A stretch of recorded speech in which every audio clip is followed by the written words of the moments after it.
Start.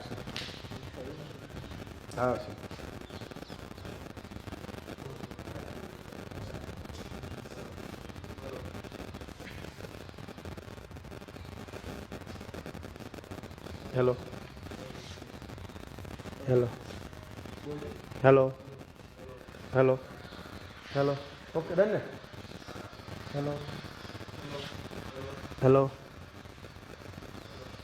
Hello. Huh?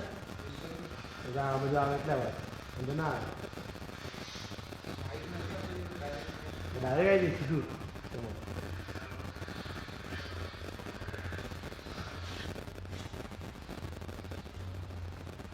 Mic direct connection नहीं करियो?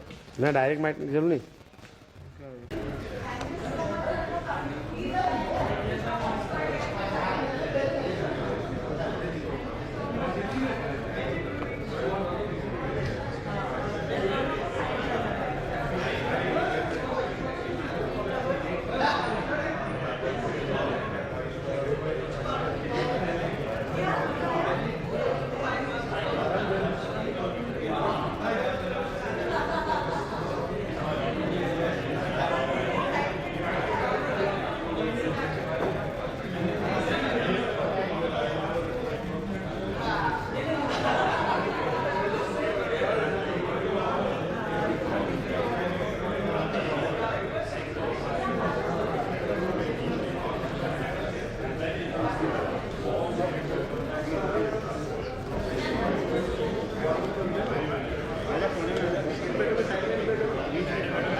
थोड़ा साइड में करना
Inspiration.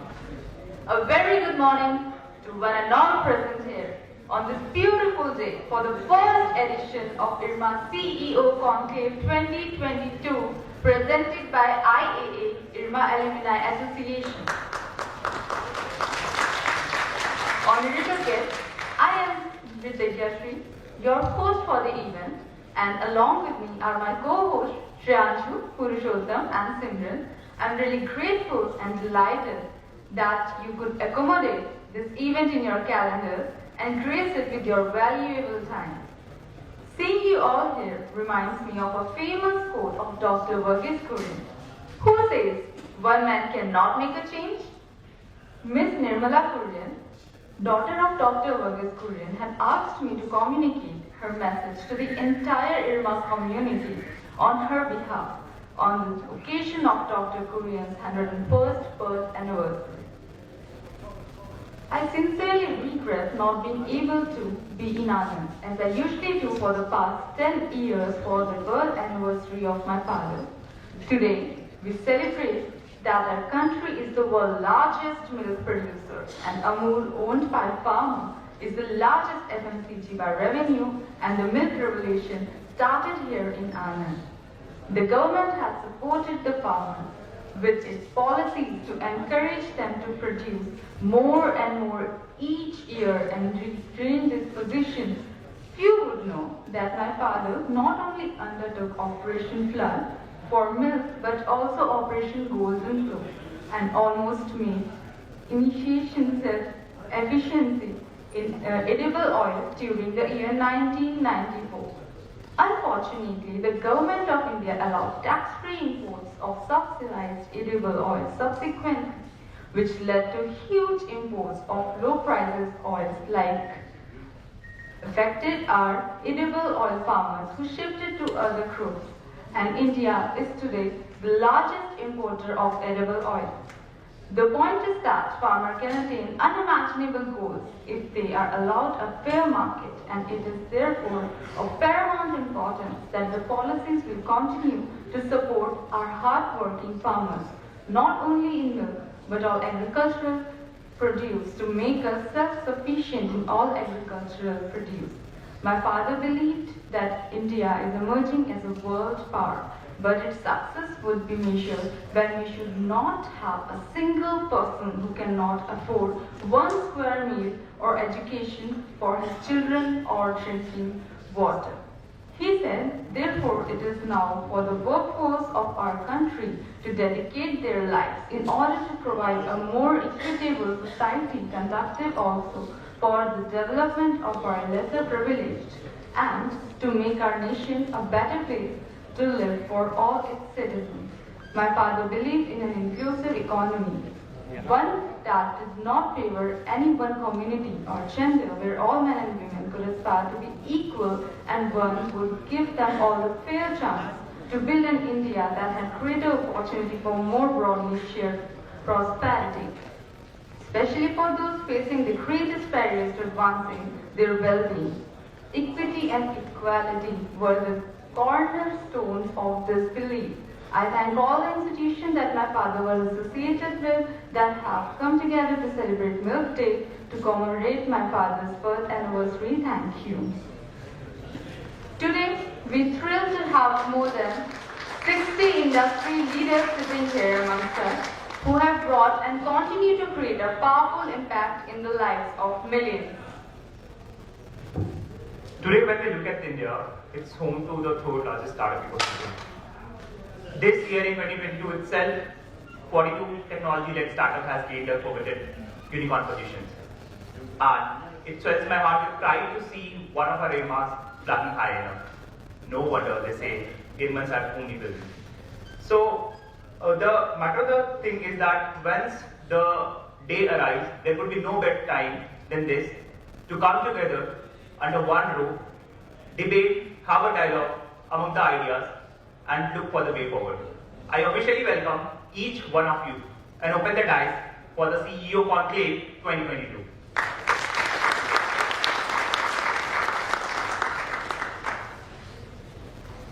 As the motto of our IRMA calls, Sa Vidya Yavunukte. So it's the knowledge that liberates. In order to go forward, I request the delegates to join me on the stage for lighting the lamp. I would like to call upon Dr. Umakant Das, Director IRMA,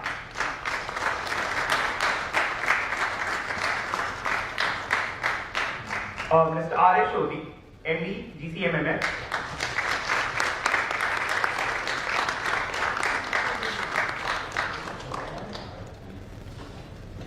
Mr. V. Vivekanandan, Director, Fishery Market and Distribution.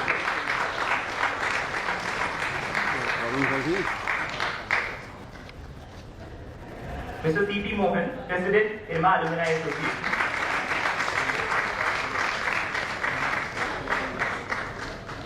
Professor Sushant Sharma.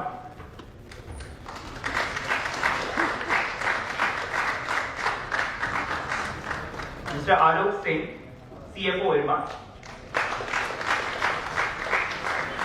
Mr. Hitesh Sharma, President and Director, MSKG Seating.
Before we move further, let's not forget our alumni who are no longer with us. Let us observe 2 minutes of silence in memory of the brilliant minds, get down to earth and express our deep condolences.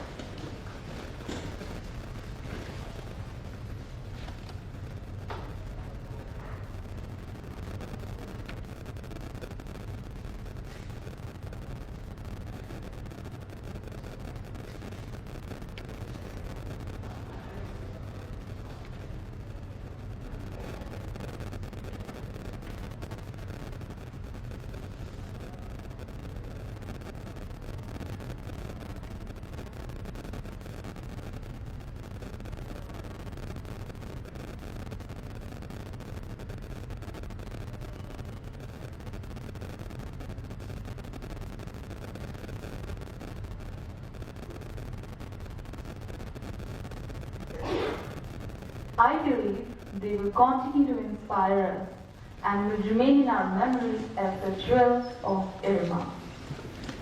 We are celebrating this event together, which would not be possible without the generous sponsorship of our esteemed sponsors. I would like to express my sincere gratitude to our pearl sponsor, Arya.PG, silver sponsor, Sindhuja Agri Ventures, Light Microfinance and Satya Micro Capital. Other sponsors, Better Work Foundation and Sender, and the lunch sponsor, Verdentum, for their immense support. Thanks to the Story Mirror for adding books to our delicate kits and ACH Consultants for the special gift items. Also, a big thanks to Amol for the chocolate. So without further delay, let us start this beautiful event with a massive round of applause.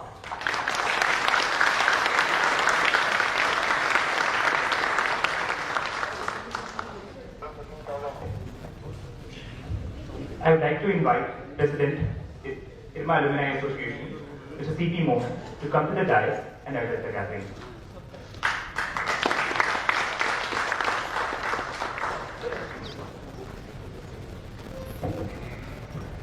Friends, welcome home.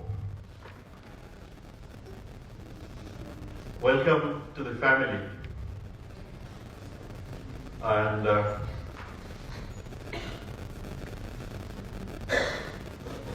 Sodi and Vivek, incidentally batchmates on a different footing here. Welcome and thank you for being here. Welcome to the director, IRMA, and also thank you for giving us this opportunity to host us here.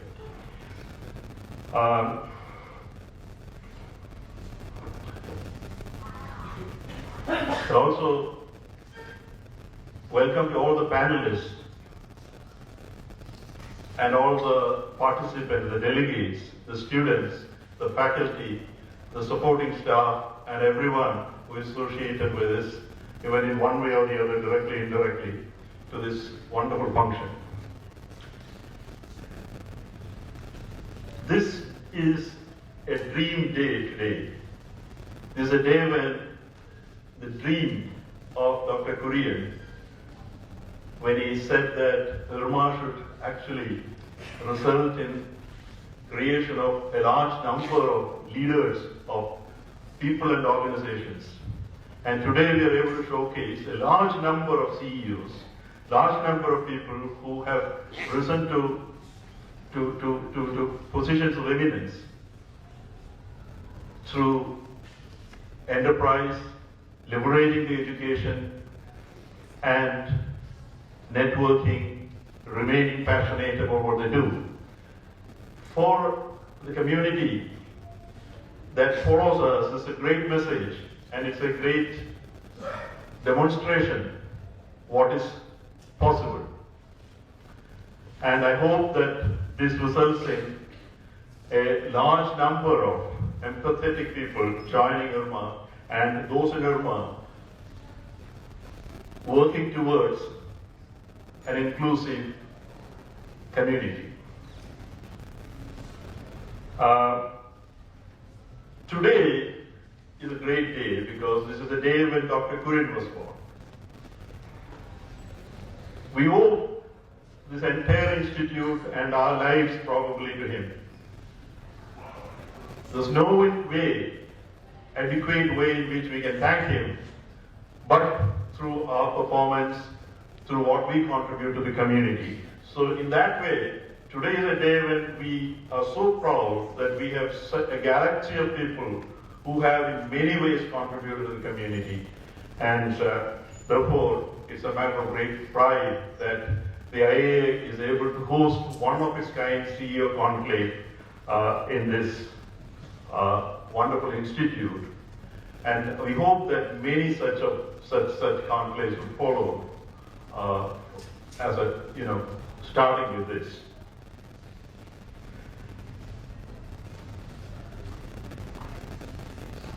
On behalf of the entire EC, the Executive Committee of the IAA, I take a bow before all of you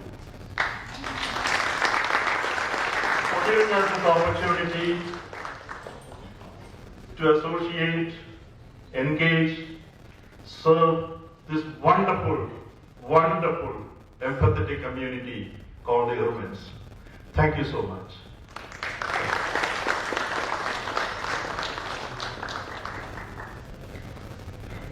we have to convert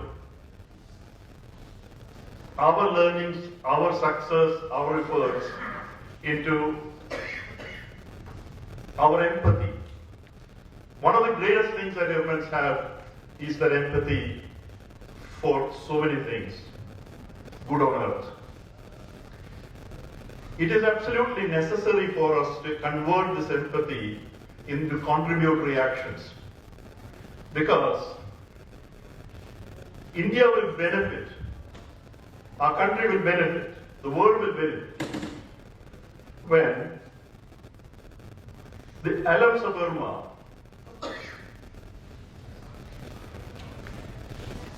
bear empathy to the farmers, to the dispossessed, the women, the underprivileged, those in need, and care for the last man standing on the periphery. If we need such people to come into this campus and get the instruction that is available here, we need to ensure that more and more of such people with that mindset comes in. Within the campus, the 2 years can do only so much. It can give you the tools and it'll give you everything that you need in terms of skills and so on. But we need to get those people into this campus who would carry that empathy with them, that urge to keep them in mind wherever you do, whatever you do, irrespective of the salaries you earn, irrespective of the positions you strive to achieve, whatever be your aspirations. There is a marriage possible between all these. So, I just make one more, take a minute to tell you that apart from this, we are also working on a coffee table book, which will showcase many of the IRMAns, and we'll try to do a series of that. I mean, the committees that follow will have to take on from there where we leave. But before we demit office on the 31st of December, we promise you that we'll come out with the first version of that. We needed a little more time. It's a work in progress. We will do that. So I will not take much of your time. Lest Gautam rings my neck. Thank you so much for your enthusiastic participation and so very kind of all of you to come. Thank you.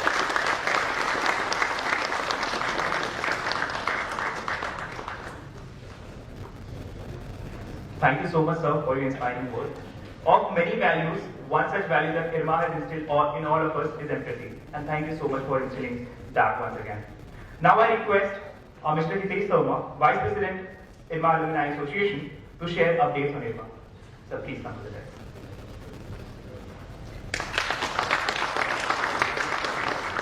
Good morning, friends. I'll just take a quick rundown on what we are trying to achieve in last 1 year. And our thought process on the behalf of all of you sitting over here, how do we take the interaction between the IRMA Alumni Association, IRMAns, and IRMA as such.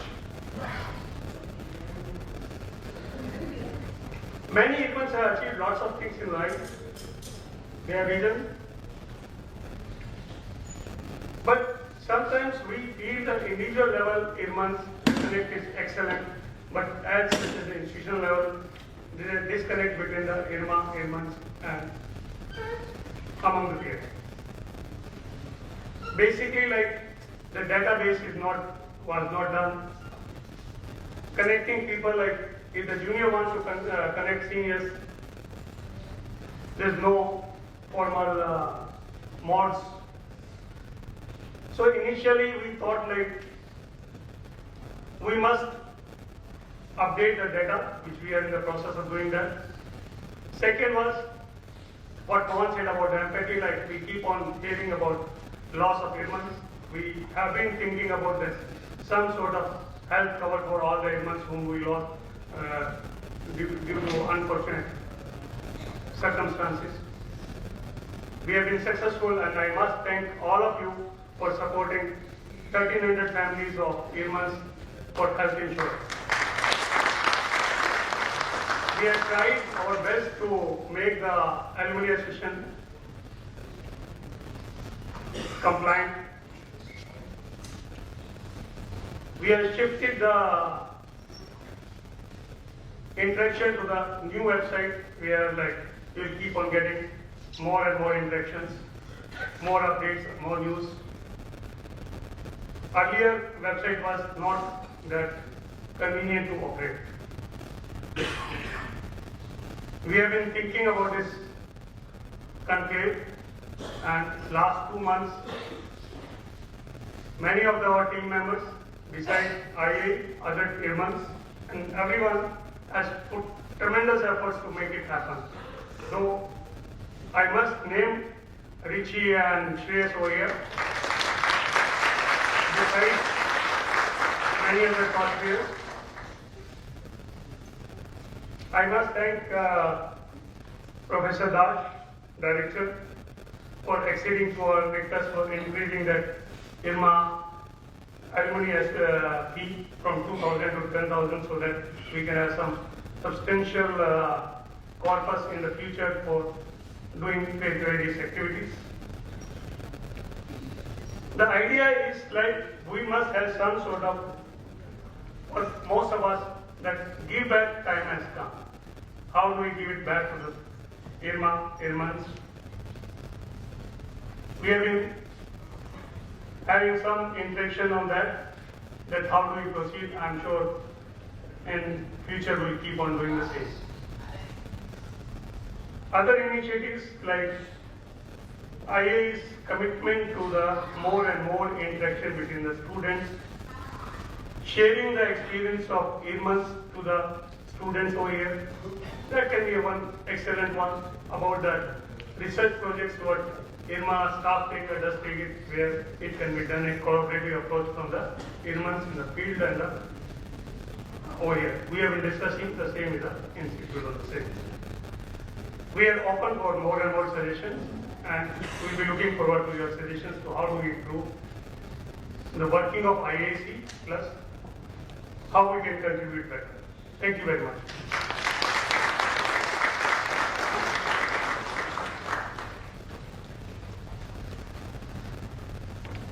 Thank you, sir, for updating us on the activities of IA. This event would not have been possible until and unless there is an amalgamation between IRMA and IRMA Alumni Association. I once again thank each and everyone present here to come together on this today.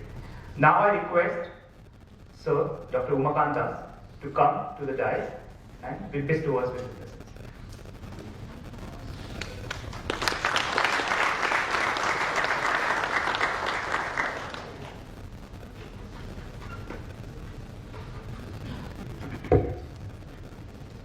A very good morning to one and all.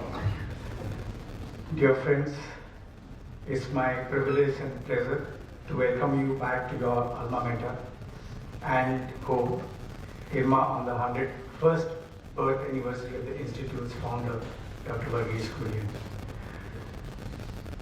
That we are celebrating the day by organizing the first ever CEO Conclave is a matter of great pride for the Institute, and I would like to congratulate the IRMA Alumni Association for this initiative.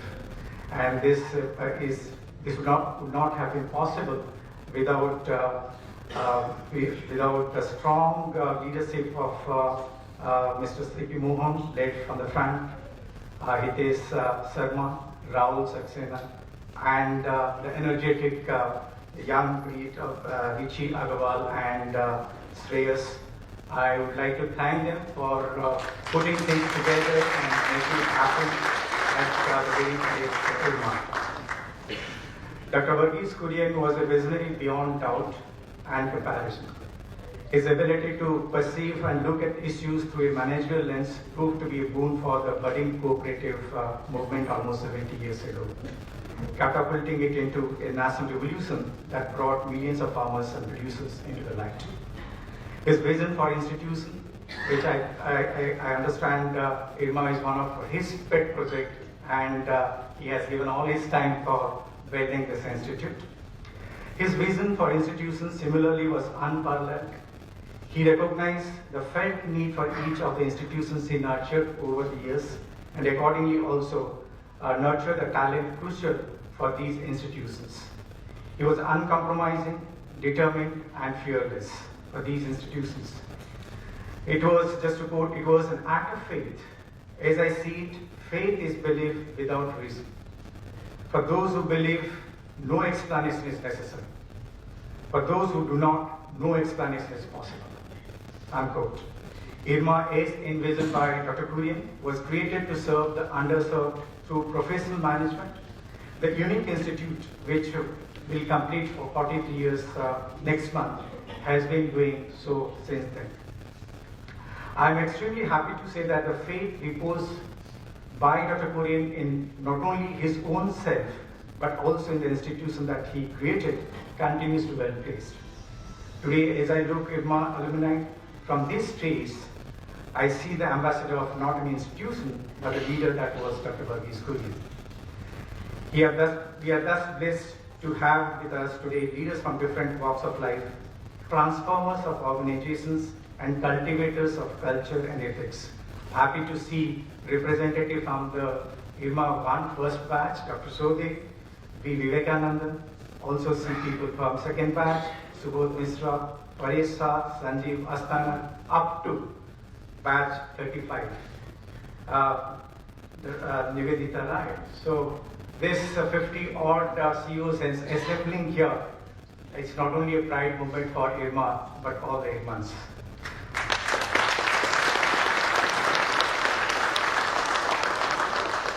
Hope this does not remain as one-off event. Rather, this is the beginning, and I'm sure we will have many more such events in coming years. I once again welcome you to your home and hope this one day gathering is going to be a fruitful and a new beginning and it's going to be a new chapter in the life of IRMA. Thank you once again.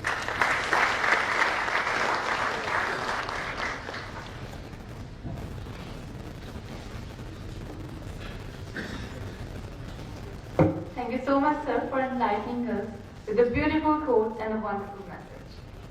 Now, I would like to request Chairperson Dr. J.B. Prajapati to please come on the stage to inaugurate the Vicky doctor. Professor Prajapati is a dairy technologist and a PhD in dairy microbiology from National Dairy Research Institute, Chennai. The Kurien Kurien Center of Excellence was established at the Institute of Rural Management, Anand, in 2015 to keep alive Dr. Kurien's intellectual legacy. It strives to transverse the visionary path set by Dr. Kurien and continues to share his contribution through ongoing research, knowledge creation, and dissemination. To showcase the same, VKCO released an information brochure on Dr. Kurien's birth anniversary. Sir, please unfold this announcement.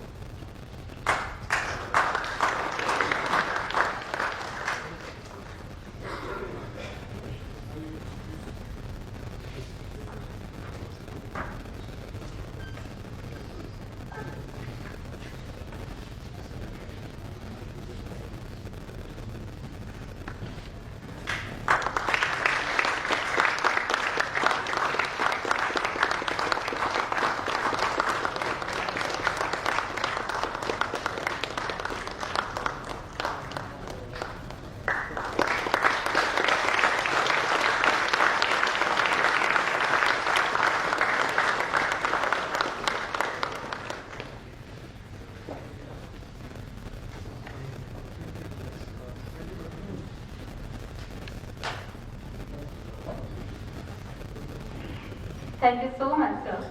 Now, I would like to request Dr. R.S. Sodi, sir, MD of GCMMS, to come and give us the pleasure.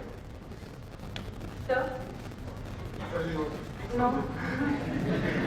Just saying, give us some valuable insights on this inspirational leadership lesson on building strong, resilient.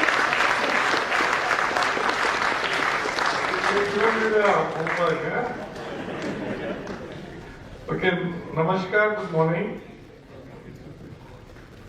It's a wonderful morning for Anand that we are having so many pearls of wisdom sitting here. And I think all of us having some percentage of wisdom inherited from Dr. Varghese Kurien. First of all, I'd like to thank the IRMA Alumni Institution that they have organized this CEO Conclave, that too on the 101st birthday of Dr. Varghese Kurien, and we're all over India. I mean, I'm getting this celebrations are going on as a national milk day. I mean, you take any city. I was yesterday in Bangalore. The event started yesterday, and I'm very happy to say today their local the Karnataka Dairy Science College, they have a big auditorium like this, which is being named after Dr. Varghese Kurien. So it's a good initiative, and similarly, same is in when today big conclave is being held in Varanasi, and I mean you name the city is being held. So this shows how everyone loves Dr. Varghese Kurien, not only we. And also I'm thankful to Dr. J.B. Prajapati and VQA for compiling all the information on Dr. Varghese Kurien and inaugurating it today in front of everybody. Well, already she has mentioned, I was going through, I have been told to talk about leadership lessons, building strong, resilient institutions. I mean, I don't think I can give any lessons on this to the all people sitting here, because we already have got a very, very good examples and a lot of information, literature and personal learning from, I think in my lifetime, the best leader of India or Bharat, who has really not taken care of only the milk producers, but for every farmer of India, every consumer of India, and every professional of India, and also given a lot of lessons how a selfless, dedicated leader should be. I mean, if we have to see what are the lessons, what are the qualities which we need to in today's world take in our day-to-day leadership decisions, and there are many. So I don't think I'll be able to speak, but I can only give on name. I mean, just words in words I can say. I mean, everybody with Dr. Varghese Kurien, the next thing comes visionary. And let me tell you, I go to various forums, domestic, international, education institution, industrials, conventions, corporate conventions, and when I say I am from Amul, the next thing is always and always contribution of Dr. Varghese Kurien. And I was yesterday at Bangalore with there Mr. Gopala Krishnan, Tata's son's head was there. So he was narrating a number of incidents which he had. Dr. Varghese Kurien. He said, I am a great admirer as well as critic of Dr. Varghese Kurien. I said, that's good. But he was also like you. So visionary, I mean, today a lot of talk is going on, which is very, very good, is Atmanirbharta, vocal for local. But I think Dr. Varghese Kurien has told the whole world what we mean by Atmanirbharta and what vocal for local when he started Operation Flood of White Revolution. And his value systems are the today, what is being taught everywhere. And even in our organization, we are lucky. You see, because we all leaders are here, and I am from Amul, so my other colleagues are here. And we are very lucky, all of you, that we all of us got DNA from such visionary leaders. With how you professionally you perform, what is your going to be professional character, attitude, and other value system is more dependent on what DNA, professional DNA you got. And that is basically come when you are starting your professional career or having professional education. And I think some of us sitting are very lucky that not only the beginning when we entered IRMA and when we had a lot of personal interaction with Dr. Kurien and Shri Das Patel. So that type of DNA we started acquiring. And later on when joined Amul or Federation and very closely worked for 30 years with such a great man, I think that has really changed the professional DNA in all of us. And that is where what we are going to behave, whatever try to see any situation comes, anything comes, that our reflex action or our attitude, our decision is based on that. So whether value system of excellence, anything, we sit here, today morning we had the cycle rally and in 100 cities we had that. Anand is one of them, but in 100 parallel it is going on. It was there in the morning. And we were telling the collector and SP that what is this rally and which are all these institutional listing. So when we told, Jay Mehta was explaining, I mean, all whether IRMA, NTDP, NCDFI, Federation, Amul, IDMC, I mean, any institutions, they are in excellent. I mean, in whatever field they are number one. Second, he was the only person and which is made us what Amul today is very successful organization, growing very successfully is basically, he who always took care of farmers and consumers together. And I think in the food supply chain, any business enterprise, if it takes care of these two main stakeholders, food growers and food consumers, and they own the food industry. I mean, we don't own, we are the middlemen. And he could understand how to have a very efficient supply chain.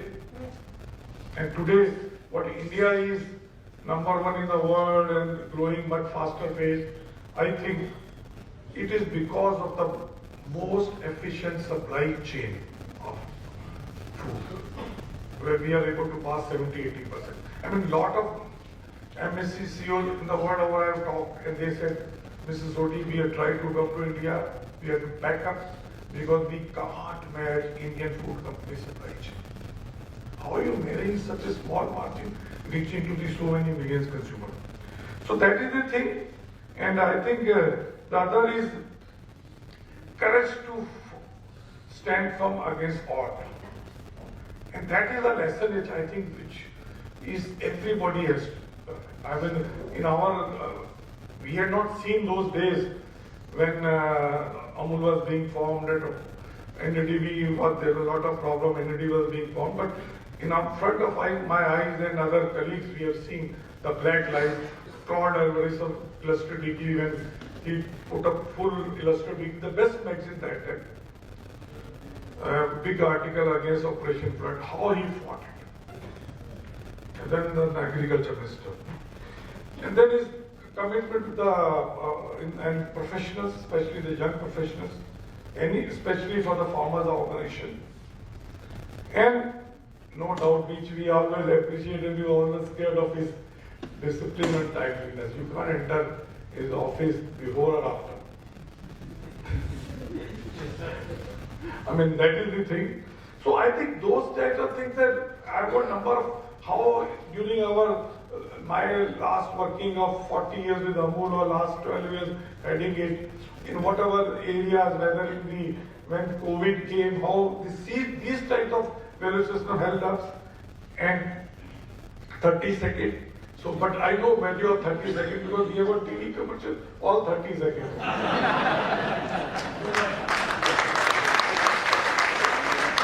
So I can say we are very fortunate. We must have, जैसे कहते हैं पिछले जन्म में रतन दान किए होंगे, that we could acquire Dr. Varghese Kurien DNA. Thank you very much.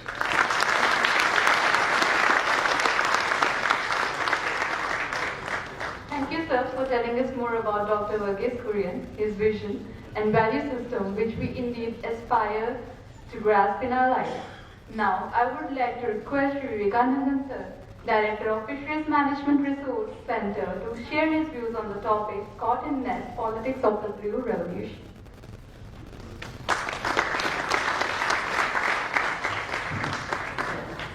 Good morning, respected Professor Das, C.P. Mohan, President of the Alumni Association, Sodi, MD of Amul, both my classmates, and other dignitaries on the dais, and friends. It's a rare opportunity to talk about a totally different topic, which is about the Blue Revolution and its impact. I think most of us would have heard, most of you might have heard vaguely about this Blue Revolution.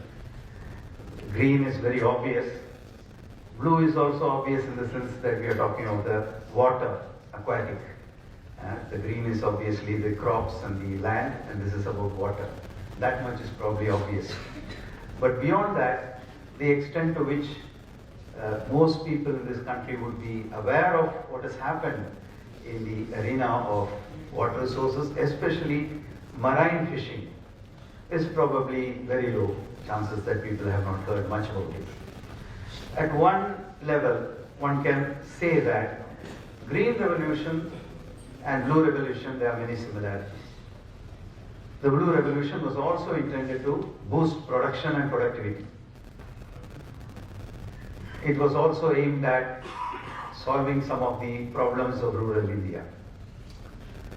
It also started almost at the same time in the 60s. And eventually it also became famous or infamous for a series of sustainability issues. The sustainability of the natural resources itself and the various social conflicts that it spawned, which is in some ways also very similar to what has happened in Green Revolution. And at the moment, like Green Revolution, the Blue Revolution is also in a limbo. We are not still very clear where we are going from there. It's a long, the inertia continues. We know we have not got it right. We still have a lot to do. But the solutions are not coming and the way forward is not very obvious. So that is the commonalities. Some important differences I thought I should mention, which is where people like me working in the fisheries sector struggle to communicate to outsiders the development issues that we face and the solutions that are always prescribed to us based on a very terrestrial perspective of things, land-based, looking at things from a land-based point of view. One important difference for the Blue Revolution was, if the Green Revolution was mainly aimed at food security of the nation, the domestic market, domestic production. The Blue Revolution, on the other hand, had a totally different priority, and that was foreign exchange. Mrs. Gandhi inherited a system when she took over first time, that the serious problem of food supply. But on the other hand, the enormous hoard of foreign exchange that we had inherited from the British, because very passively we were part of the British war effort. And we had a huge hoard of foreign exchange, we never bothered about it. In fact, that was one of the very amicable settlements with Pakistan. We shared it very comfortably. But 2 decades, 1 generation later, that hoard has disappeared. And we had to look for foreign exchange. So fisheries with shrimp and new resources which were of great value in the Western world and Japan became the target as one of the potential sources for foreign exchange. So that was a fundamental difference. Another fundamental difference, which is somewhat much more durable and it still continues to have importance, is Green Revolution is largely on private property, farmland. Blue Revolution is on the common property resource, which is the sea. So the CPR is a different ballgame. And the same way of looking at productivity and production and promotion would have very different consequences on that. So a few things about the initial conditions under which the Blue Revolution started. Blue Revolution, we are talking about marine fisheries, we are talking about India, as in many other parts of the world, we have probably thousands of years of history of fishing. It was one of the earliest occupations. It was a predecessor to agriculture. Settled agriculture started later. It is part of the hunter-gatherer stage of life of humanity. That it was a hunting operation in the sea. What was done by the tribes on land or in the forest, they did at sea. So it has a very long history. And as in Indian society, anything traditional is connected with caste. It is a caste-based occupation. There were about a dozen or maybe 20 caste groups across the 6,000 kilometer coastline who specialized in this and who were full-time fishermen. Whatever they did, they have to sell the fish and get everything else. So that was their life. So there was this huge group who were quite backward, who were low in literacy, but extremely, bold, and they could go. They didn't have a single motor at that time. 1960, when we were talking about, not even one engine fitted on a fishing boat, all sailing and rowing vessels. So this is the conditions in which the Blue Revolution was initiated. And what did it mean? It was largely based on a couple of premises. Okay, to increase production and productivity, you have to mechanize fishing. So give them an engine, push it. Or you need to improve the boat so that it can fit an engine. Give them new fishing methods which can catch more fish. Very, obvious and to a large extent self-explanatory. That's how it started. But its socio-economic conditions and also the natural features of the sea and the resource was not really understood. It was seen at that point in time as an infinite resource. Already in Europe and other parts of the world, that it was not an infinite resource and it was that there were serious threats to the resource was already known. But we were starting this development afresh because at that stage, the resource exploitation was only about 1/5 or 1/6 of the total potential resource. So it is not obvious. So it was a kind of a grand push by the government of India without looking at various consequences. Now, these fishermen who were largely small in nature did not take to these new technologies that the government pushed. One was this trawler, relatively larger boat, substantial jump in capital investment, mainly meant for the export markets.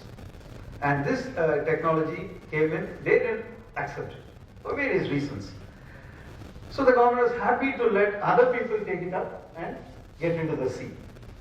That is a CPR, and if you are not very careful, it becomes a zero-sum game. One man's catch is another man's loss. And often the intuitive way of looking at it is, you give them a motor, this fellow can go very far. The fellow who is rowing and sailing is not going to go very far, so you don't expect competition between them. But the reality is, 90% of the resources in the sea are concentrated in 10% of the sea nearest to the shore. And this is because of the phenomenon of continental shelf. You have seen in the maps, you have seen there is something under the water which we call a continental shelf. And that is the shallow part of the sea, which is only about 10% of the sea. And most resources, 90% concentrated, for the very simple reason, another connection with agriculture, sunlight, penetration and photosynthesis is required to start off life, even in the sea. So which automatically means the fish in the deep are only the big fishes who eat the other fish. And therefore they are relatively smaller in number. The biggest concentration is the most biomass is very close to the shore. So in India there are places where the small catamaran fishermen, 4 logs tied together with a sail, could actually go to the edge of the shelf and come back the same day. The other parts like the western coast here, Gujarat, Maharashtra, where of course it will take days to go, 1 week journey flying, 1 week of sailing to reach there. So there were differences of that kind, but otherwise, by and large, shallow waters is where fish is. So the trawlers and the shrimp which they were targeting were also very much within, let us say, 10 meters depth of sea, 10 to 20 meter depth of sea. So very straight away there was conflict between the two, the small and the big. So right from very early days, it's a very conflict-ridden system. the small fishermen and this thing. Government learned a little late about this. The fishermen created so much problems, and then slowly regulations came in, various restrictions were introduced. Some attempt was made to improve the situation. But overall, we have not been able to move from an open access system to a closed system, which is essential for a CPS. Historically, we didn't have a very high level of exploitation, so the open access system was not really looked at very carefully.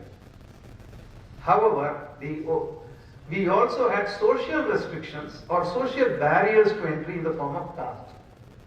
It was not a regulation, but it's a self-regulated system within the community. Even today, we have about 3,000 fishing villages across 6,000 kilometers.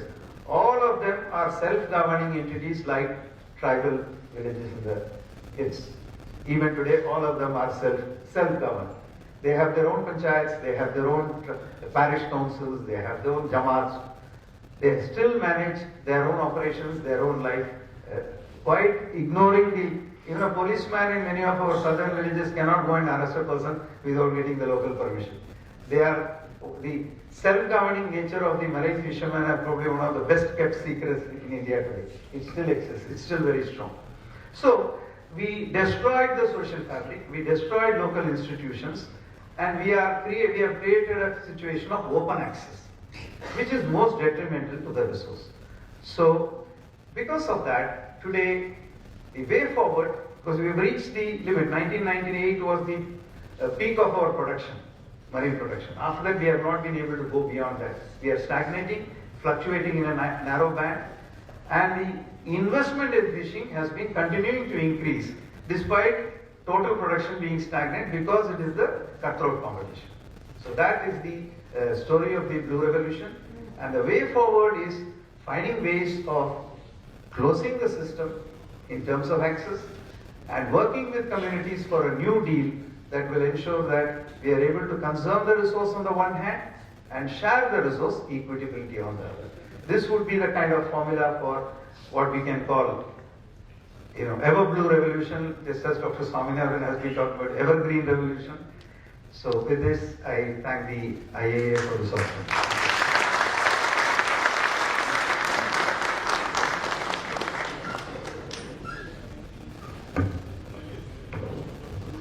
Thank you, sir, for gracing us with your cognizance and vision. I'm sure we'll be much more responsive and responsible looking forward to all the ideas shared by all of you. I now request Honorable Mr. C.P. Mohan, sir, to come to the dais and felicitate our Director, Dr. Umakanta.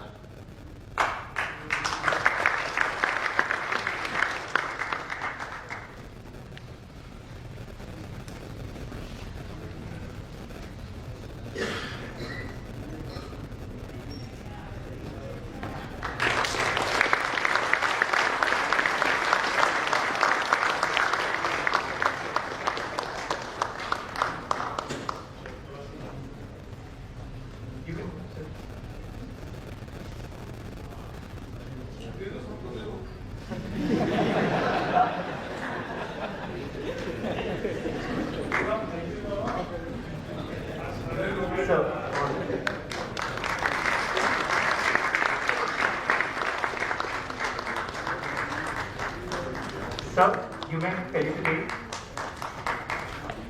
Professor Sushant, sir. C.P. Mohan, you may felicitate Professor Sushant, sir.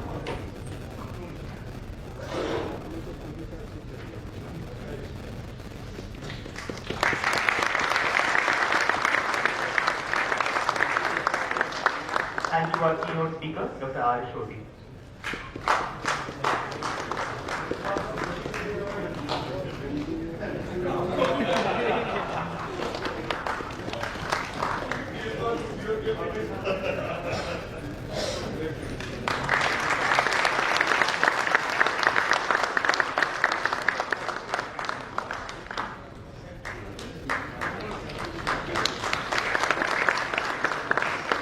I also take privilege to invite Mr. Hitesh Sharma, sir, to felicitate Mr. Vivekananda, sir.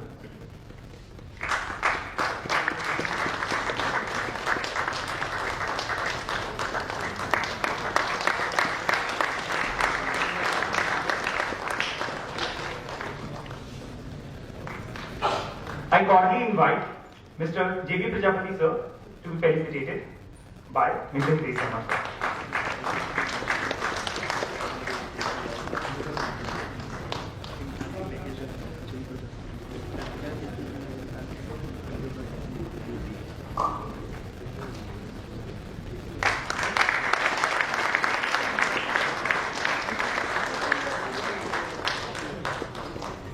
Now, I request Sir to felicitate Mr. Alok Singh, CFO, IRMA.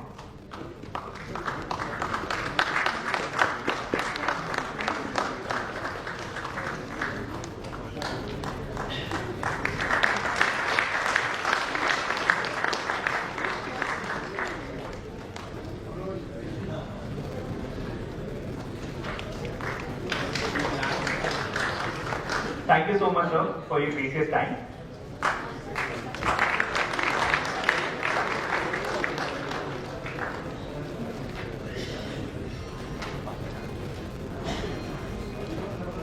So in parting, there are two engineers, Vivek and Sodi, speaking about blue and white revolution, both relating to biology. Thank you. That's what is my.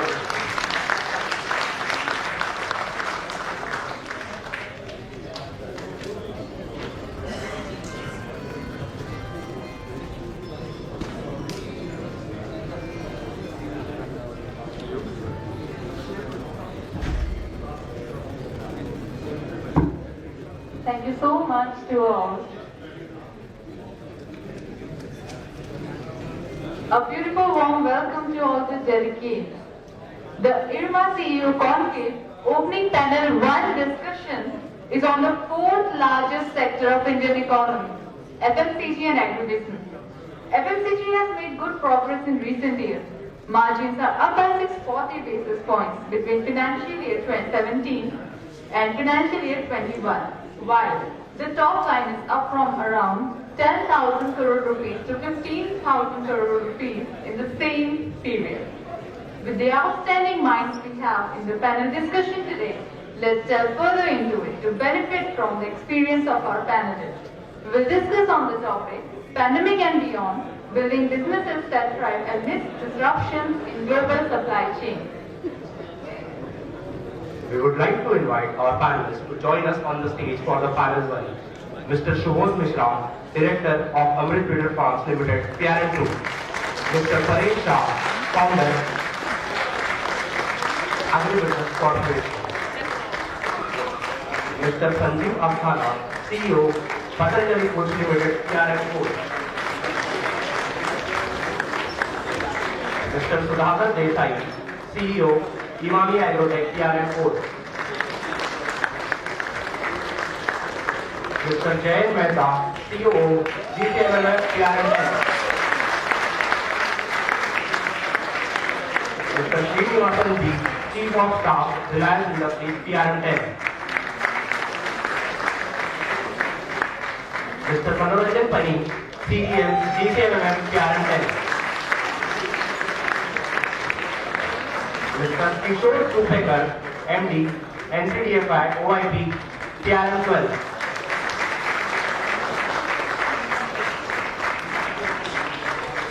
Mr. Amit Vyas, MD, Kaya Milk Union, OIP, PRN 14.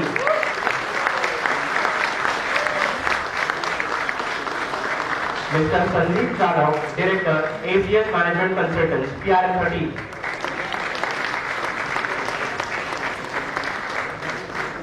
Mr. Pawan Singh, GM, GCMMF, PRN 14.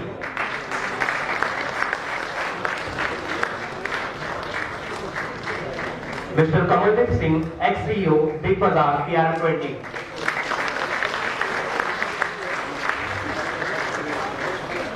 Mr. Nitin Puri, Head of Business Development, Farmart, PRN 20.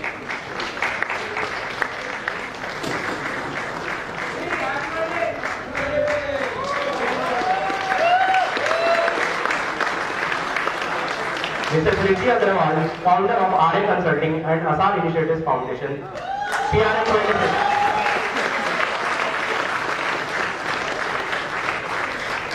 I welcome Ruchi ma'am, a committed development professional with extensive knowledge of the whole dairy value chain.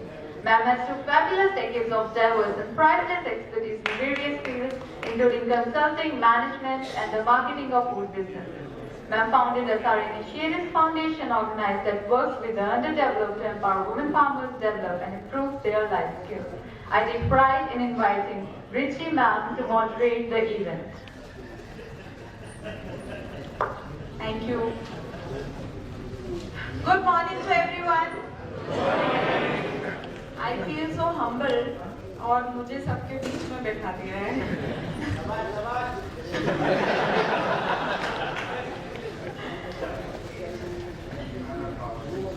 अच्छा.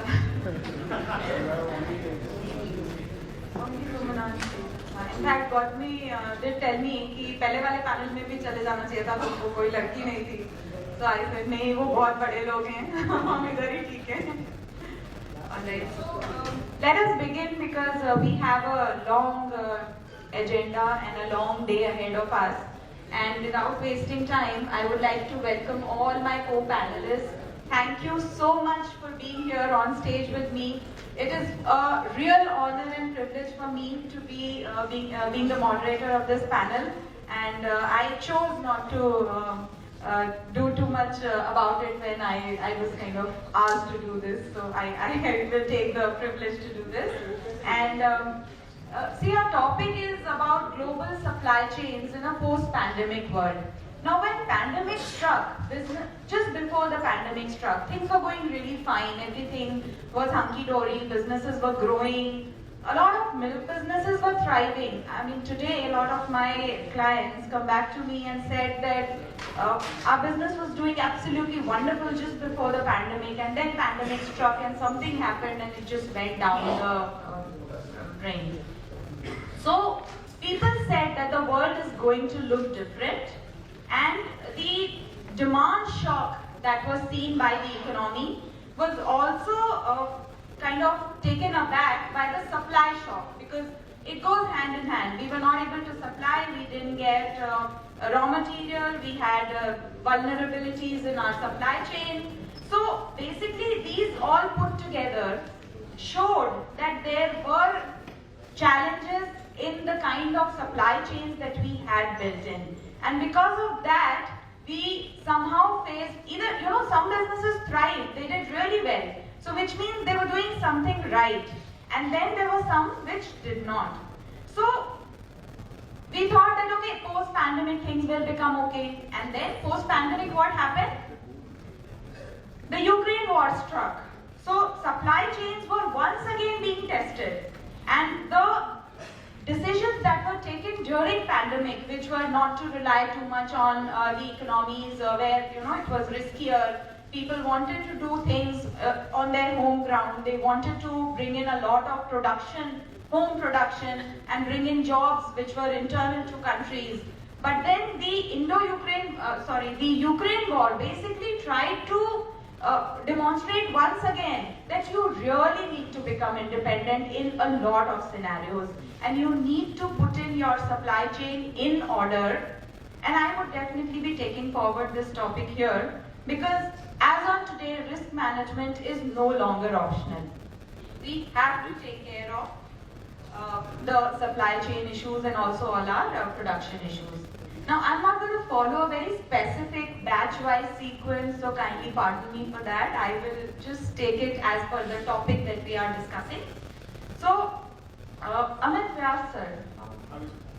Okay. Yeah, he was surprised. I'm glad, because what happens in class, we are in our own world, and then when the teacher suddenly...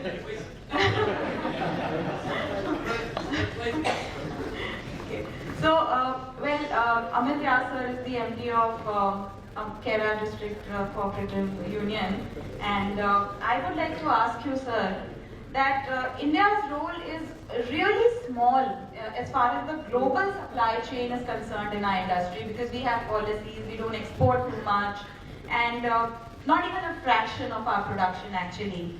So what are your thoughts on foreign firms entering India and we going out for export? Do you think it is okay? Because now that people are coming in, we should also go out And on the basis of this, whatever you're going to answer, please try to derive whether it helps the ultimate producer, the farmer, people coming in and going out. Over to you, sir. Thank you, Ruchi. The first and the foremost thing, as we all know, we are number one in the world, and thanks to Dr. Kurien, who started off all right from 1948, 50s. So, if you look at the milk scenario, our home ground consumption is so high compared to the production that we do in the country. The home ground takes care of everything.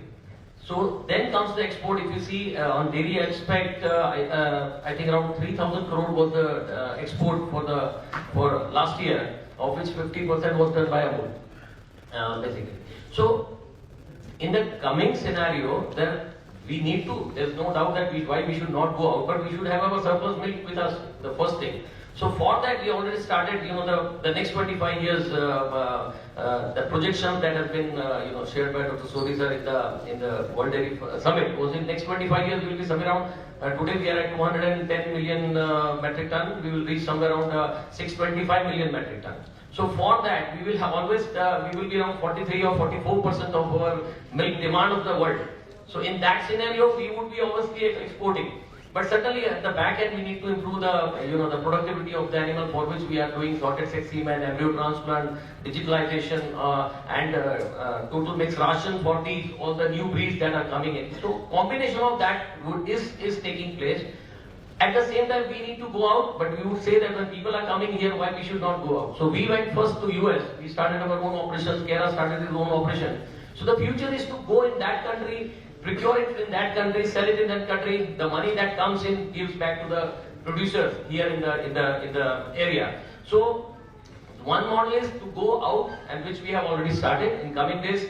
Further, we are going to enter into different more countries where we will be procuring there itself and selling it at a good price and get it back to the country. Okay. Farmers would be benefited in any case. That's very important, because our concern majorly, I think, arises from the fact that if we are allowing other firms to come in, then we definitely need to look at whether the farmers are suffering or not because of that. Thank you, sir. Thank you so much. My next question is to Pani, sir. Okay.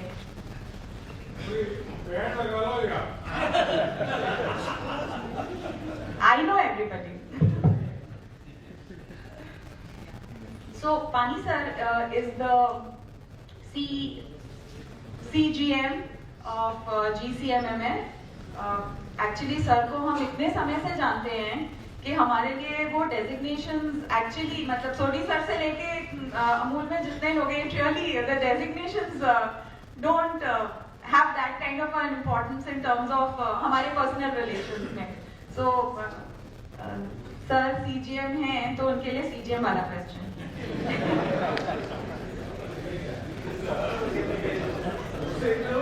खतरनाक question होगा। Actually सोडी sir को पूछने का मौका नहीं लगा, correct?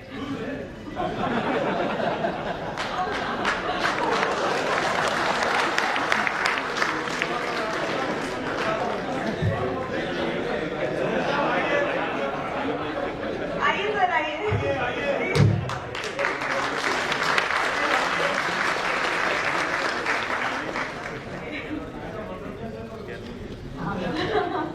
देखिए यहाँ पे सब एलम्स ही है ना, तो ठीक है, हमने कॉन्शियसली बाहर वालों को नहीं आने दिया।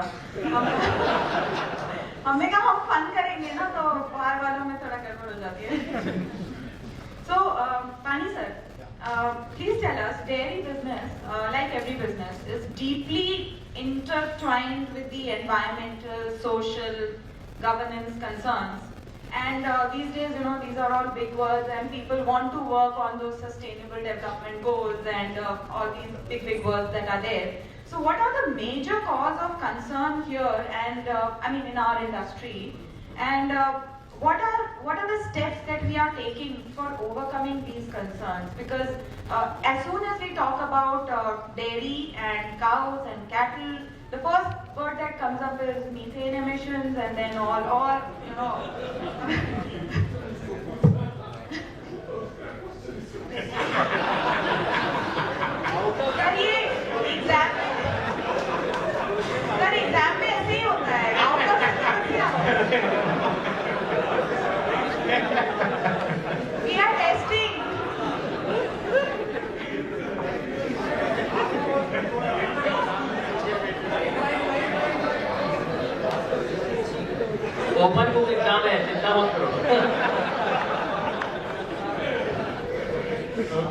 Okay. Okay, Richie, thank you. Very nice question.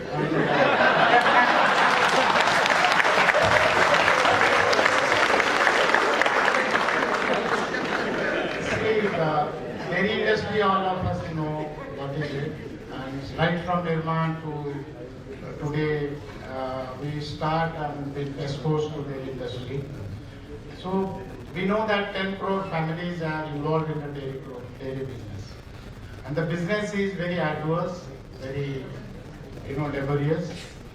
The farmer starts the day from 4 o'clock in the morning, whole day he is engaged and trying out to get the milk, then supplying the milk, taking care of cows, buffaloes. So very, very difficult proposition of work for a farmer. So looking into this, the younger generation, they have seen their parents, their grandparents, and they have seen that how they have toiled for getting the money.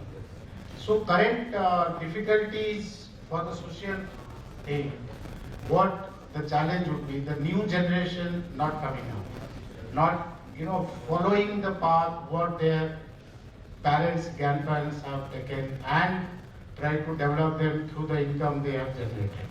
So to this, with the help of government, with our representation, we have been trying to get some entrepreneurial schemes from the government so that these people who are the young generation, they should be motivated to come out. Another thing is, the second, which is very big way, indirectly it will affect the farmer, is the free trade agreement, which is other companies, other countries, they are eyeing India. India is the largest producer of milk, largest market and largest consumer base. Because of this, everybody is seeing that milk, if we market here, will have the money and we will get the business out of it. So here, the leadership of Dr. Sodi and the dairy federations, we fought very nicely for ourselves and got out of a very good decision that farmers are protected now. Still then, countries like US, Europe, they are trying and putting pressure on India to come to the FTA, for which lot of representation continuously happening from our side, and we are trying that FTA and our farmers are really protected. Another is not a challenge, it is a irritant. Irritant in the sense, 5,000 years since we have been knowing what milk is, from Lord Krishna days. Nobody will take milk from us away. Milk is with us from from our childhood. So milk is milk. So people like plant-based people, they are trying and saying that milk is not good. And they are also false propaganding against the milk, for which we had fought last 1.5 years very successfully through legal medium, through advertisement, and saying what milk is, myth versus reality, and helping us to get some solutions. And it is going to go, and few of big companies, they have removed their tag. They were saying the milk, soya milk, they removed it and put it as soya drink. So such way things are happening from dairy industry.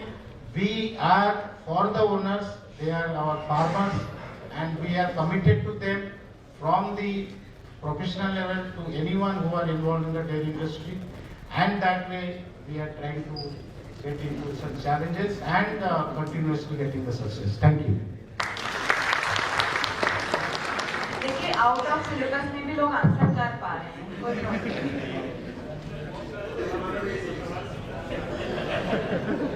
उन्होंने वो बोला तो वो बोलना चाहते हैं। Sir आप are भी कर सकते हैं।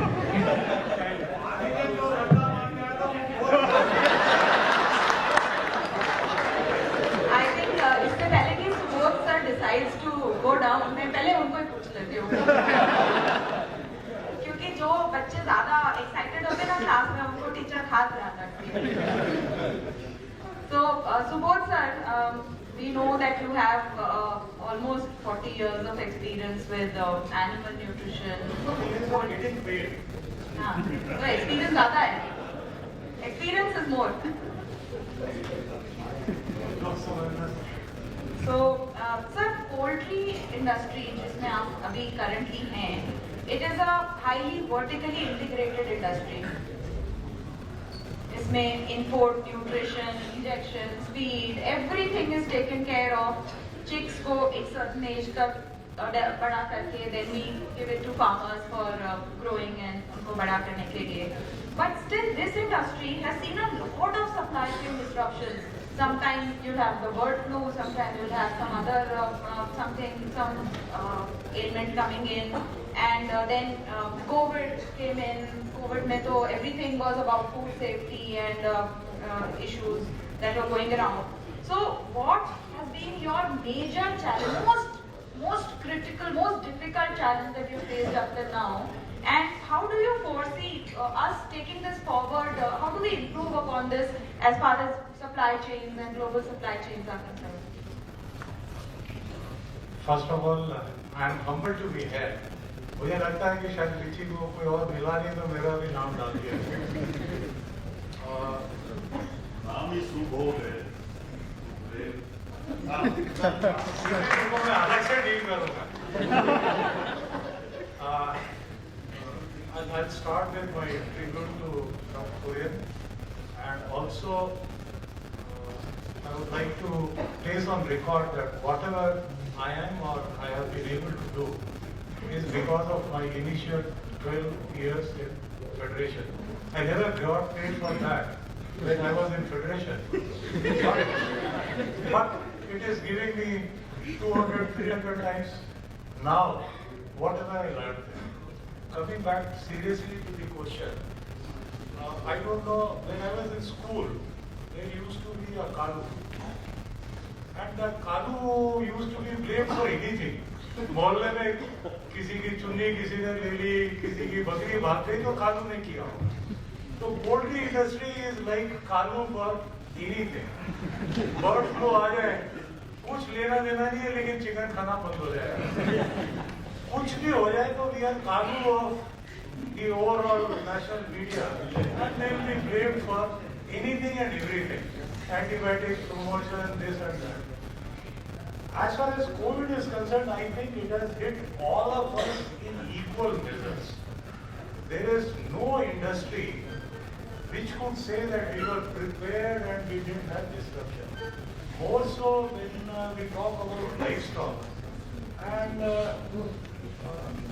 it was simply a big shock which took us a long time to come out of that shock, that we could not supply feed to our birds, and those birds were let out. The lessons essentially were that whatever you do, there will always be an X factor, and you have to remain prepared for anything. In our industry, the poultry industry that last almost 25 years I've been working, there are 270 variables, including something happening at Chicago exchange on soybean prices. Sanjeev is more qualified to talk about. Even that affects us sitting in a remote corner in the country and not being able to get our ingredients at remunerative prices. So the only way forward is to be prepared all the time. And the boom from COVID has been, it has made all of us efficient. Whatever was earlier chalta hai, ho jayega, kar lenge, was no longer possible, and all of us now are more efficient. We have looked at both at the back end on supply chains and on the front end of how to efficiently reach consumers. We are resilient. We have not yet come out of that COVID shock, but we will come out. Does that, I'm utilizing the time now. ये public से पूछेंगे sir, मैं जज नहीं, public के लिए मैं हूँ यार, यहाँ पे मत करना, मैं साइड में बात कर दूँगा. Only one thing I'll say, right from the first day of my start on 31st of March 1983, from that day till now I have always been CEO for whatever I have done.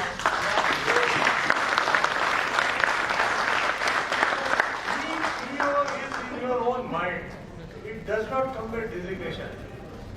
Whatever you do, take ownership, do your best, you will always be successful. Thank you.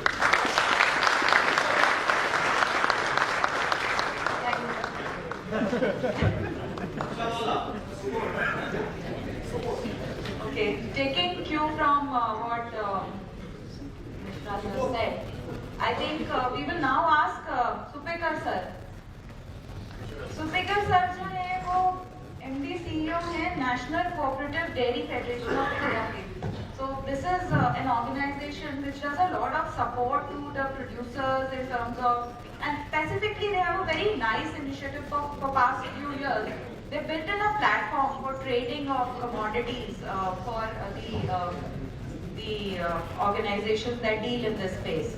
So, sir, these days, many marketplaces or platforms are helping our supply chain become more efficient.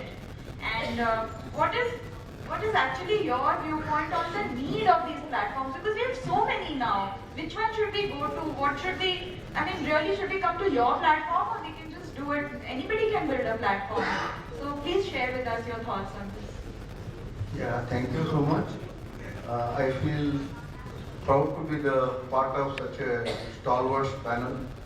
I am a small farmers representative, and in fact, I am having a small complaint with the Rishi.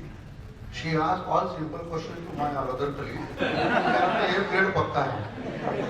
So, coming back to the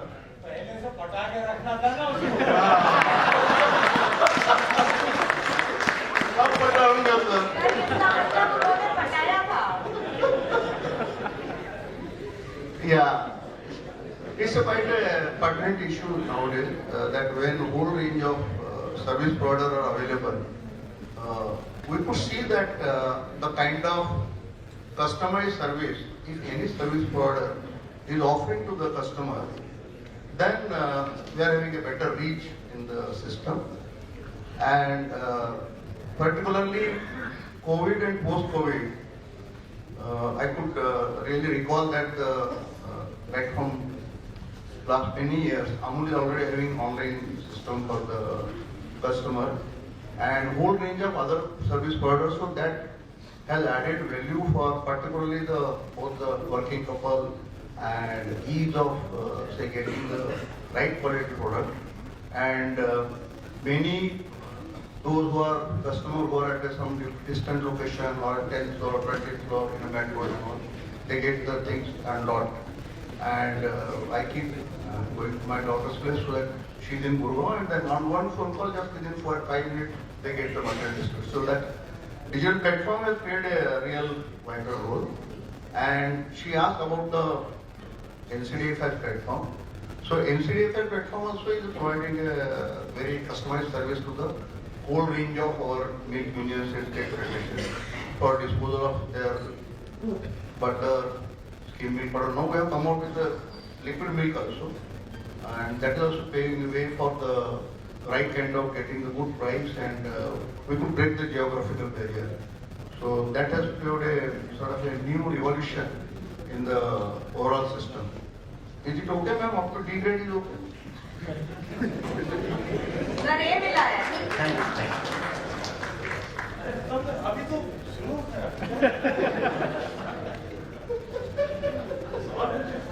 Next question, thank you, sir. थोड़ा देर में पूछती हूँ.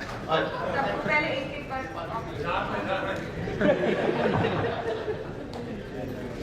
So, I think when we are talking about the latest technologies, the platforms, and all the new things that are coming up and their relevance in today's world, I think it is important for us also to understand what are the skill sets that are needed.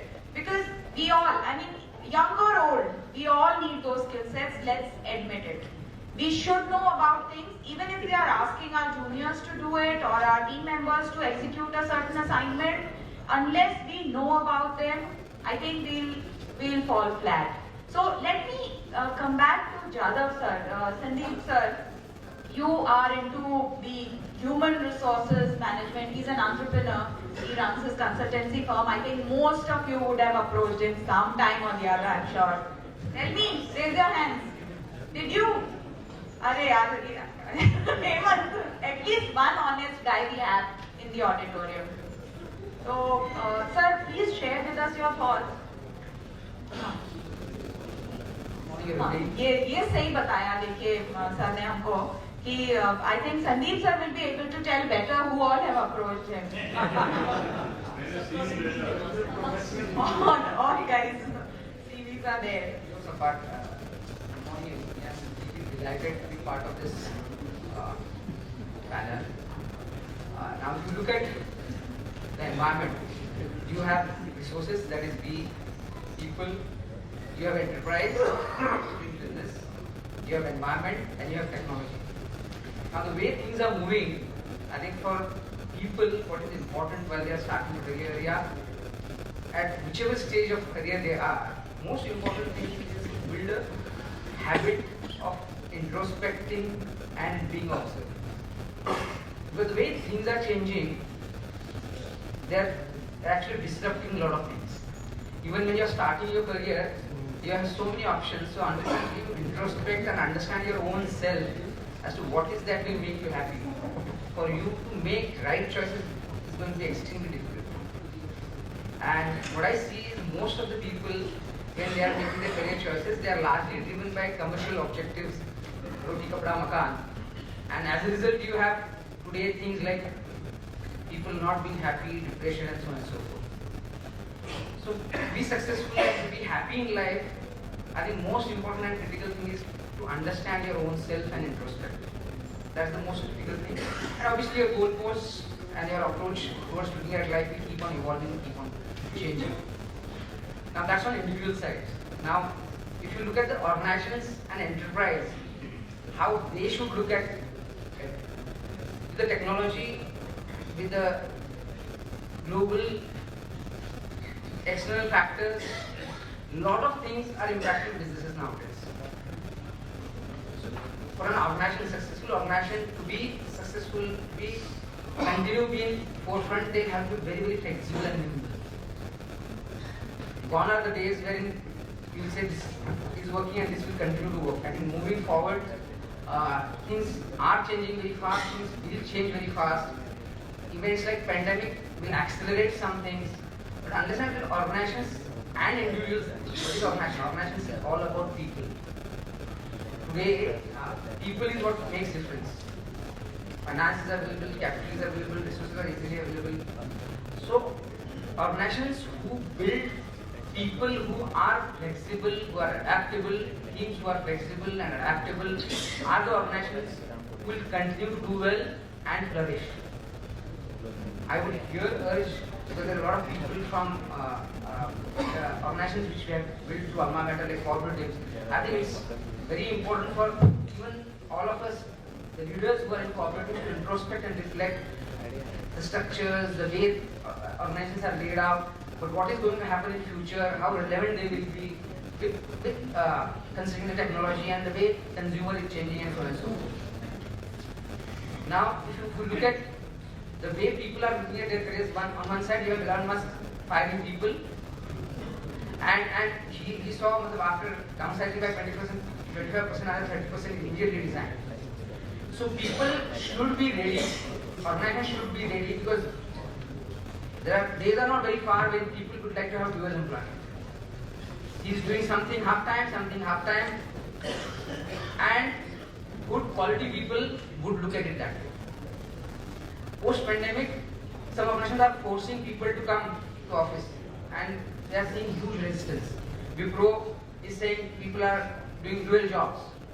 But I think moving forward, good talent, if organizations have to attract and retain, they will have to be really, really innovative, and definitely there are going to be paradigm shifts.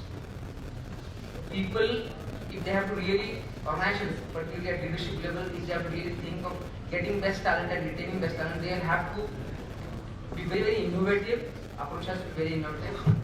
They will have to to look at people in a holistic way and not only they're doing a job. Because youngsters who are entering, they are not only looking at money, but they are also looking at purpose.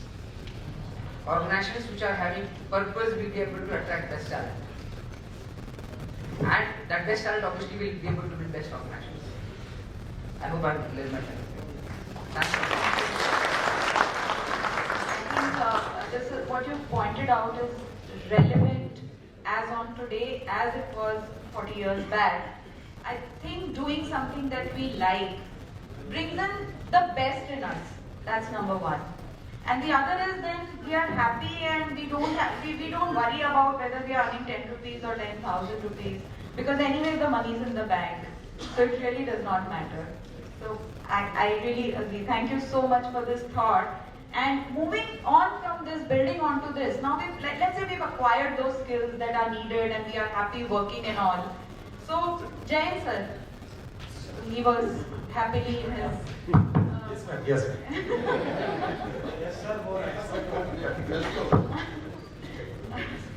Well, Jain sir has been with Amul ever since he graduated from IRMA. Which means I'm unemployable outside. See, they are putting words into my mouth. I have not said that. So, sir, as commodities move from products to brand now in today's times, products largely still remain in the commodity space. They have not been able to graduate to a brand. And you have been in the branding space for so long, ever since. The commodities, if they want to reach the brand stage, it is a very long process. And the transitions, what are the transitions that you see in the process? And what are the strategies that one should adopt to become a brand? Thank you, Richi, for the question. And I'm reminded that I'm back in Professor Mukunda's class of marketing way back in 19. But before that, Mr. I am sure you will be appreciating the notes which our Richi ma'am has taken. And meticulously, she is asking very difficult questions from there. Okay, first of all, thank you so much. We are here at IRMA on this special day of 26 November, and we should also recognize that Dr. Kurien was one of the best marketing minds that not only India, the world has had. Because of, since he did so many other things, we are not appreciating this fact. But you can see the transition of converting a commodity into brand. What is Amul and converting a liter of milk into a commodity India kind of a journey is what was possible because for his passion for 4 P's, of course, which is product, price, place, promotion. You can now relate it to every single thing that he did or we are doing together. But he injected 2 more things into this entire thing. So one was passion, that is the 5th P. But the 6th P, which I think Sandeep mentioned also, was purpose. So once you put purpose into anything, it makes the entire journey or a transition from category X, loose, unbranded package to package and branded very, very easy. And you can seamlessly translate it across any single commodity you are looking at. Today, companies try to identify purpose after doing work. Here, purpose came in as a cooperative, and then that resulted into conversion of milk into maybe Asia's largest milk brand and return over 61,000 crores. Indian dairy industry becoming so big, largest producer of milk in the world, and so on. Now, similar experiences and examples have also happened in space of oilseeds. We are now working in space of organic and trying to convert a regular wheat flour into an organic product by involving the farmers and the producers on the one side and consumer awareness on the other side. But this is a slow process, it's a difficult process. And what also it requires is, as you mentioned, resources. But Dr. Kurien did it by only giving 1% of the total turnover to advertising and brand building. So you can imagine that his purpose of serving the producer was so high and also making value for money brand for the consumer so high that he did not say you need to waste money to buy out a consumer's loyalty and make a brand. So the transition process is very important, but it's a passion with which you work, with focusing on the science of marketing and manufacturing would give it results. And we can transplant these learnings into any category or commodity we can look at, and the results will come more sooner than later. Sir ये generic question का answer आपने दे दिया, मुझे specifically बताइए। एक minute पानी को मिला दें।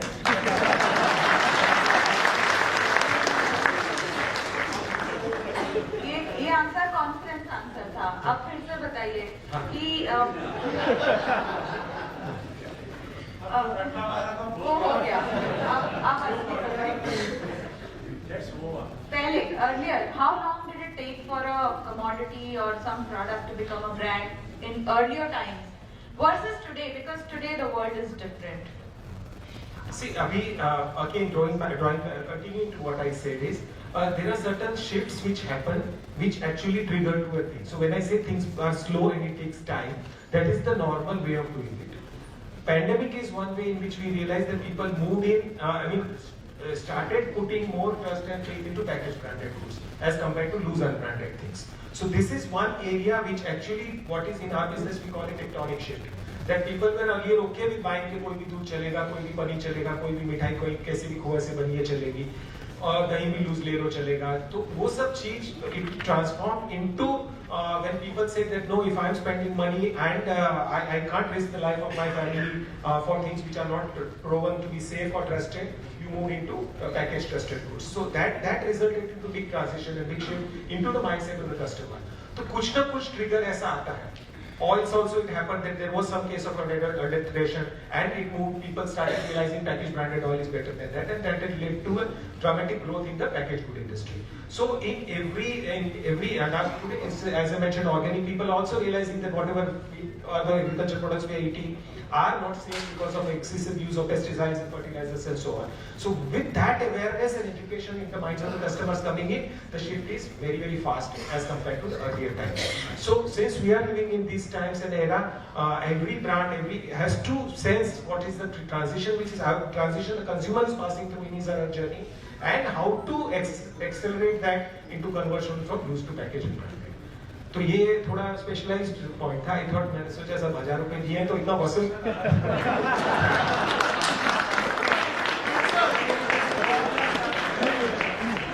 देखो नया सीखा ना टेक्टोनिक शिफ्ट, ये ज्योग्राफी का ही याद था. All right. So I think moving on from here, let us ask somebody who has been in the space of various FMCG organizations and especially consumer-facing roles. Let us ask Kamaldeep sir. I can see the batch dynamics is working here. Some batches are getting too much of backup.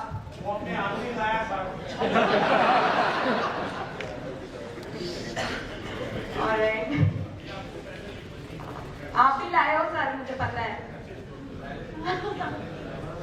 मैं भी लाई हूँ. मेरे bag वालों जोर मचाना.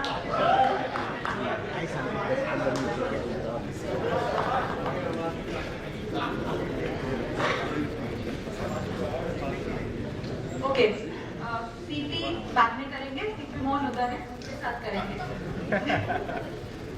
Okay sir, D2C is the buzzword today, and in food, FMCG, agri, every other day one new company is coming up, organizations are merging, things are just going from here to there like a wave.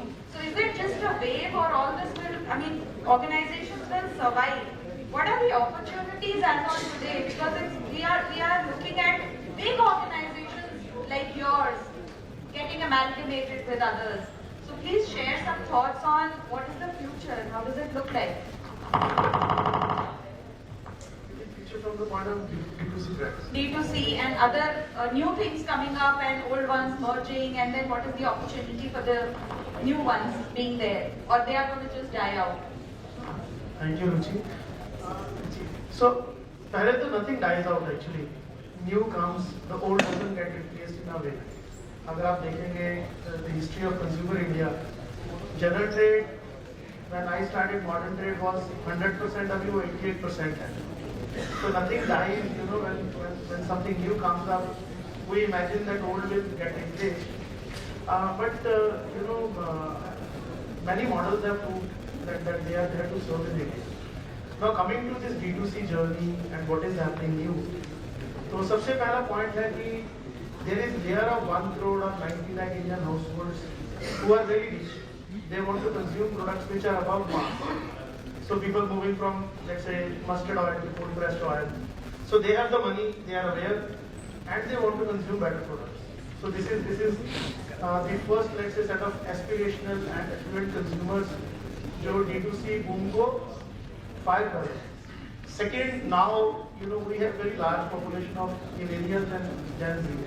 Unlike us, they consume digital content, they interact with brands digitally, and they don't need physical pivots.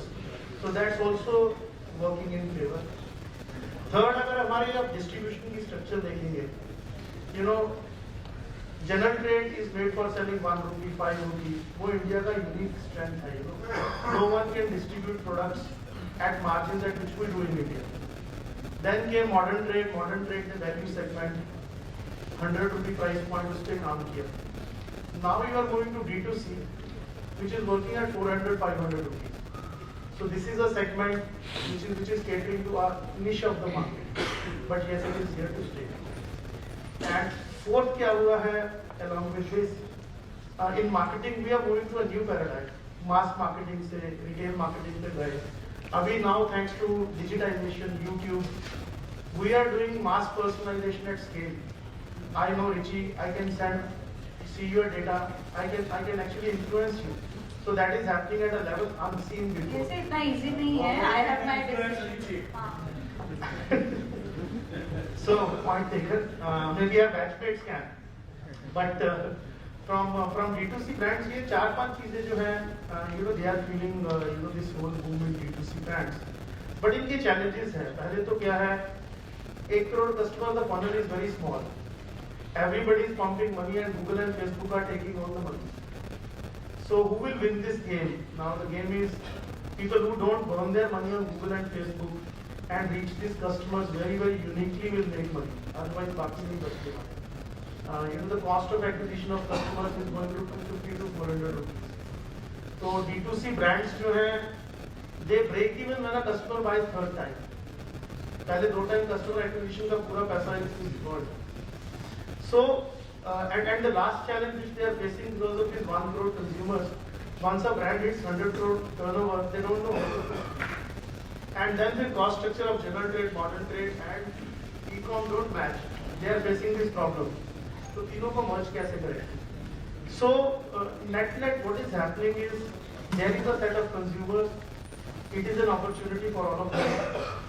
This market will definitely grow as we, जैसे JK Radial था when I was a kid, हम सोचते थे ये कौन use करेगा, but 20 years, 30 years down the line, the market completely changed.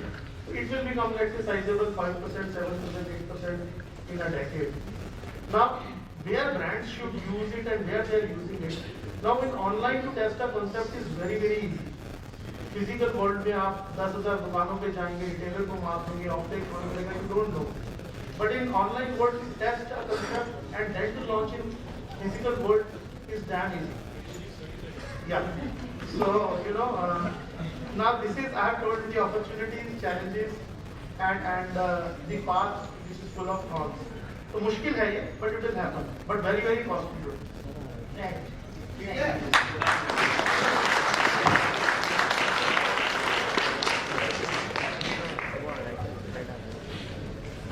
So I keep coming back to the milk industry because that's where I belong to, and you can see the presence on the panel because of that also. So let me come to Pawan sir. He's smiling. Do you know the question paper already? Okay. Well, what all you eat at Amul, he's the person in charge of that, huh? Let me tell you. He takes care of all the products at Amul. And sir, Amul is such a big giant. We cannot even imagine Amul facing any challenges in its supply chain. I mean, I have clients across the country, north, east, south, west. Everyone, not barring anyone actually, everyone faced losses during the pandemic because of supply chain issues, because of product issues, procurement issues, everything. I think Amul is the only one that has gained market share across. But even then, even being a giant, no one has that kind of an immunity. Can you share a few incidents wherein you were able to overcome some of those challenges that came from the global supply chain perspective? And actually, could you create success stories? That's a tough one.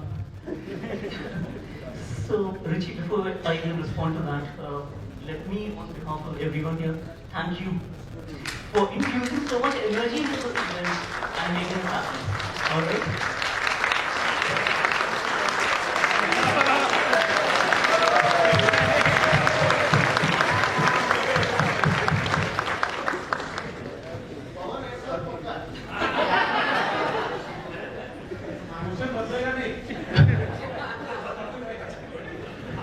Okay, coming back to your point that you raised. See, everyone here is a part of the extended Amul family, right?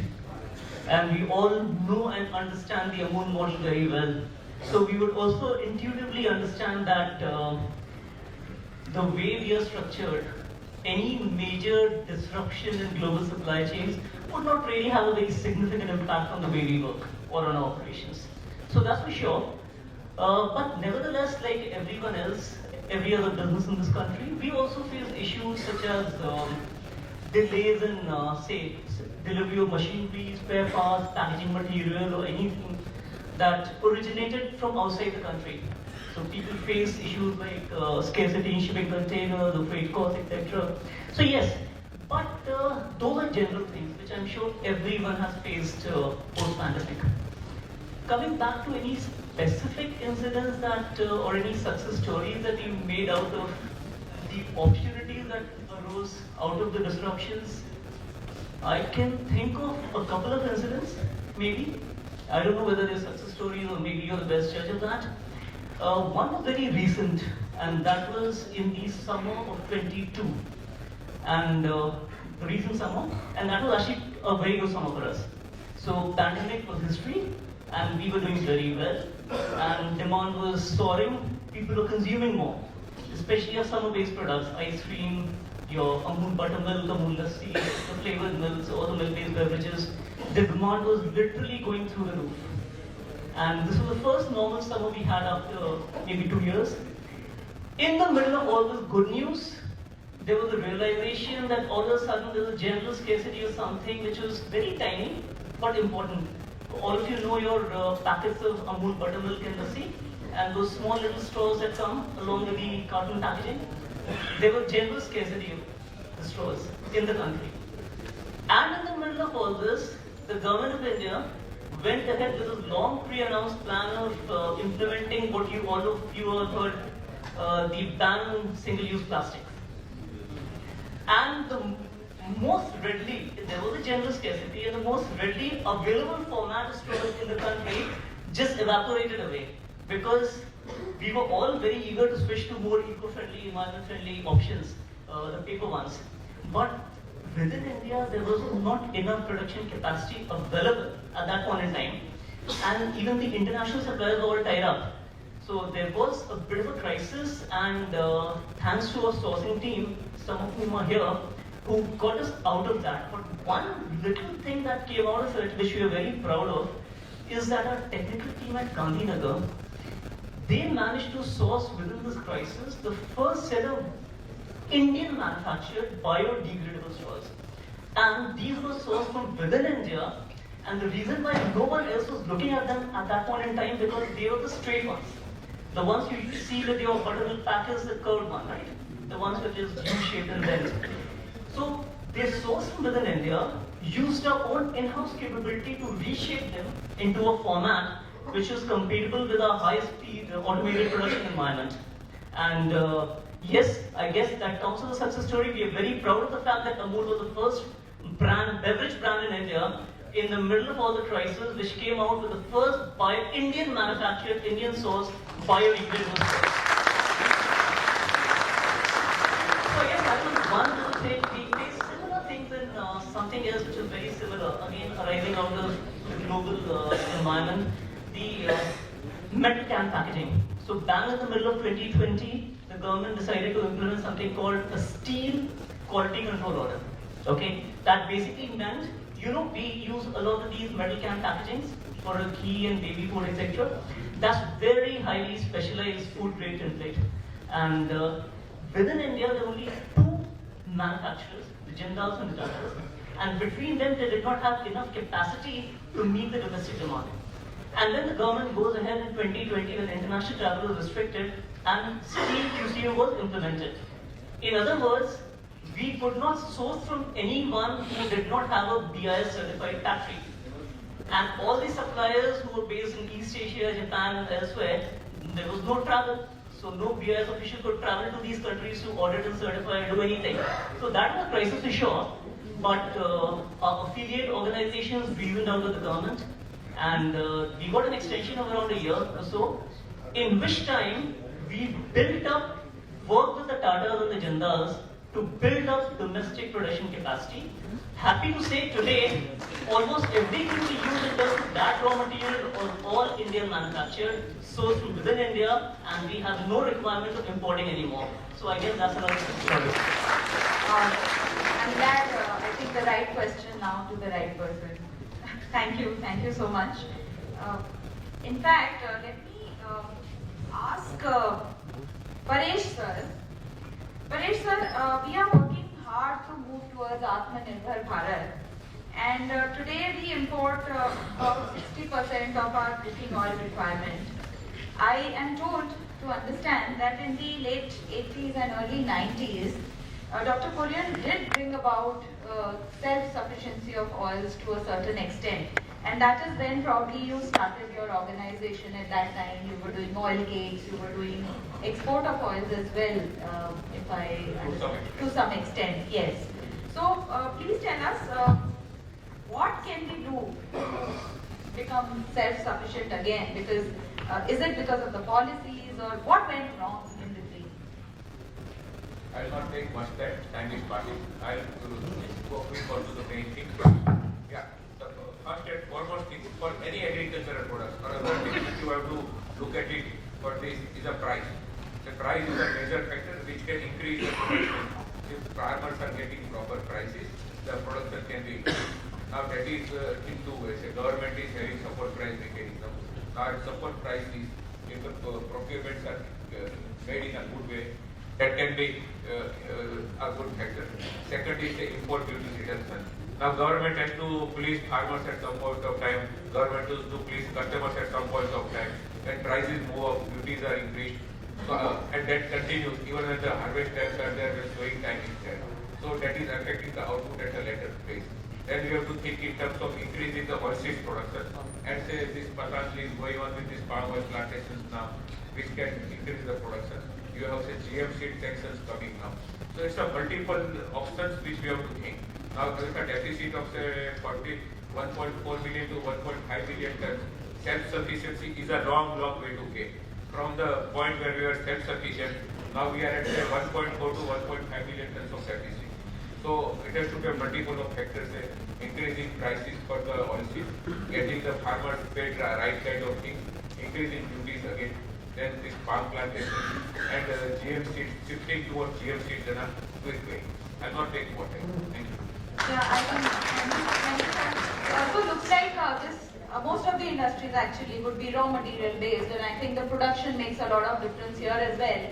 So let me come to Sudhakar sir. He is the CEO of IRMA Agrotech, and he is also the president of the Indian Vegetable Oil Producers Association. Sir, considering the fact that we somewhere lost the production of oil properly as far as our requirement was concerned, how did you manage to achieve the 10x growth in your company, and how did you do it with edible oils and brands and using biofuels? Please share some thoughts around those. Check. Vicky, our moderator has been very mischievous because I've been trying to get the topic for a while now. Initially it was pandemic, supply chain, which I prepared. Then later when I checked, she said it's self-sufficiency. After that I made a couple of pages of notes. She said you get 2.5 minutes. When I prepared for 2.5 minutes, she is asking a question which I require an hour. Okay, so I think I will not take much time. I'm so happy. Anand hai, idhar aake. So finally I decided, Ms. Moderator, that whatever be the question, I will say what I have to say. So let me go back to the roots. Let me quote from Dr. Kurien, which because of whom we are here. He said, India will find its place under the sun when the partnership between the wisdom of the rural and the skill set of the professionals will happen, right? So that's the reason why we are here. I'm so happy that I passed out from IRMA, and like many of you started off like a salesman or a trainee or whatever, but thankfully I got to handle and build some businesses to grow it big. So all of us have got a story to tell, right? So as far as your particular question is concerned, I think in the edible oil scenario, we saw the opportunity in my current company in the last 7-8 years, of course. When we started off with 2,000 crores when I joined, so we had a vision statement. Usually, consultant come and tell what is your vision and all that stuff. I said, we want to become a $5 billion company in 10 years. So nobody believed. They said it's very foolish and atrocious statement. Later, another consultant came and told us, if it is a moonshot and people don't ridicule you, and if they don't like what you say, then you are on the right path. Okay? So, but come back to the subject of edible oil and the growth. I think we saw the opportunity. We saw the consumption growing. We knew how to do the risk management of the commodity, which is very, very important. In the last 1 year, you would have heard that the governments all over the world have moved from farmer to consumer to treasury to again back to industry. Look at Indonesian policy recently. They took a gun during pandemic and then shot on their foot. So when I look at the Indian government, I feel so happy that they are listening and they're happy to interact with us and address the issues from time to time.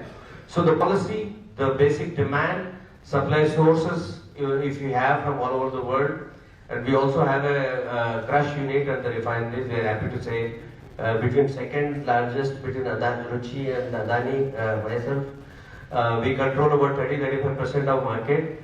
Who is number 2? We don't know. Sanjeev and I will decide over the lunch time. But I'm happy to say that the IRMAns as or is there also. And now talk about him only. So him to put together, we are in this industry. We saw the as far as the 10x growth is concerned, it just happened. I can't cover it in 30 seconds. Simply I can say it is the people have the right amount of seats in your organization, have the right people onto the seats and get them to work on the, apart from the purpose, work on the autonomy and the mastery. I think magic will happen. That's what has happened. Thank you very much. देखो भैया ऐसा करना ये दोनों लोगों के साथ मेरा बढ़िया फ्रेम में फोटो ले लो मुझे पता है they are controlling the oil business ना oil mafia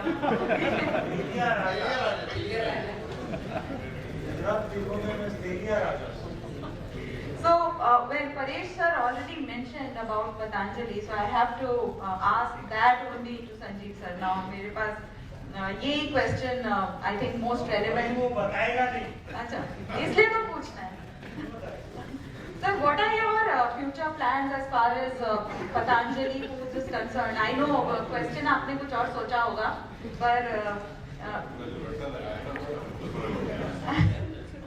so yes ma'am so sir please share I'll get but first let me complete So basically, like Paresh sir mentioned, that you all have done some plantations, but sir, do something. And now that you all put together control the oil mafia, then you should do something to make us self-sufficient. I think that is something that we really want from you now.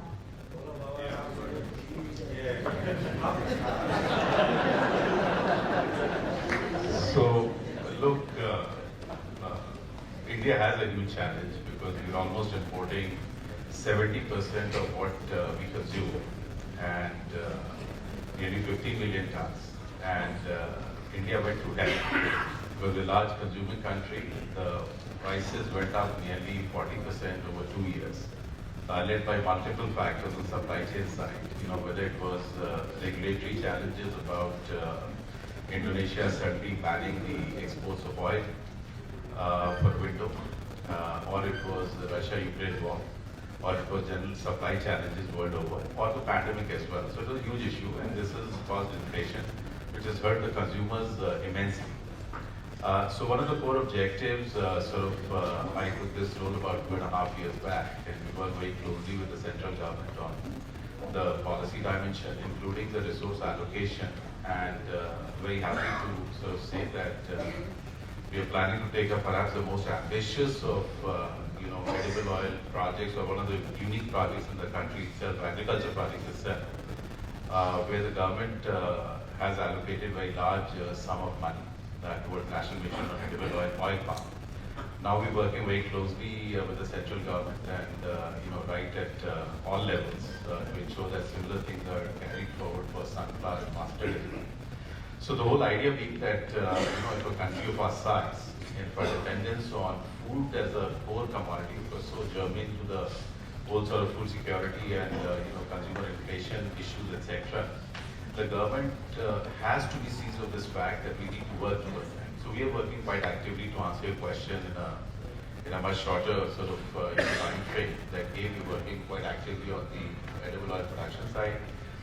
We are working and recommending to the government that we need to look at alternate channels. So just the other day I was telling to the government that we need to look at multiple ways of securing long-term supplies, either from origins that we sign long-term contracts on a G2G basis, or secure plantations in whether it's Africa or Indonesia, Malaysia, that we need to secure oil supplies, or look at building up strategic reserves of the lines of petroleum sort of products or range of other food like wheat and rice the government does for the MSP operations. So I think there are a range of options available. It requires resources, and I think more than important is that giving the policy makers right inputs, that they're able to do that. And happy to report that we are right up front in terms of working through that process to make India at least certainly partially to adopt an effort and work very closely with the government and the stakeholders to make it happen. And which one of the key stakeholders are farmers. We will be interacting with almost 500,000 farmers to get this done, and it will raise both their livelihoods, the job creation at the ground level. And that's the core purpose around which we are working. Thank you. Sir देखिए, मैं तो sales वाली हूँ। आपने ये सब बताया, मेरे को नहीं समझ आता है, कब तक हो जाएगा ये बताइए। बहुत टाइम नहीं लगेगा, 5 साल में आप देखेंगे कि इंडिया का बिग चेंज होगा, and with a massive work which is going on. That looks fantastic. Okay. So let me now ask our hero of the panel, because he has brought his supporters also. Nitin sir, आपने इसलिए last में रखा है मुझे। हाँ, यहाँ से लंबा कितने सेकंड है मेरे पास? वो हमारी टाइम कीपर हो गए।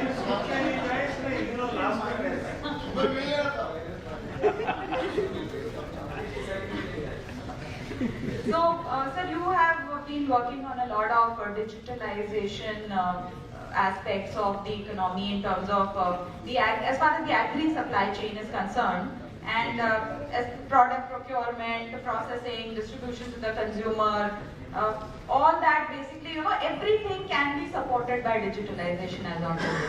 Now, we've heard all our panelists. I would request you to tell us how digitalization can support on the challenges that we have heard up till now, and please, as a reporter, please sum up the panel. पहले 30 second flow का एक anecdote बताने के लिए जैन मेहता जी ने बताया कि 1% marketing spend है अमूल का। सो आप बात कर रहे थे 30 seconds, 10 seconds की। So when Sodhi sir was the CTA marketing and we were students, we had a project कि analyze करिए कि FMCG इंडस्ट्री में कितना होता है, 3-4% होता है और अमूल का 1% होता है, और हमने खूब रिसर्च करके गए। And we had an appointment at 8 o'clock in the night, वो बिजी थे, 8:30 बजे अपॉइंटमेंट मिला और हमारी मीटिंग सिर्फ 1 मिनट चली। हमने उनको पूरा बताया, हम ये रिसर्च करके आए, अब आप हमें अपना एनालिसिस बताइए कि आपका ये 1% क्यों है। तो सोडी साहब ने 5 वर्ड्स में बोला, हमें जरूरत ही नहीं है।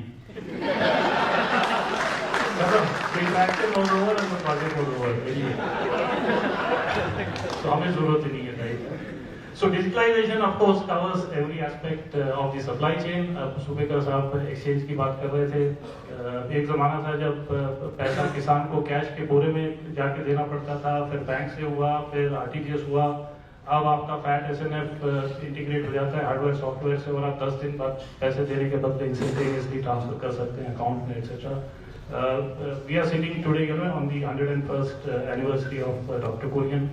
Again, as Sodi Saab said and Jain Bhai, everybody also mentioned, एक तरीका होता है फार्मर को फायदा दिलाने का by value addition. So you do, processing, value addition and give the dividend back to the farmer. दूसरा तरीका होता है by bringing in transparency.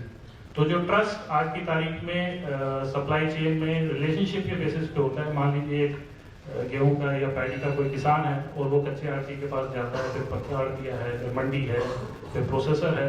How do you replicate that same trust which is happening through a person-to-person interaction using technology? And with that, how do you eliminate maybe non-value-adding activities? तो क्या एक Miller है जो कि daily price दे देता है और farmer को प्राइस मिल जाता है और उसको कॉन्फिडेंस और कंफर्ट मिल जाता है कि क्वालिटी कैसे टेस्ट होगी, ट्रांसपेरेंसी कैसे होगी, पैसा कैसे मिलेगा. So eventually in the next 10 to 15 years मुझे लगता है बहुत सारी जो old world industries हमारी agriculture की हैं, they will get revolutionized and a lot of that benefit also will pass on to the farmer. And for students I would like to say एक ज़माना होता था आज से जब maybe 70-80 साल पहले, there used to be a position called Chief Electrification Officer जब manufacturing और industrial revolution हुआ था, क्योंकि तब सब चीजें मैकेनिकली होती थी, तो बिजली तब आई थी, तो हर कंपनी में एक बंदा होता था चीफ इलेक्ट्रिफिकेशन ऑफिसर. आजकल ऐसे ही फैशनेबल हो गया chief technology officer. Chief electrification officer के बारे में किसी ने नहीं सुना, because electricity is now part of every manufacturing operation. तो ऐसे ही चीफ टेक्नोलॉजी ऑफिसर अगले 10 साल तक होगा पोजीशन. उसके बाद everybody will be A technology officer. So all of you as student was seated I think in the last 3 or 4 rows, take it a point that make the curriculum and knowledge of digital technology an integral part of what you're learning. Because that's going to be everything after 10 years, 15 years, and all of us sitting here will be obsolete. Because the way businesses function, the way knowledge is imparted, the way we talk, the way we interact, the way businesses function will totally be, on the basis of technology. So then we will have another discussion on technology. Thank you. And I think you will need some consultants also for all this work, na sir?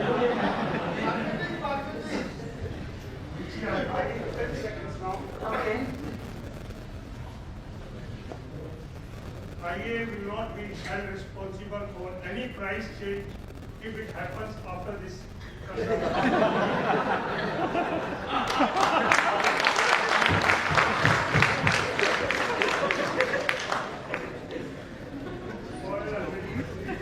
So I thoroughly enjoyed chatting with you all gentlemen.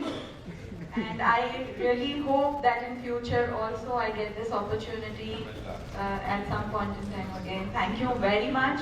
It was an honor to be here.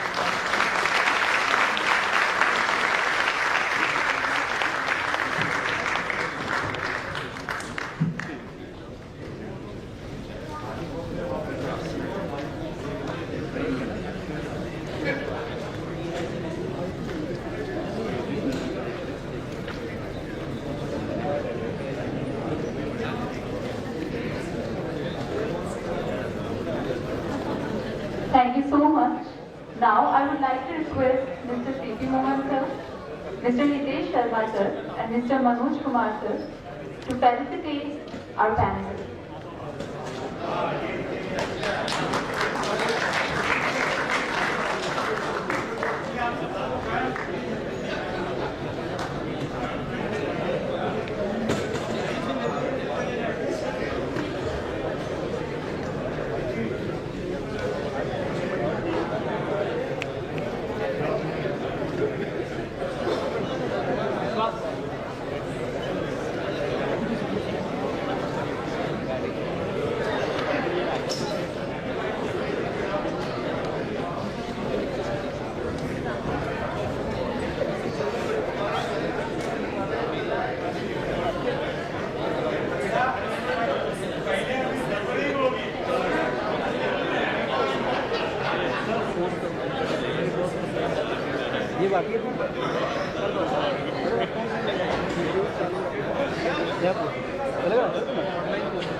Poverty elevation, sanitation, housing conditions that plays an important role in overall human development.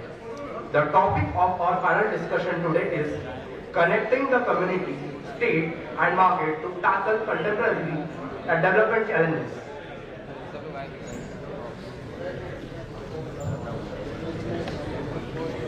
We would like to invite our panelists to join us on the stage. Mr. Rajesh Kapoor, CEO Kurien Organization. Mr. Meher Kadekar, ex-government of Chhattisgarh Head Social Audit, PRM 5. Rajesh is from PRM 2.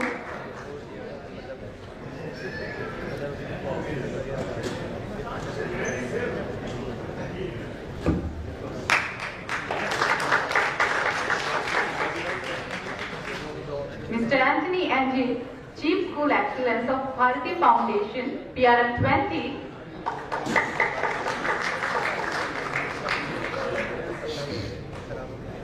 Mr. Sai Krishna Nanduri, CEO, NFSI, PRM 5.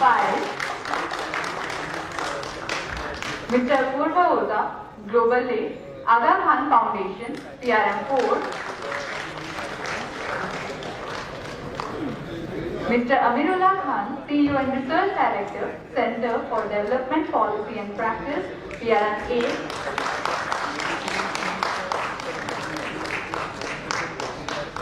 Ms. Gautami, Consultant, Travel Another India, PRM 10.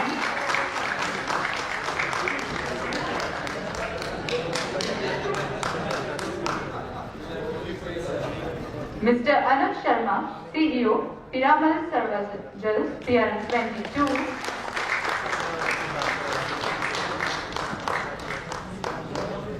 Mr. Vinod, CEO, IPS Development Foundation, PRM 4. Mr. Sriraman, CFO, Piramal Foundation, PRM 9. Mr. Vinod Kaushik, President and Coordinator, PRM 11.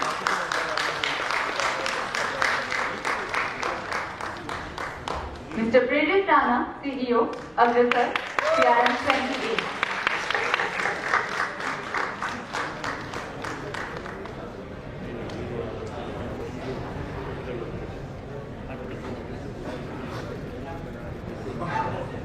Now I would like to introduce a moderator for this panel, Sriji Muralidhar sir.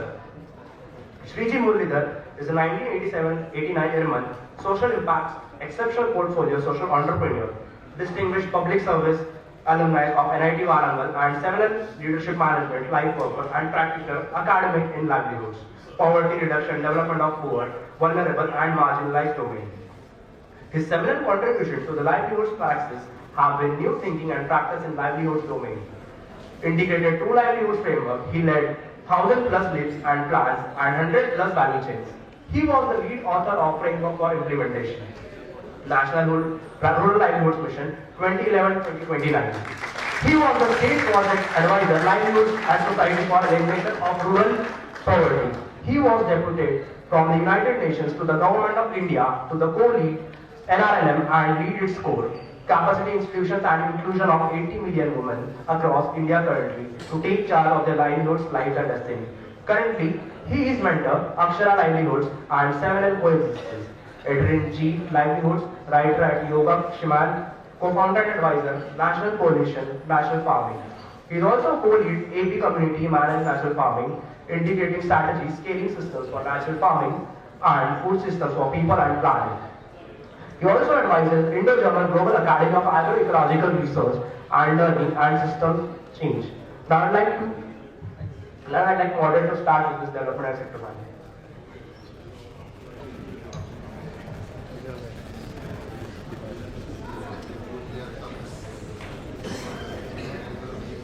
People are not there. Our topic for the day is how do you engage and connect with the Samaj, Sarkar, Bazar to tackle the contemporary development challenges. Can you hear? Okay. Yeah. So I'll just be in a very freewheeling format, and I'll start with the youngest person, maybe probably. So that let's see whether Prerit Rana will he be able to start on the question, what are the challenges you see in the development? Before you start, I just want to tell you that the old man, whom we are very, very mentored by him and some way work with, some of us work with him, has actually faced most of the challenges in his lifetime and tackled in his own way. He engaged the Saman, he engaged the Sarkar, he engaged the Badan. Sometimes he contracted, sometimes he inspired, sometimes he tamed them. Sometimes they hold them by horns and make them play to his tune. All that he has done. So we have examples in the old man, but I want to see how Prerit sees it. What is the challenge you see importantly, and how do you engage with these three great pillars: community, Sarkar, and market.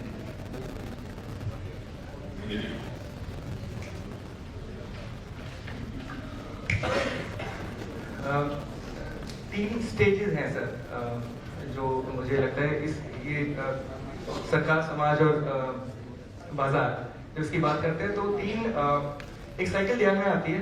वो cycle है, पता नहीं progression है, but मेरे को समझ में आता है फाइटिंग, बैंडेडिंग एंड कनेक्टिंग और सिनर्जाइजिंग। तो ये तीनों फाइटिंग करती हैं, फिर बैंडेडिंग करती हैं और फिर कनेक्ट होती हैं। तो ये मेरे को प्रॉब्लम ये है, हम क्या करें?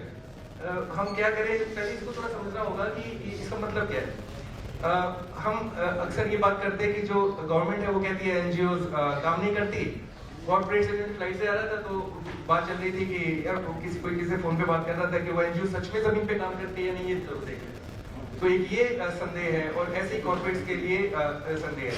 और ये एकदम से उजागर हो गया था कोविड के समय में। तो कोविड में तो एकदम सबने देख लिया था। हम तो माइग्रेंट वर्कर्स में 12 साल से काम कर रहे हैं, लेकिन हमारे टीवी पे माइग्रेंट वर्कर्स कभी नहीं आते थे।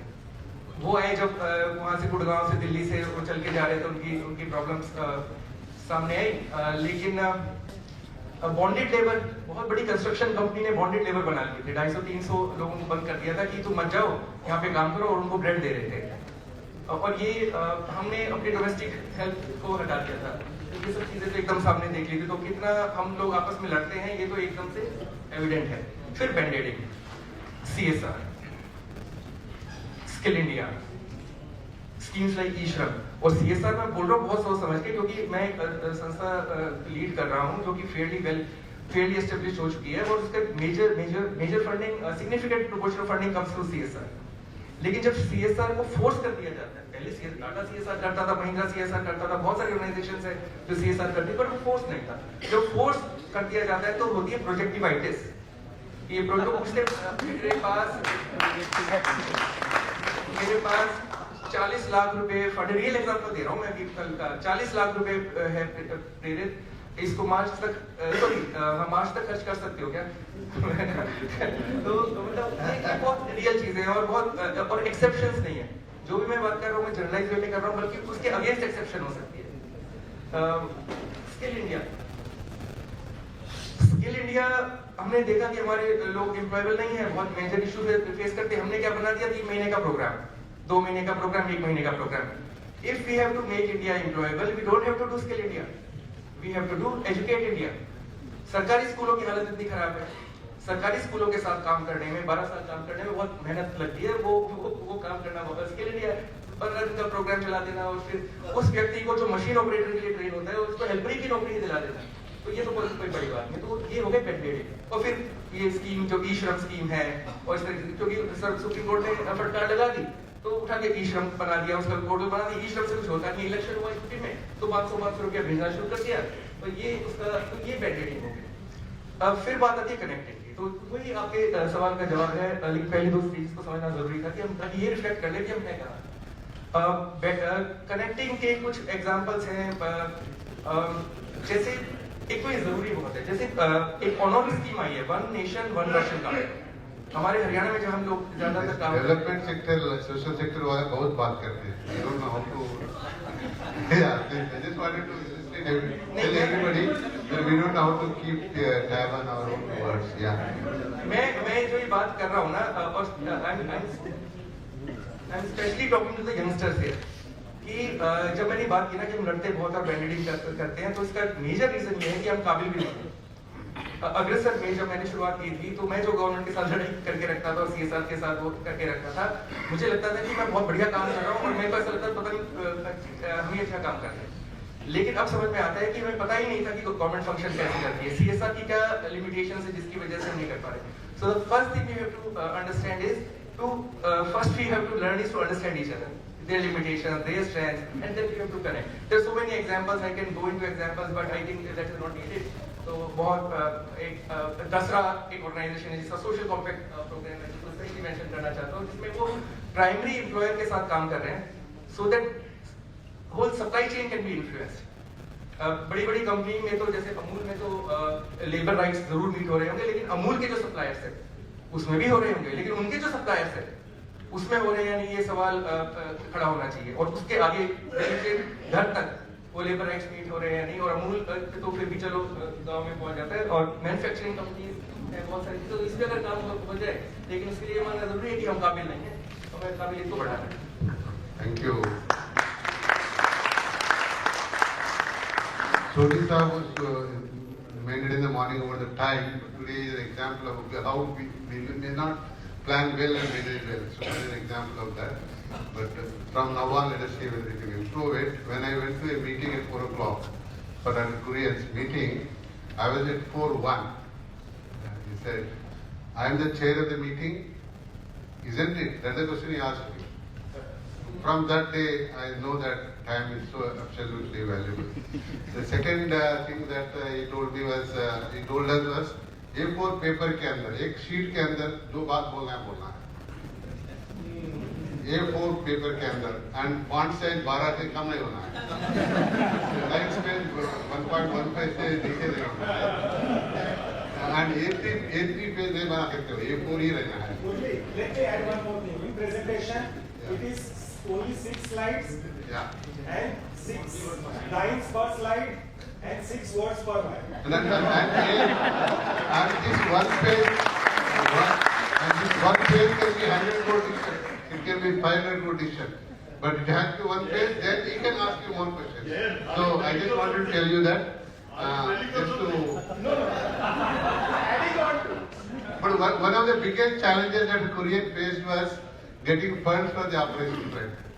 When Prime Minister asked him to replicate Amul, he wanted to get money. It took 6 years to reach there, and getting money for the development work is the biggest challenge. I will ask Amir to take us through the processes of funding required for development social work.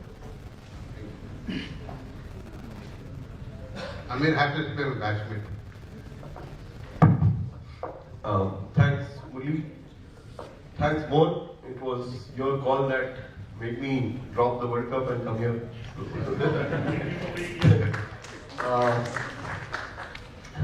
And thanks, Richie, for being so persuasive. It was only because of her that I agreed to join a panel with 17 speakers. I had done that last in one of those strange TV shows where the only thing I managed to get Murli was ah. And then I stopped going there. But here, thanks for everyone. And thanks for the audience to come back. It's so reassuring to find that there are more seated there than here.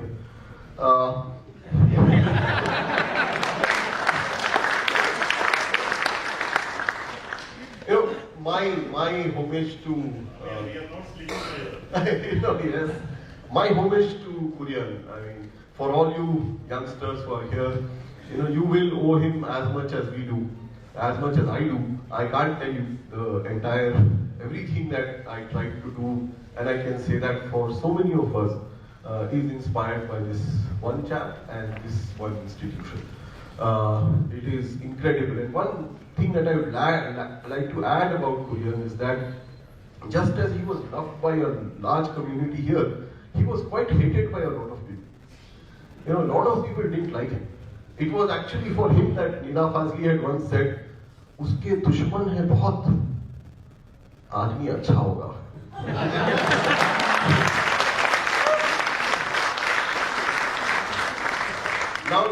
Now for the 30-second or 29 to answer Murli's question, there is no money.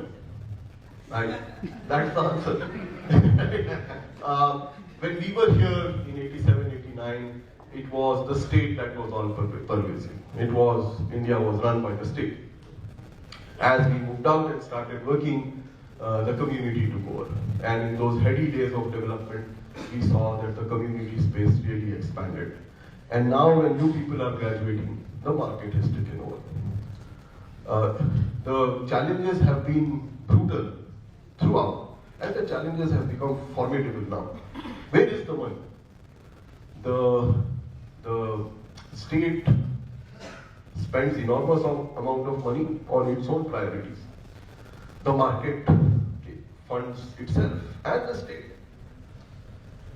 All the CSR funding that we thought we are going to garner is now going into most things that the state wants to spend it on, including lofty things like statues, literally. So the funding for civil society, funding for us, has shrunk remarkably, especially foreign funding with all the concomitant problems related to our unease with the foreigner yet again. And that's why, as you are graduating, you are entering into a space where the challenges of poverty, etc., are just as big. You know, when we graduated, there were 300 million abysmally poor people in the country. As you graduate, there are 300 million abysmally poor people in the country. Your challenges are just the same. Your position is just the same. Your opportunities are just the same. I must end by saying that, you know, I worked in this space for several years now. I'm mostly in the research area, and we have faced those crunch situations. But you know, COVID, it was very interesting. There were 3 people who made a lot of money during COVID, whose net worth went up by some 13 times. One is Mr. Adani. The second was, you know, the second, and the third was me. We also increased our net worth by 13 times because we were working in the health sector. We went up 13 times to reach 1 crore. But the scale was just as big. Thank you.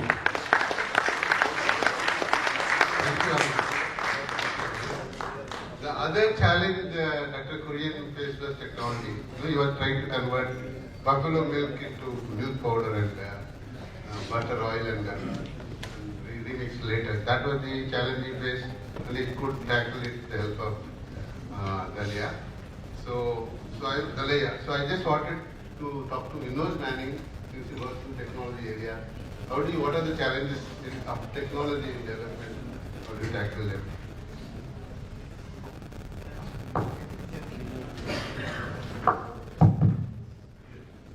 Thanks. Did I pay you for this question? No.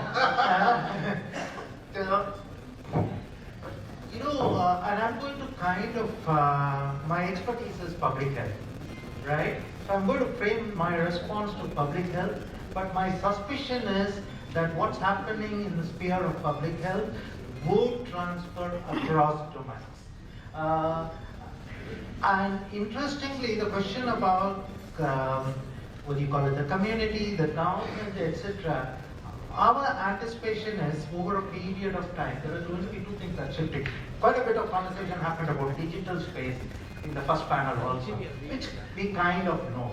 But the other trend that's happening, and I personally think it's extremely great, technology is driving people into self-care. You know, lots of things, even complicated, what was earlier complicated, like an abortion care, long-term contraception, is all moving into self-care. WHO is thinking of it, companies are getting into self-care.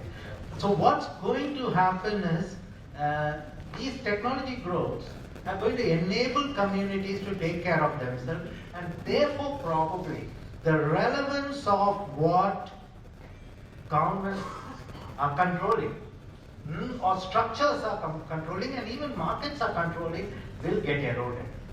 I think from a rights perspective and from access perspective, this is wonderful because the power goes straight into the hands of the clients, the community.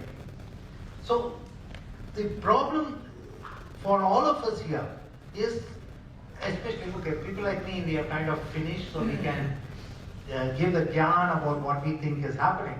But for people like you and for IRMA, the challenge is how do you prepare yourself for those changes so that when you pass out, when you work in these sectors, you are proactively be there, right, the right skills and the right, competencies to manage this transition and make this relevant in the social sector. Right? That's it. Yeah, the institutional builder he tried with all forms of institutions probably. He has been society, company, non-profit companies, partnerships, collaboratives, variety of forms he has tried. And at the end, the government wanted to take over, 84, then Operation Whiteboard.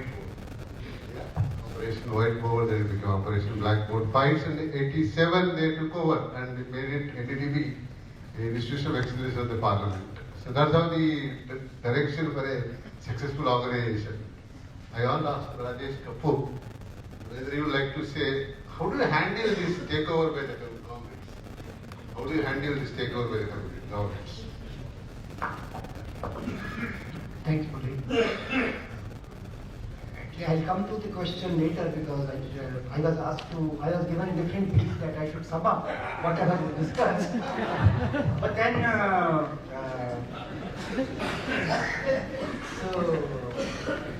then, what happens is that even during the IRMA days also, I never restricted myself to the briefs given. The professor used to ask me, where is it mentioned in the case? You are going beyond the case. Had I not gone beyond the case, I wouldn't have been here.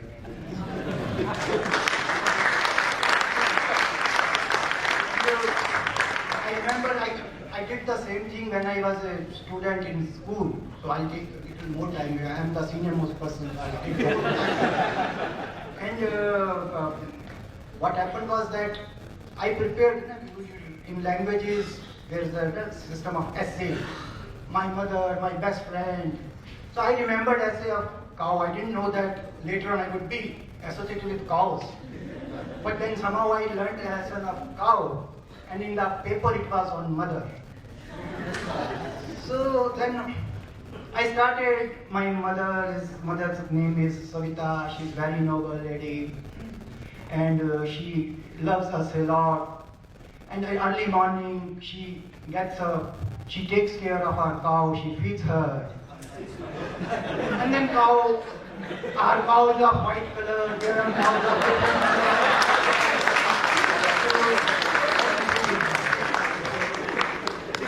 Second is challenge, we are talking about challenges, and I see a challenge here also, that our panels mostly are very gender insensitive.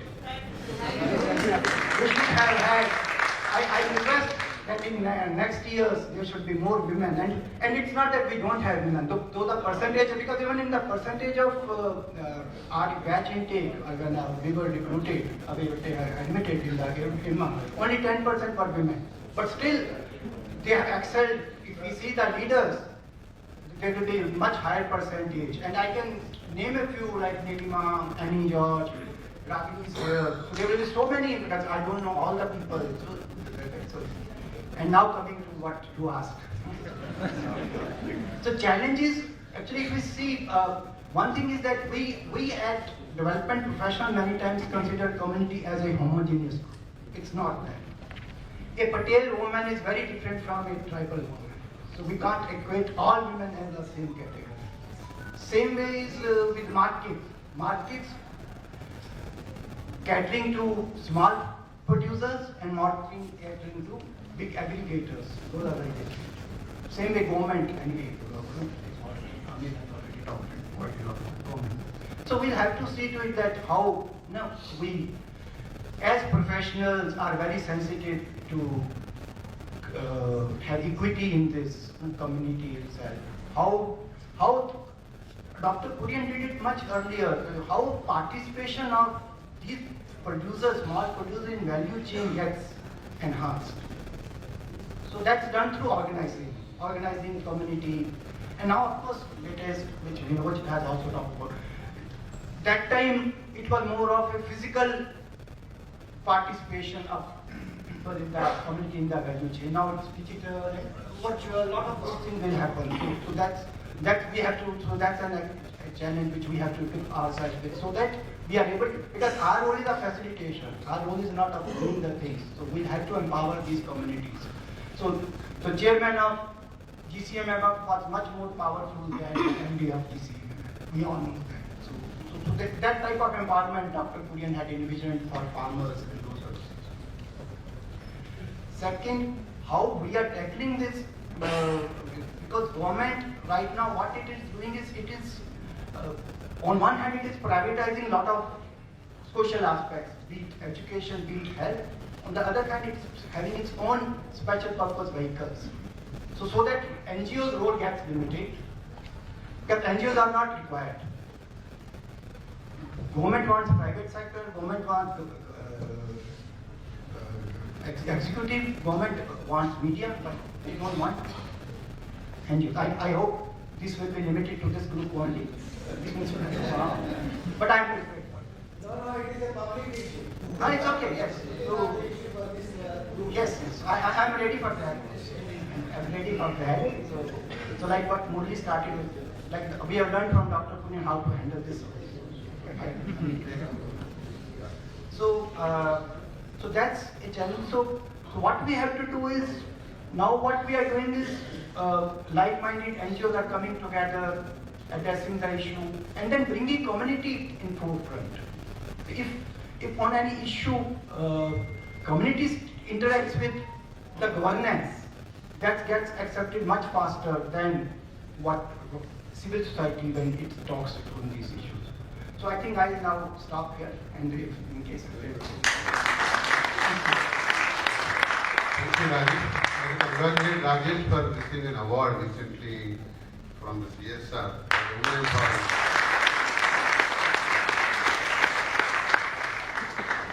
We traveled with Gautami in endogenous tourism. I was working at Pochampilli and she was looking at Kutch. So I just wanted to ask Gautami, how do you take tourism and development tourism, social tourism, all these things into the purpose of developing the poor and helping the poor? Thank you. So since nobody keeps time for the timekeeper, I have the mic.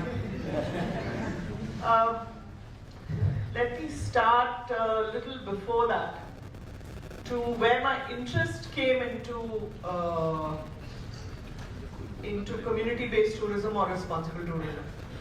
I think it started somewhere when I was in IRMA, when for the first time in my life I understood what gender discrimination meant. And I feel a bit disheartened that today I'm the only woman sitting here on this panel. But I am feeling hopeful, seeing that as the rows go up, there are more women there. I think for us, we are the privileged few who get a higher education in this country. So it is up to us to grab our space, it is up to us to grab the mic and not let go.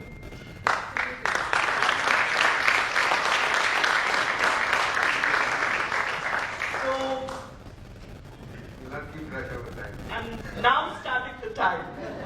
And so when I was working with Kutch Mahila Vikas Sangathan, the village where we failed to work with the women was the one chosen to bring in tourism. And we found that once tourism came in, the women automatically were pushed forward. For instance, the women who do the lippen work, the mud work, they were being invited by architects, they were being invited by architecture colleges. The guests would go to the school and say, why are there no girls in the school?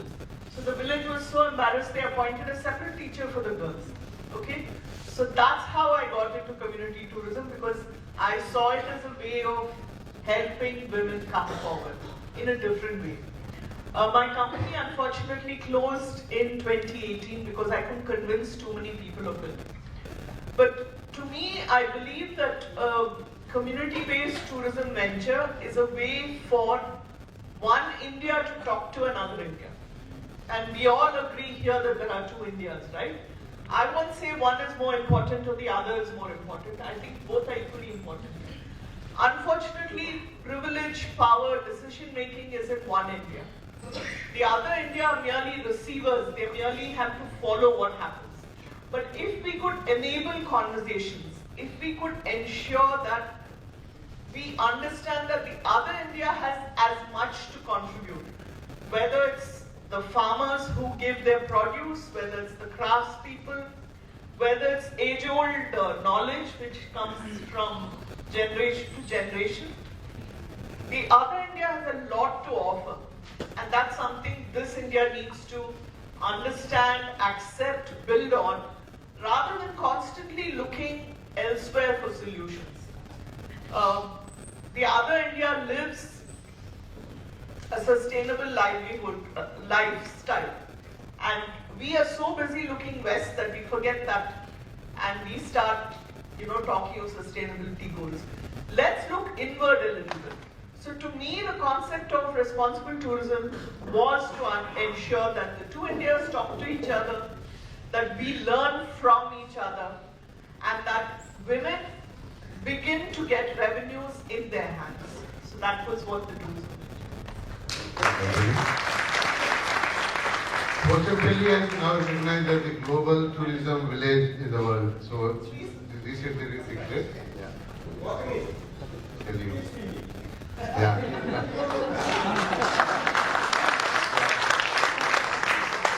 If you get me started on travel in other India, there's no ending today. Thank you. Yeah. Thank you, Dr. Miki. One other challenge Dr. Kurien faced was in IRMA Ahmedabad, we are not getting people here. And he said, we'll start IRMA, professionalizing the sector. So that's the one example. Vijay Mahajan and Deep Joshi, they started Pradhan to bring professionals into the sector. So I would like to ask Anthony to tell us, how do we go about tackling the professional need of the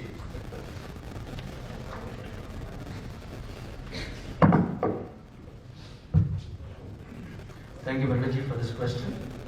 And though we have come back after tea, it looks like a post-lunch session. So it's really good to be back here and taking the air of IRMA. It's always revitalizing and energizing. And coming to the question on the how to tackle, and I think one of the ways in which Dr. Kurien did was bring in this type of professional. If I remember clearly, initially he went to IRMA Alumni to get professionals for Amul and GCMF, and he couldn't get the right attitude and right passion. And so, if we have to work in the sector, which are social sector, in a specific way, I feel what we need to give in IRMA in general is the passion that is required to work in a development sector. Now, in the previous panel also they talked about entrepreneurial skills, and the leadership has to be in all walks of life and at all levels. So while the content is important, microeconomics is important, financial accounting is important, strategic management is important, all the topics are important. But what are the skills that we are pushing into the minds of the children? And developing those skills is important. Because when you go out there, yesterday, some of our classmates were talking about, we studied so many models, but none of the models worked when we started working. And it became a history. It became a history, though we did not learn about history here. So I would stress on the importance of skill building, and I think Vinod also talked about the competence, because that is the most important thing. We recruit so many people, and to get one position filled, we need to interview at least 50 to 60 people these days. So there is no question of lack of employability. I think there is a kind of lack of employable people. Recently a study came out, 1/4 of the MBAs are employable. 1/5 of the engineers are employable. 1/10 of the graduates are employable. So I think that speaks volume about the education system that is coming here. So if you have to get professionals to work, whether it is the social sector or even the profit sector, we need people with passion, not just for development. Anywhere we work with passion, work with entrepreneurial skills, then the professional in all of us will come forward. And that's where I think IRMA can make a lot of contribution. And this will also help. One of the key things which I admire in Dr. Kurien is working in scale. So if you have to tackle a problem, I think earlier the speaker also was talking about, every graduate coming out, you will have to deal with the 300 million poor people. So we cannot afford to have one village transformation. We need to see how we can coordinate with the government, which is a sleeping giant, how we can awaken them and make sure that, just like Dr. Kurien did in Operation White Revolution, we need to make that particular even in the professional level.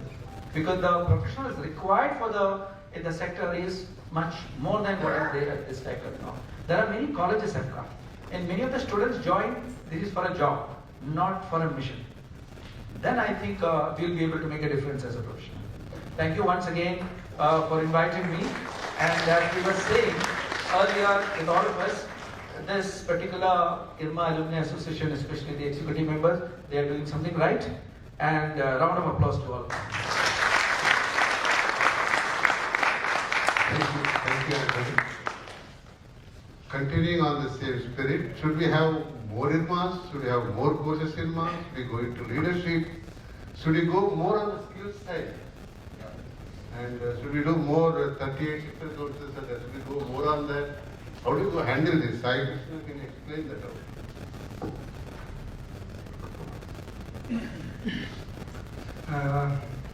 That appears to be a very appropriate question, but I have more thought to it. I had a thought process, like taking back to, first of all, it's an honor to be part of such a great discussion.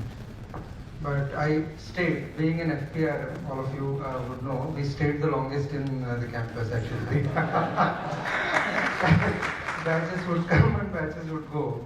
So it was very, in a way, painful experience also, not having any visibility of where the end is. However, we are taught to ask more questions and find a solution. So unfortunately, I got into a system where I have to find solutions than asking questions. So in the practice, so three principles, three very exploration questions that are always in my mind is, why do we as a development sector start creeping about, array capacity building मुश्किल है, behavioral changes है, ये achieve नहीं कर पाएंगे, वो achieve नहीं कर पाएंगे. But business, corporates or private sector also does the same thing. It is also about, it is a behavioral sense. They also bring out money. But NGO में बैठ के हमारे पास पैसा नहीं करके बोलते हैं, लेकिन how are corporate sectors are managing to find money? That is one question that I always had. And when it was Kurien, so I worked in NDDB as well, and I was a part of writing this proposal of National Dairy Plan. So myself and Ravi Shankar were writing it, compiling information from several other departments. So I keep on, I used to ask several people, why does Kurien the way he is? Why he is so exemplary and so motivating, and he has managed such a big revolution? So 2-3 things that I could gather is, one is he has got a purpose very, very straight, and the integrity is too much, that uncompromisable. And third thing is, somebody said in the earlier panel, taking the bull by its horns, sitting in Anand, calling the shots in the Prime Minister's office, and also when the entire media is after the revolution and all. So that is something that he has somehow managed it. So that is one part that I always wondered. And the third thing is the resource use efficiency. Like when it comes to a private sector entity, we invest a lot of money in developing a product. Okay, and after that we have a lifetime to reap on the benefit of it, because there is an opportunity to keep the margins with you. Whereas in development sector, we don't have that. Even though we develop a product, it is an endless pit. हम पैसे डालते जाएंगे and we do lot of models, जैसे कि Rajesh sir बोल रहे थे कि मॉडल्स बहुत सारा सोचा था लेकिन कोई इम्प्लीमेंट नहीं कर पाया. So ये एंडलेस पिट जैसा हो जाता है, बहुत पैसा डालते हैं लेकिन वो कभी वापस नहीं आता है. These are the three questions that I always had. So when after NDDB, when I joined, when I took up the role in NSFI, National Skills Foundation of India, मैं थॉट में जरा कैपेसिटी बिल्डिंग करेंगे तो skill development करेंगे तो बहुत अच्छा रहेगा. 2009 से लेके गवर्नमेंट के पास एक नया एजेंडा आ गया था, पूरा ट्रेन करो. अभी lakhs and lakhs of millions of people इस नाम से ट्रेनिंग चल रहा था. But we are facing a jobless growth in the economy. So where do people go? Typically, what I learned from what Kurien perhaps has managed and which we are not at being able to get the bull by its horns is, he was always focusing on the income of the farmer. लेकिन हम यहाँ पे number game पे चल रहा था. Skill development was I have 30 seconds. Okay, हमारा number game पे चल रहा था. What we did is the principal challenge is one, not having right people in the development sector was got purpose and integrity at its core. Even if they have, but it's a flux. People move in and move out. It is very difficult to retain people. कई गिने चुने लोग रह जाते हैं जो can actually manage it. Skill space में it is more of output orientation. कितना लोगों को ट्रेनिंग दिया लेकिन वो जॉब में जाके या सेल्फ एम्प्लॉयमेंट में जाके कितना इनकम अर्न करवा रहा है वो actually was missing. It becoming a racket of sorts. हाँ, सो सेल्फ एम्प्लॉयमेंट अभी आया है. 2014-15 government has come out with added this entrepreneurship into the ministries. Okay, please wind up. Okay, so skill development, as I say, as a summary, is please, it is not training. It is an approach. It is a mindset, which Kurien had right from day one, that output and the outcome and the purpose are far more important than what is the input that goes into it. So the challenge of skill development on today's thing, if I can say, is not about कितने लोगों को training दिया और किस पे training दिया, लेकिन वो ट्रेनिंग को लेके how are we able to swing it around what perhaps Kurien could manage to. Thank you. Thank you, sir. I just reminded of Kurien's response when Government of India asked MIO to wind up. In between, after 1 year or so, we have both किया बस कीजिए. So we came with a red book to answer that question. Then Dr. Kurien, we went to him and he said, "ये जवाब क्यों देना है? We go to the court." So it was a literal way of looking at it, and we won the case because of that. When he said we go to the court, government went back. So it is a possibility. And the similar state today, NGOs, CSOs, ASPs, CRA creating a lot of problems, and space is coming down. Government is taking over the NGOs work. I want to ask IRMA, how do you handle the situation of money for the NGOs, collectives, and how do you go about working in this space? Well, thanks Murali for this question. I know it's a very apt question. And before that, I want to, so much about the gender imbalance being talked about by Rajesh, but I want to appreciate the challenges with which the organizers have put the panel. You just see the audience. You can see the gender imbalance in the audience also. So why only talk about the panel? So there is imbalance everywhere. So the same thing is reflecting here. So coming back to your question, yes, FCRA is becoming very, very tough. Amir also said, that basically the funds are drying out for this sector as such, and but the challenges are not drying up. We may try to project an image that the country has changed. We have become more, there are the rich people living in India, but the absolute poverty is still there in India.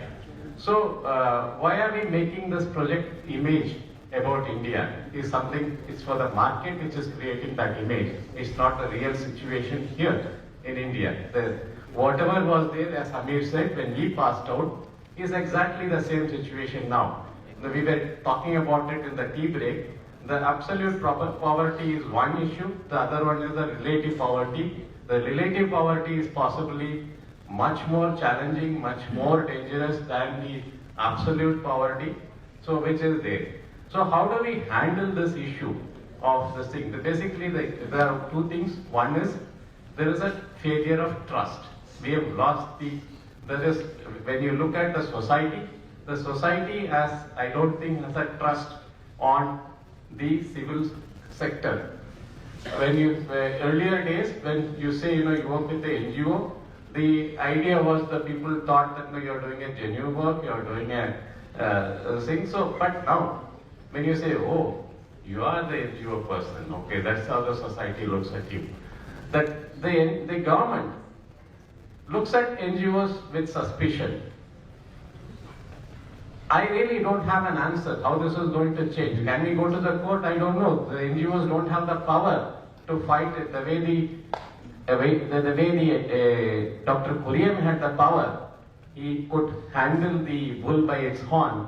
I don't think the NGOs have the power to go to the court and fight with the government about the whatever challenges which are coming from the FCRA side to the NGOs. So I don't think I have an answer to your question, Murli. We'll live with it.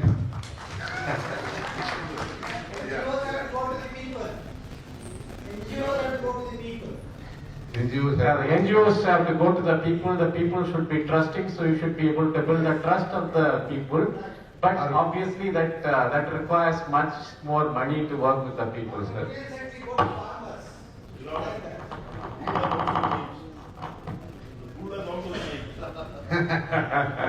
I said bull, I remember Dr. Kurien's comment in this hall, in the auditorium, when Margaret Alva was here. She said, you're talking to a male chauvinistic bull. He's referring to himself, alpha male. So he's saying that. I just wanted to remind you that. Okay, thank you. And for finances, NGO will also have to think out of box. People get very good source of finance. Yeah. I mean, a lot of people want to give back. It's the channel which has to give. That can be humongous and very good source. And that's a very big. I can, okay, if you give me 30 seconds, I can answer this question. Yes, the ways of raising funds have changed. There is a way to raise funds to individuals, yes. There is a way to raise funds through the CSR, yes. But the expectations have changed. The color of the money is changing. Earlier days, the money which used to come, people never used to ask questions. But if you give 100 rupees today, we want 1,000 rupees. They want a response for 1,000 rupees. Yes. Although 100 they give, they ask for accountability for 1,000 rupees, which you might get from some other sources. Everybody wants accountability of the larger pie rather than the pie they give. The cost of raising funds have increased. The cost of responding to the money has increased. The cost of The one point all of you are raising is that if the community has to take over the larger responsibility, community organizations have to take over the larger responsibility, is that a viable idea? I just want to ask Vinod Kaushik, how are you going to end poverty?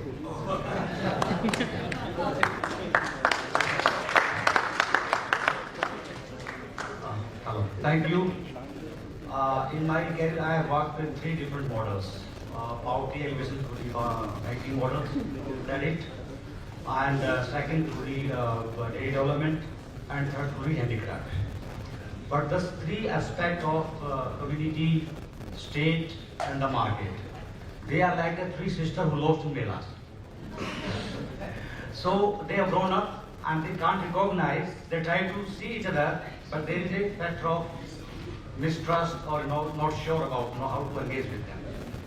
So maybe we all love dairy. I can talk about my dairy experience, for poverty alleviations. One of the models I worked with in NDDB dairy service. I was part of the top management team when we got this World Bank funding, National Dairy Plan. And we had mandate to create 5 milk producer companies in India from different states. And when I looked at the value chains, we went to different states, 70% milk is still by unorganized sectors, only 30% milk is procured by the organized sectors. So in these 70% areas, so this is milk is handled by petty contractors or durias, and there is no processing, there is no storage of milk, and it has to be consumed almost around the same time. So a lot of exploitation happened with the farmers into no pricing payments, and Pani said we have about 10 crore farmers, and out of 10 crore, 85% are small and marginal farmers who just want to do cattle. For them, it's a huge challenge how to make dairy viable because input cost is rising, and they are not getting access to the market around the years because in many areas we have buffalo belt, which is seasonality is also factors. And then in terms of small size and productivity of their animals. To look at the animal productivity, like in our case about 1,500 liter milk per animal per metric. If you compare that with the rest of the world, it's about 12,000 liters. And second problem of the farmers, like the inter-calving period, which is almost 15 months, most of the poultry pockets. So he has to carry the burden of feeding animals for 3 months extra without money. And third thing is the market size, because most of the milk is handled by unorganized sectors, poultry pockets, so he is not getting good price. So these 3 factors make this very difficult. So while I looked at the value chain, I realized this is like a pot with many holes. We are trying to fill it, it will never get filled, because there is so much of leakage across the value chains. And this is across all the sectors, cooperatives, private sectors, or small, it's bleeding. Then I think we spent almost 2 years just to study and understand how to crack the value chain, where we can, completely plug the holes and make the value chain very efficient, conflict-free, and there's a value for the farmers. Because farmers say there's no value for me in the value chain. At every step is low. So we came up with, 17 IT projects in National Dairy Plan, जहाँ भी आदमी बैठा हुआ है who's handling the milk starting from the village. So automate that process. That one simple solution was automate that. His roles would be only just to yes or no. Press the button, accept or reject. He can't fiddle with the machine. And I personally realized we went to villages, we spent 6 months in understanding how to really at village level. We have secretaries in the cooperatives, and we had many people from the NDDB also, and they had great facilities for the cooperative secretary and village levels. So and we all know about the story of the milk phases of the milk at village level. So I think we came up with a lot of IT projects, and through the IT project and automation, we could plug a lot of holes. And we had mandated to organize almost 1 million farmers in 5 years' time. This was started in 2011, and this was funded by World Bank through the Ministry of Agriculture. And we could, because of 2 years studying value chain and looking at the various constraints and bottleneck and applying IT, we could really plug a lot of holes and create value for the small farmers. And within 6 years' time, these 5 companies could scale up to 6,000 crores with positive bottom lines. Thank you. Thank you. 3 things I've been associated is collectives under the mentorship of Dr. Kurien. Second was the self-help, other big movement. Lots of money has been raised. The third is natural farming, lots of money. Today we raised about 5,000 crores. So money has been raised, money could be raised, but these are possible. But I want to ask Anuj to tell us all these methods of social entrepreneurship, selling produce to the people and making money out of that, or using that money for the development. Does that work? Is that the way?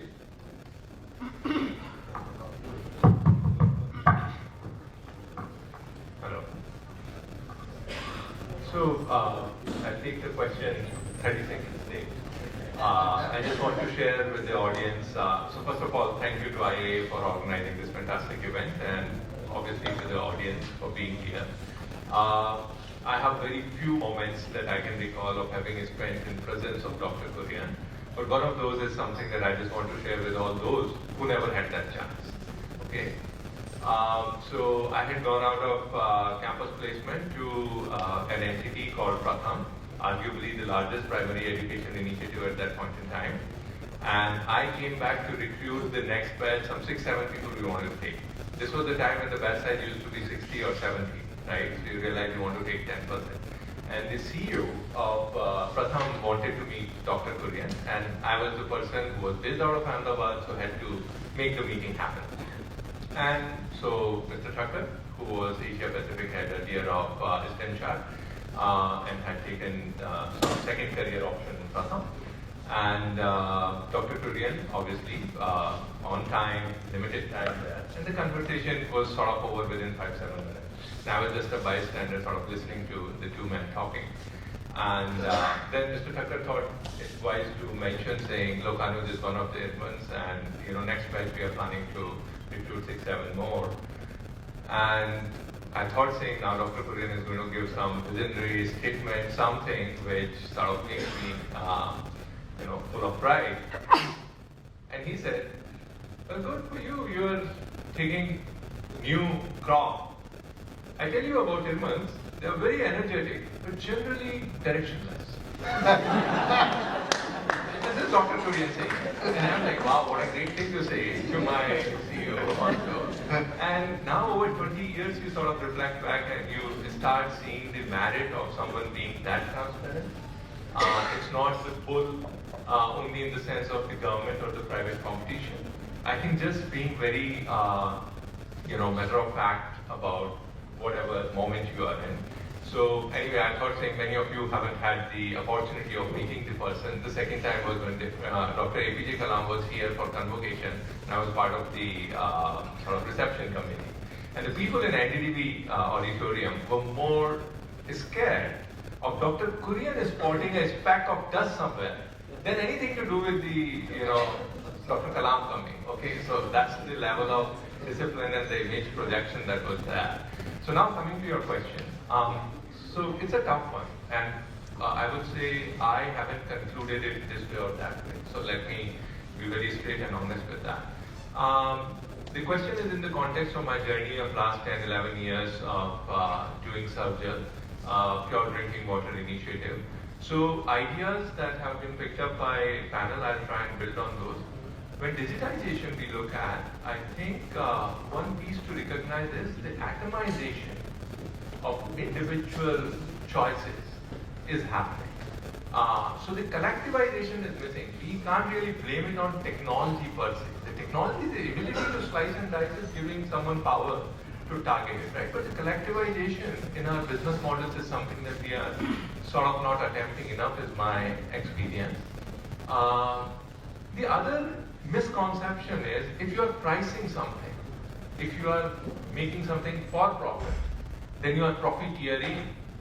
I think those are very different words and very different worldviews. So that judgment, those categorizations are also very sort of dysfunctional. Now, does it work or does it not work?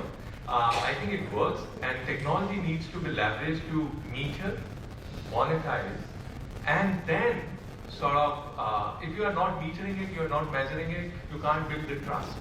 So I just, last 10 seconds that I have, I typically, when I'm talking somewhere with a PPT, I show a picture of Delhi slum people fighting over a water tanker, and then people standing quietly next to a water heater.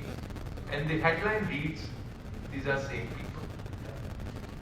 So all our notions of, certain communities are more belligerent or hostile, or poor are going to behave in certain ways. I think a lot of it is our responsibility as professionals to do the right design choices.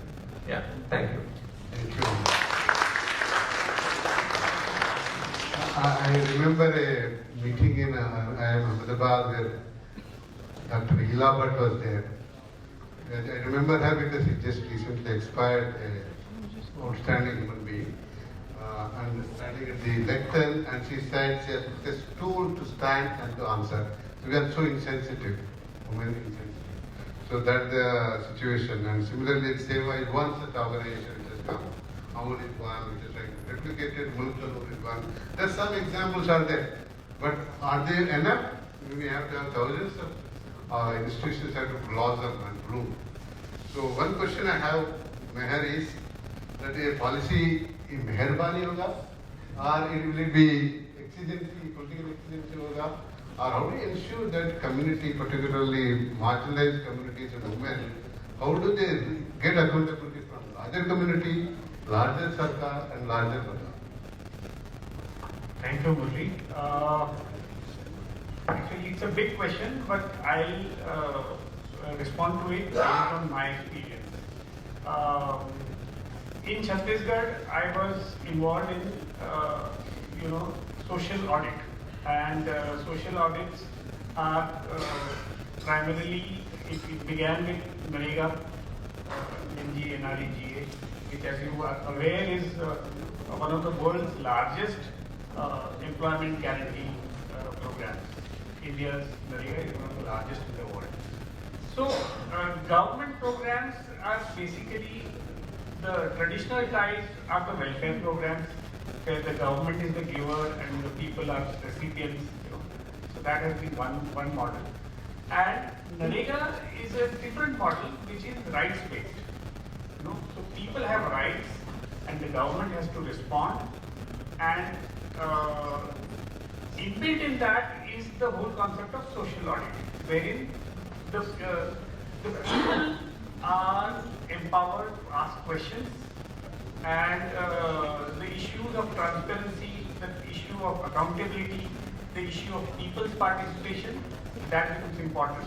And there is a clear separation between the entity which implements the program and the people who are sort of asking questions, कि हमारा पैसा, हमारा हिसाब. So that is what social audit is all about.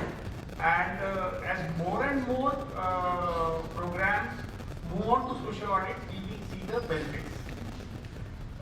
Coming to the next, the point he mentioned of how communities can be empowered, how women can be empowered.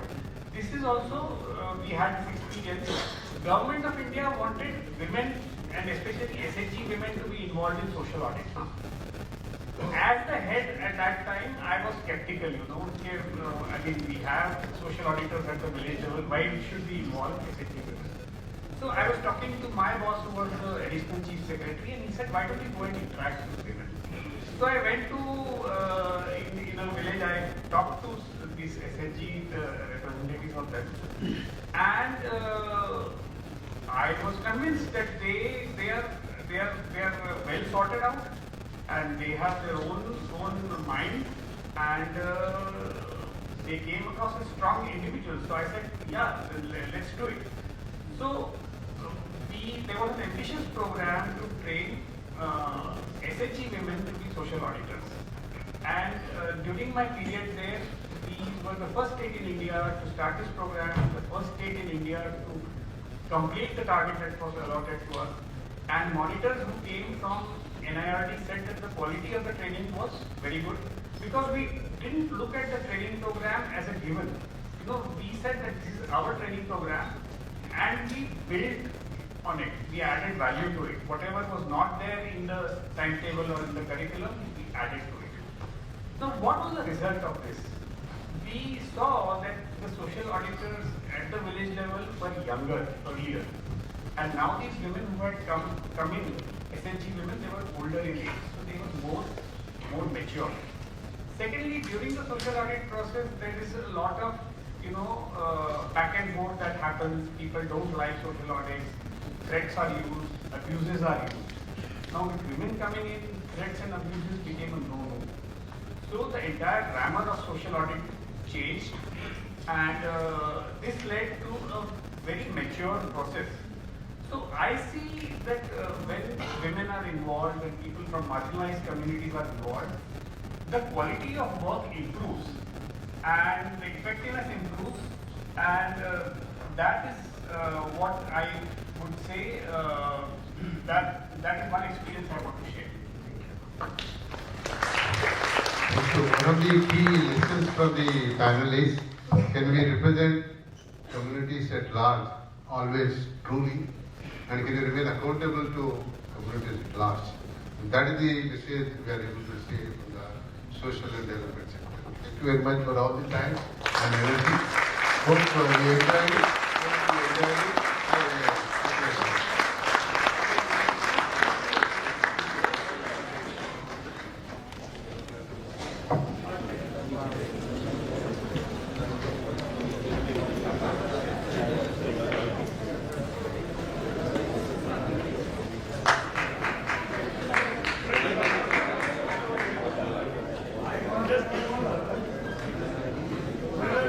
It's not an update on our efforts.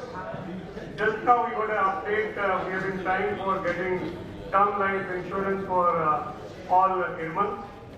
We have just got a confirmation from LIC for the same. So we very good.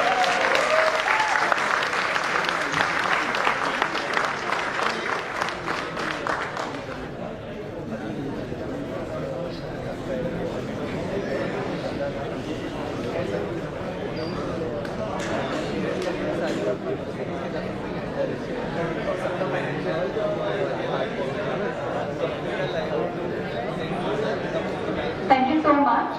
Now I would like to call upon stage Mr. Sundarajan sir from PRN 10 and Mr. Amit Kumar sir from PRN 25 to felicitate our panel.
भाई ओ भैया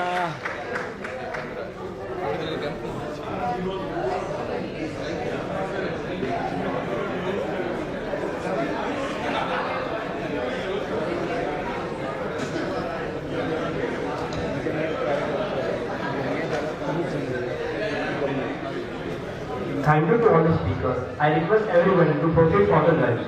We'll continue with the next panel here by the sector after the lunch. Thank you all.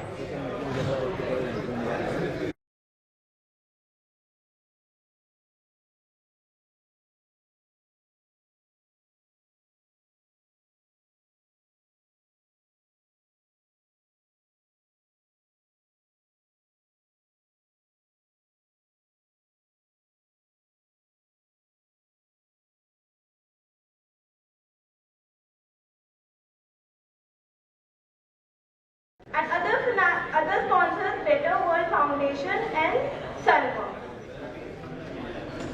I would like to extend the thanks to Story Mirror for adding books to our delegate kits. Not to forget ACH Consultants for the special gifts, and definitely, how can we forget the Amul chocolate that we have in our kit. So thank you all the sponsors once again. Just a small announcement, we have kept a box in the third bag that all the speakers will be getting. You all can keep your mementos in that box to keep it safe.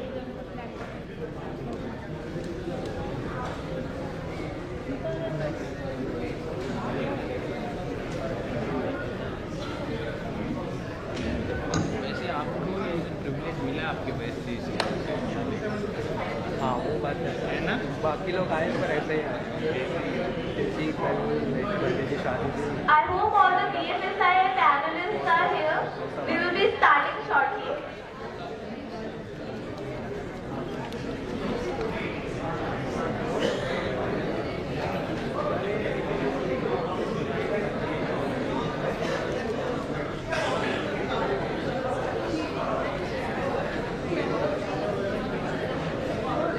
The BFSI industry is all geared up for a radical transformation. Today, we are witnessing pioneer trends in banking and finance.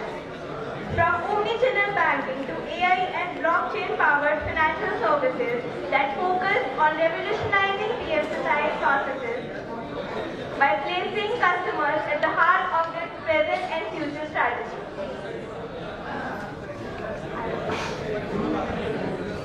I request the audience to please grab a seat. We are shortly starting on the BFSI channel.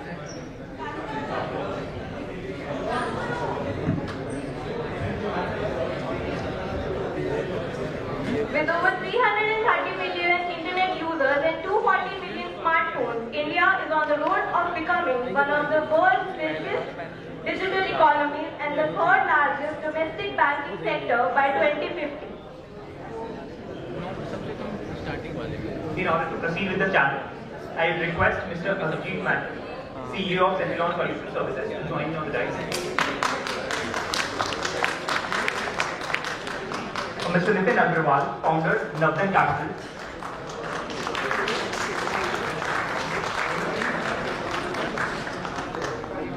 Mr. Malkit Singh Didiyal, CEO Sindhuja Enterprise.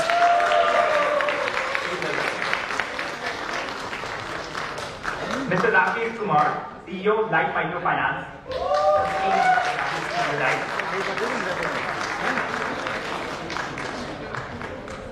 Mr. Nal Chaitanya, CEO Namna. I request to come on the line. Followed up, we have Mr. Sanjay Tripathi, founder of LGEO. Warm welcome, sir. Now, I request Mrs. Ragini B. Chaudhary, Executive Director, Captain, to come among us.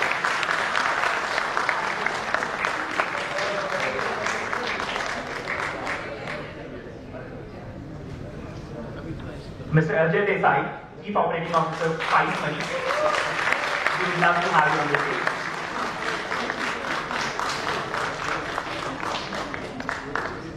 Mr. Rajesh Sinha, CEO BSE Agriculture Markets. Please have your presence on the line.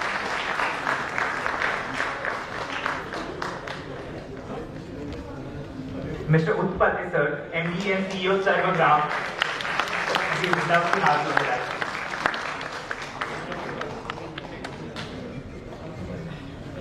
Mr. Puneet Gupta, co-founder of Cryofin. Sir, please make your presence known.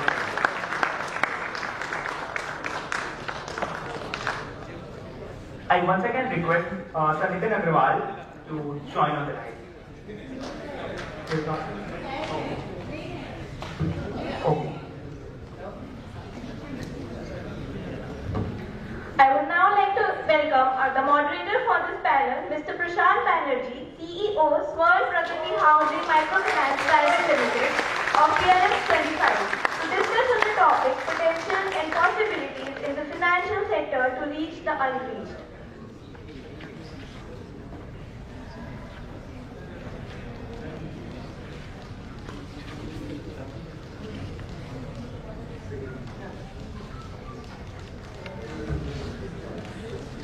Good afternoon, everyone. So, I hope all of you had a good lunch. And this is the BFSI segment. So, don't sleep through this. Okay, insurance, finance, and everything. First of all, thanks for IA for giving all of us an opportunity to come here. The topic that we are going to discuss today is potential and possibilities in the financial sector to reach the unreached. Before I proceed, a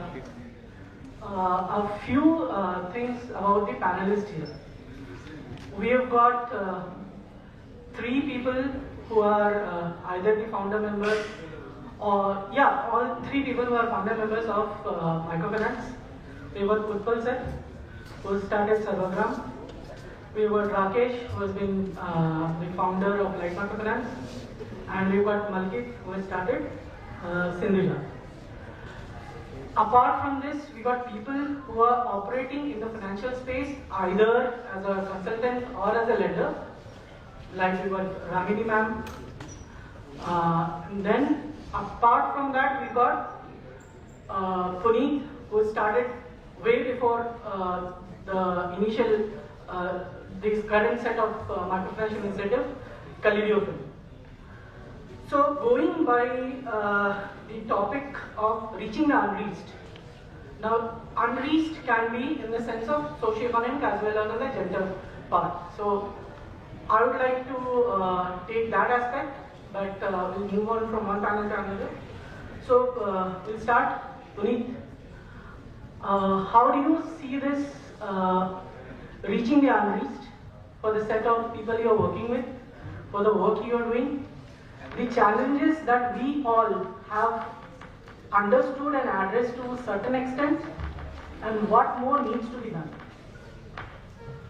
Okay, very long question. I'm sure I'll see many sheets of paper telling me 30 seconds, 15 seconds. But how many of you have ever tweeted about the fact that I bought an insurance policy? How many of you have ever tweeted that I bought an investment product? The simple question is, finance just does not excite me. I do not know anybody who gets excited about buying a financial product. And the problem is that most people, especially when you look at low-income households, they have learned to live their life without ever using a proper formal financial product. Right? Most people understand liquidity. आज मेरे पास पैसा है तो मैं पैसा use करूंगा अपना, नहीं होगा तो मैं borrow करूंगा. Formal source देगा तो I take the money from a formal source, नहीं देगा तो money lender से होगा. The point is that meeting liquidity becomes super critical. And when you start to speak to customers by saying that there are 10 different labels, it becomes really complicated. I can actually bet in this room that most people will not be able to give me a very good sense of what are the different categories of mutual funds and what are the risks associated with each one of them. And that's really the challenge of financial services, that it is just a very hard concept. And it's only fitting that you've got this post-lunch session so that most people don't fall off to sleep and die. So that's basically the starting point. What we have always tried to do has been to start to see that we offer some kind of credit in this country. And I would say that we've done a phenomenal job of that. Microcredit in 2000, 2001 when I started off was perhaps 500 to 1,000 crores in total. And this year the estimate is that we will cross 3 lakh crores in terms of total portfolios which have been done. But where the success is, to my mind, that's also where the biggest failure is. Today we've got to a situation where, as an individual, you still, after 22 years or 23 years of microcredit, in a big way that has happened in this country, you cannot borrow as an individual. Your identity is still that as 5 people, you come together, you do the song and dance, and then you basically manage to get a loan which is inflexible, 30,000, 35,000 people. I'm not going to say that it's not a great service. It's a phenomenal service. But the point is, from where we can be, we are very far away. I think that's, so challenges are really well known. What today is available to us is this smartphone. Right? It's powerful than most supercomputers that existed even 10 years ago. And I would say that this can start to act as a ubiquitous branch to each customer. Distances are no longer material. You can actually start to go there. The second thing is you can personalize solutions now to each individual. I can actually say that if you have 2 kids of this type of age, you need to save in this form and this is the kind of insurance that you need to buy, as opposed to somebody else who has kids who are just 4 years younger or 4 years older. Customization becomes an absolute important thing. However, it's not as easy as that. It's easy to consume a YouTube video. I do not know, again, people, how many of you have searched for the next best finance app? Again, the answer is always going to be no, hand raised. And that's basically where a lot of the work that we do is to make sure that we create a model whereby customers who have never used a financial services app or have not even thought about using financial services can actually start to get in the space of what we're trying to get people to. So a lot of our work has been to use data sciences to be able to underwrite loans extremely well. Use again a lot of data sciences to understand customer personas. So rather than giving them 4 labels such as mutual funds, insurance, we actually give them a product called Ubarta Sitara. Your kid, your Ubarta Sitara, your rising star. If you want to get this kid educated, I give you a solution that gives you savings. It also gives you 3 kinds of insurance that if something happens to you, your kid still goes to school. And if you have a shortfall, I give you a loan to be able to meet the shortfall. And that kind of a thing breaks down labels, goes back to the customer to say that I know I need to send my kid to school, I know I may have a liquidity gap. And that's basically what gets the customers to easily start to work with us. I'm going to stop here. Okay, that's great. So the point he just made is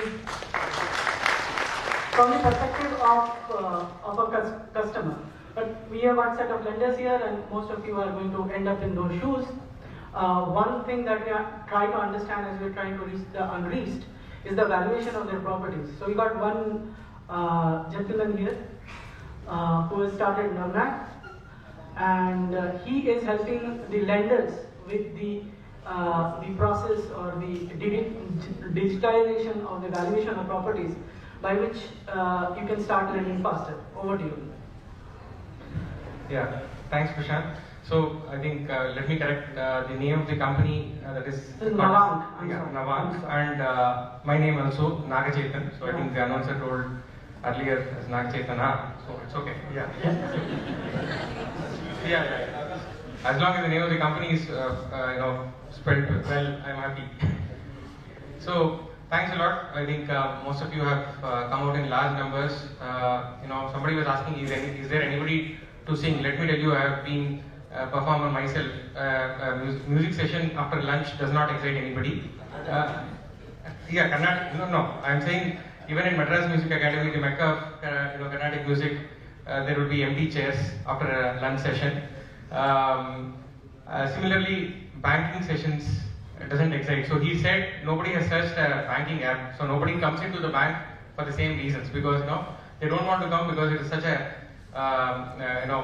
hassle to come and sit. Even today, I tell you, 3 months ago, my father passed away, and then I just wanted to change all his accounts to my mother's name. So me and my brother were, and since he was a retired government employee, all his accounts were in Bank of Baroda and SBI. And it took hell lot of an exercise, like 1 complete month to go and sit. Until now, it is not completely resolved. So that is how the banking systems are. So forget about the way the loans are given in this country. So just while we talk about that, but the next 10 years, I am very much hopeful that it is going to be an exciting phase in the financial services sector, because I think the startup people who are sitting here are going to rewrite the history of financial services in a way which is not imagined. So, and data is at the center of that rewriting financial services sector. So, we at Navang are trying to do something which is unique for India, and how does it reimagine reaching, getting access to the poorer and underserved sectors of the country is what we have to answer, especially sitting on this desk. Like, we have macroeconomics, but macroeconomics for rural managers is our subject. It is not just macroeconomics. So, Navang is like the property score. So imagine that, let me tell you the data. After gold, land is the highest invested asset class in the country. So almost 84% of the people who invest in some sort of assets have land or real estate property as their asset class with them, because they feel that having land is one of the most secure methods of investment, and it gives highest returns. But that imagination is not it doesn't yield full results, because one, many of them don't sell or make the land leverage. Second is that getting a leverage on land is also a very tedious task.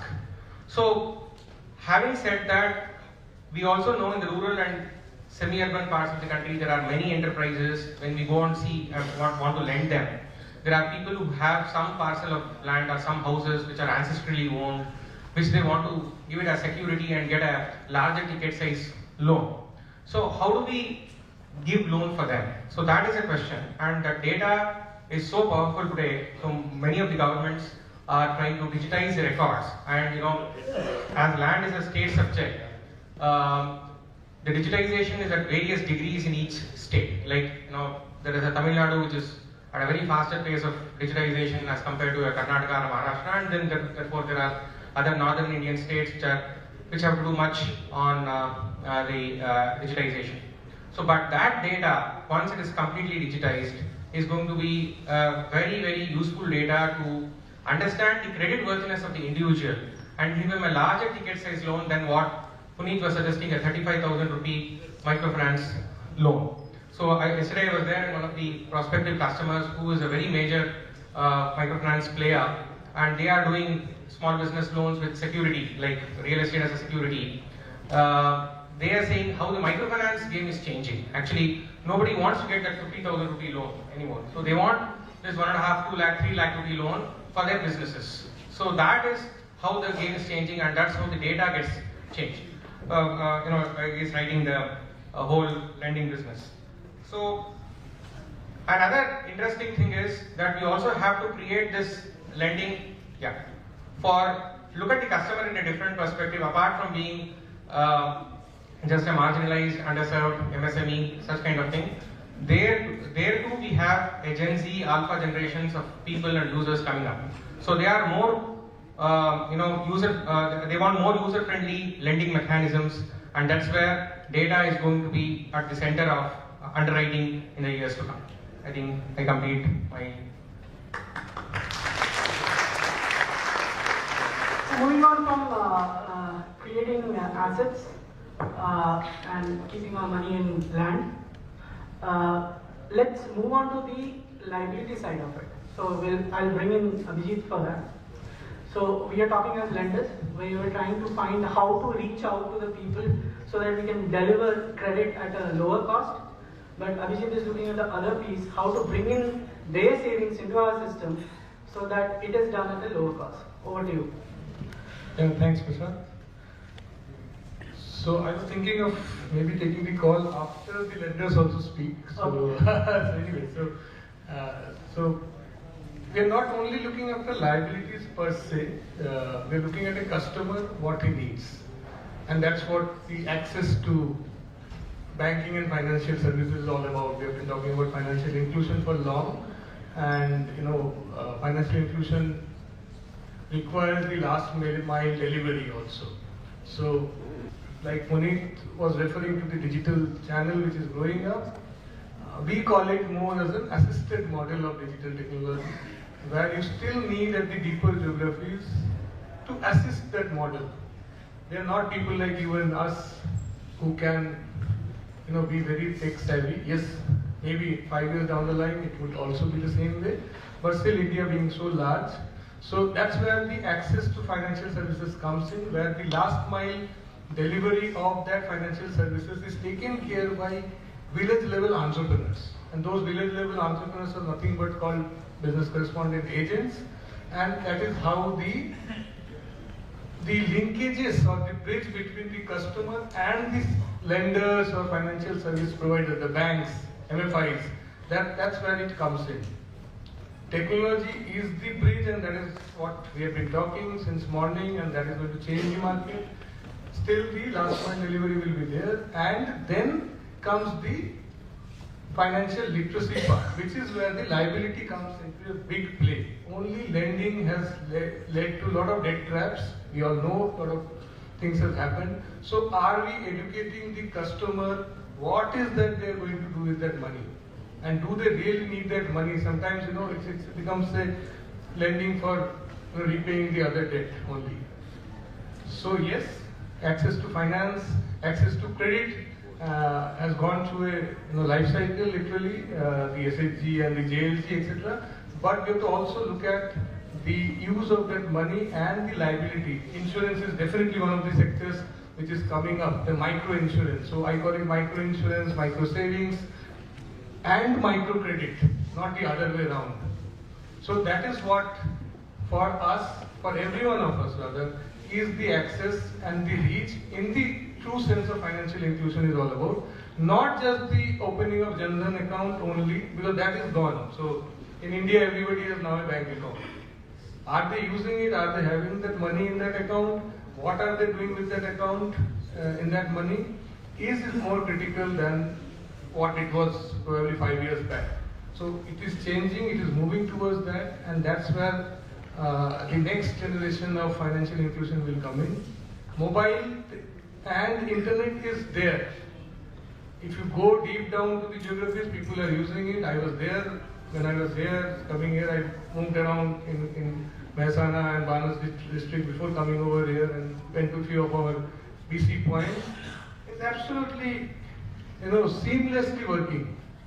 Women who are putting milk, then going to that point, taking out money or transacting. I think Ajay will tell more about that. He is an expert in that money transaction. I will not get into that. But there is financial inclusion already happening.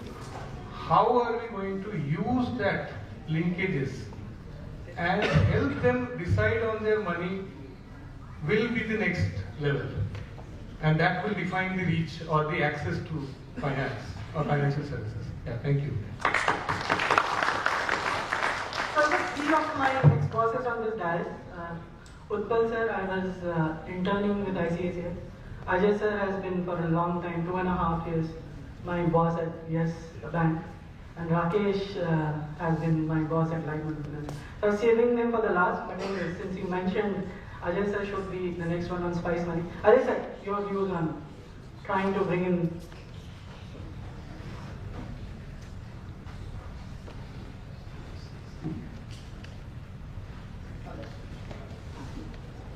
Yeah. So the most important factor which I believe has contributed to reaching the unreached is definitely technology. And I will give you one example, one personal example to elaborate that. Way back in 2006, we at Yes Bank partnered with Axiom International to start a new type of microfinance in India. Until then, microfinance in India was typically woman-centric, group-based and rural-focused. And the Axiom model is exactly opposite of this. It's gender-neutral, urban-focused and individual-centric. Okay, but because of that, you need to do a detailed evaluation of that person. And in 2006, when there was no technology in the both, technology in terms of a app or a EA as well as digital connectivity was not there. Doing this business, we did a very successful business in terms of performance. But the operating cost was 3 times of that business. And the early profit that we were earning was not made, the income was not sufficient to cover the business, just because of lack of technology. And now there are many startups who are more or less following the similar model. They are also able to give individual loans, but they are able to do it without sending a single person to meet a customer. A fintech sitting in Bangalore is able to provide loans for 10,000 pin codes without having a single branch. So that has become possible because of technology. So the most important contributor is obviously technology, but there is next part to it, how we leverage the technology. During the pandemic, we have seen the Chinese connected apps. Okay, so they also leverage the same technology, but they leverage the technology to defraud people. And now we are seeing cases of suicides and all other issues. So technology is a great enabler, but needs to be used in the right spirit. That's what I'm saying. Thank you. From spice mining, we'll move on to the markets and commodities that Rajesh Sinha sir is looking. Sir, I know it's a logistical issue, it's a supply chain issue, but again, it is trying to reach to the unreached. So how do you look at it? Let me introduce what digital markets mean. Way back in 2006, Government of India tried to do it was 2003 when they passed the act called Commodities Regulation Act under FMC. The idea was to create a financial marketplace which could discover prices, and eventually price discovery should lead to a better income to farmers. That was the objective with this commodity futures was started. 2006 onwards, I have been associated with these markets. So there was an entity called Spot Exchange, electronic spot markets. The idea is simple. Today I will not go into details. It went through accidents and all. And today, as we speak, technology is the backbone. And what is today the divide between market, so-called a product market, and a credit market is being bridged. There are enough and more entities today who are doing in the name of digital platform for finance. They are also a marketplace for buying and selling products and vice versa. So the need to include the financial inclusion from market perspective is to really go and give maximum realization to a producer's produce, whether it's a service or whether it's a product. So it doesn't distinguish us between a fruit and vegetable exchange, which I tried to do in 2006-07, did not really succeed. Or looking at a fresh that we try to do as part of NCDXC markets. The Hath is a buyer reseller. Most models are like that. Or a marketplace like NCDXC markets, which leverages a B2B marketplace. So what does they do? Essentially, when you are looking at a large space, so there are four basic principles of financial markets that are being adapted on a physical, digital. The architecture is digital, but it is supported by physical marketplace. So first is the membership, as you call it. So you call it registration, you call it membership, you call it SSG, name whatever. And there is an aggregated. So that's the membership. Second is the risk management and contract management. So you take a margin before selling or buying a product. That's a pre-trade margining, so that you don't get frivolous players on it. Then is the contract, then is the price discovery. So what we do mostly here, whatever we do is, I call it a price formation. So each one of us has a pre-formed price. Whether we are selling a credit product or a physical product, we would have a notion of price in our mind. If you are an FMCG company, you will have your annual operating plans drawn down to weekly prices, and eventually you have to deliver that. That's a pre-formed price. You announce that in the market, whoever sells, you buy. But there is another piece of competitive price discovery, which is a bidding. And there are multiple of it. A financial exchange is a multiple buyer, multiple seller, real time, price and time and price and time parity. So if you have at the same time two prices, the one which has been entered first gets the price discovery. And then is the trade fulfillment, where a seller is paid money for whatever he has sold, and a buyer gets the produce. So all this, when done on a financial marketplace, is called a financial exchange. What we were trying to do is a spot market. So today when we are looking at it, the bridge between marketplace and marketing is being created, but I don't know how many of us really understand that markets in its true sense are neutral. It's a public utility, it's not a profit-making. We are today confusing it with a marketplace, where a platform owner is trying to be a buyer and a reseller. So you want to reach the unreached and the last mile farmers. I was part of the pioneering piece where we were the executor for the first time when in 5 states 60 FPOs actually bought produce from farmer under MSP. That today has morphed into FPO movement. That's essentially using an aggregate. So if we really want to reach the unreached, the importance of creating a market has to be really looked into. At this point in time, I would say IRMA has a golden opportunity to look into that. Yeah, that's the most. Where we are going to rediscover what markets are. APMC on its own are not bad. They still have the largest liquidity. In fact, you put all the large initiatives of all the larger FMCGs and organized retail, the liquidity of agri markets in just 4 states would surpass them by multiple times, I would say even 100 times. So still they are there.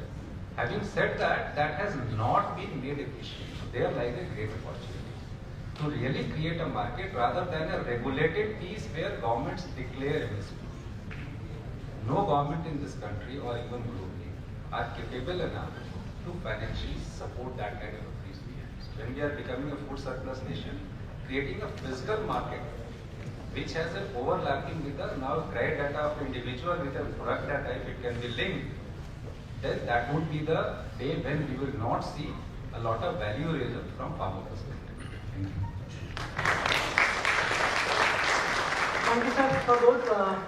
We'll move on to Utpal, sir. As he started his initiative, is trying to find the market, he's doing the pricing. And during the discussions here, we got to know he's trying to do a 70-30 mix of secured and unsecured. So, sir, how you are pricing that and how do you see it play out vis-a-vis the inclusion aspect? The secured is more inclusive, unsecured is but even much more inclusive, and how it pans out in the pricing and what are the challenges that you see? Well, through about 20 years of working in rural and inclusive banking, we saw various kinds of business models around inclusion. Some of them started as a credit first, some of them started as a saving first, some of them, spoke about the RBI's financial inclusion plan when it was launched, spoke about 4 elements of inclusion, which included savings, credit, insurance, and payments as the 4 fundamentals. And we've made a good amount of progress across each one of these various kinds of players. And we saw that inclusion needn't only be touch and go.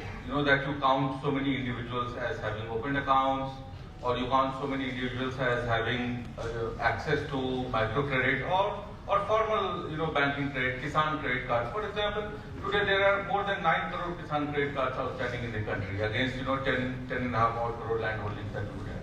So in some sense there is a lot of touch and go inclusion which is already happened. But there is another sense, another dimension to inclusion, which is what proportion of the requirement are you really fulfilling, or what is the quality of the requirement that you are able to fulfill. And then we saw on this dimension, just the requirement of growth capital was not really being fulfilled completely in our markets, which is essentially a rural by definition. And we said that, can we not look beyond just 11-month cycles or even 2-year cycles, because growth capital requires longer tenures. It requires patient money, because if the asset created out of that investment, of that credit, if that has to be returned, then you need more time. It takes beyond that. So in a lot of sense, microcredit and gold loans, where they were looking at short-term exposures, meeting immediate requirements, cash flow mismatches, etc. We kind of took a qualitative look at it and said, can we do longer tenure? Can we do growth funding? And therefore, and we are blessed to be in India, any which way you cut and dice this market, excluded are not one uniform color and form, right? There's so many ways of segmentation in this. And therefore, we pegged our solutions at the rural middle class households. Doing a 360-degree appraisal of all of their sources of income. It's not just agriculture or crop. 50% of India's manufacturing happens in rural areas. And that means that the wages and salaries which come from all these factories are going to people who are living in rural areas. 26% of India's services GDP actually originates in rural. We are about 100 million households in rural. getting food, getting supplies, bringing out, produce from that. All of these logistics, trade, services, all of these are. So if you cut the market geographically rather than by sectors, it's actually $1.5 trillion economy, the rural markets. And in this, and this is much larger than most of the developed countries that you see today. And therefore we said one form of making a space for impact in this market, in rural markets, would be to go for growth capital, which finances actual income enhancing assets, helps them create a better lifestyle, maybe a better home, maybe better milk animal management facilities actually, infrastructure, irrigation, and of course a lot of health expenditure as well. And we also took an additional line with this, saying that the other approach to inclusion is that why only credit? Because credit at the end is an input to something which is tangibly produced by. And that improvement of productivity can happen if you add it to something which is fundamentally linked to these households. And therefore we went after an attempt to digitize the whole pay-per-use farm mechanization, small implements marketplace in these markets. And it is a combination of all of these, credit and productivity enhancing solutions, that we believe will make an impact in improving the quality and extent of inclusion amongst our targets.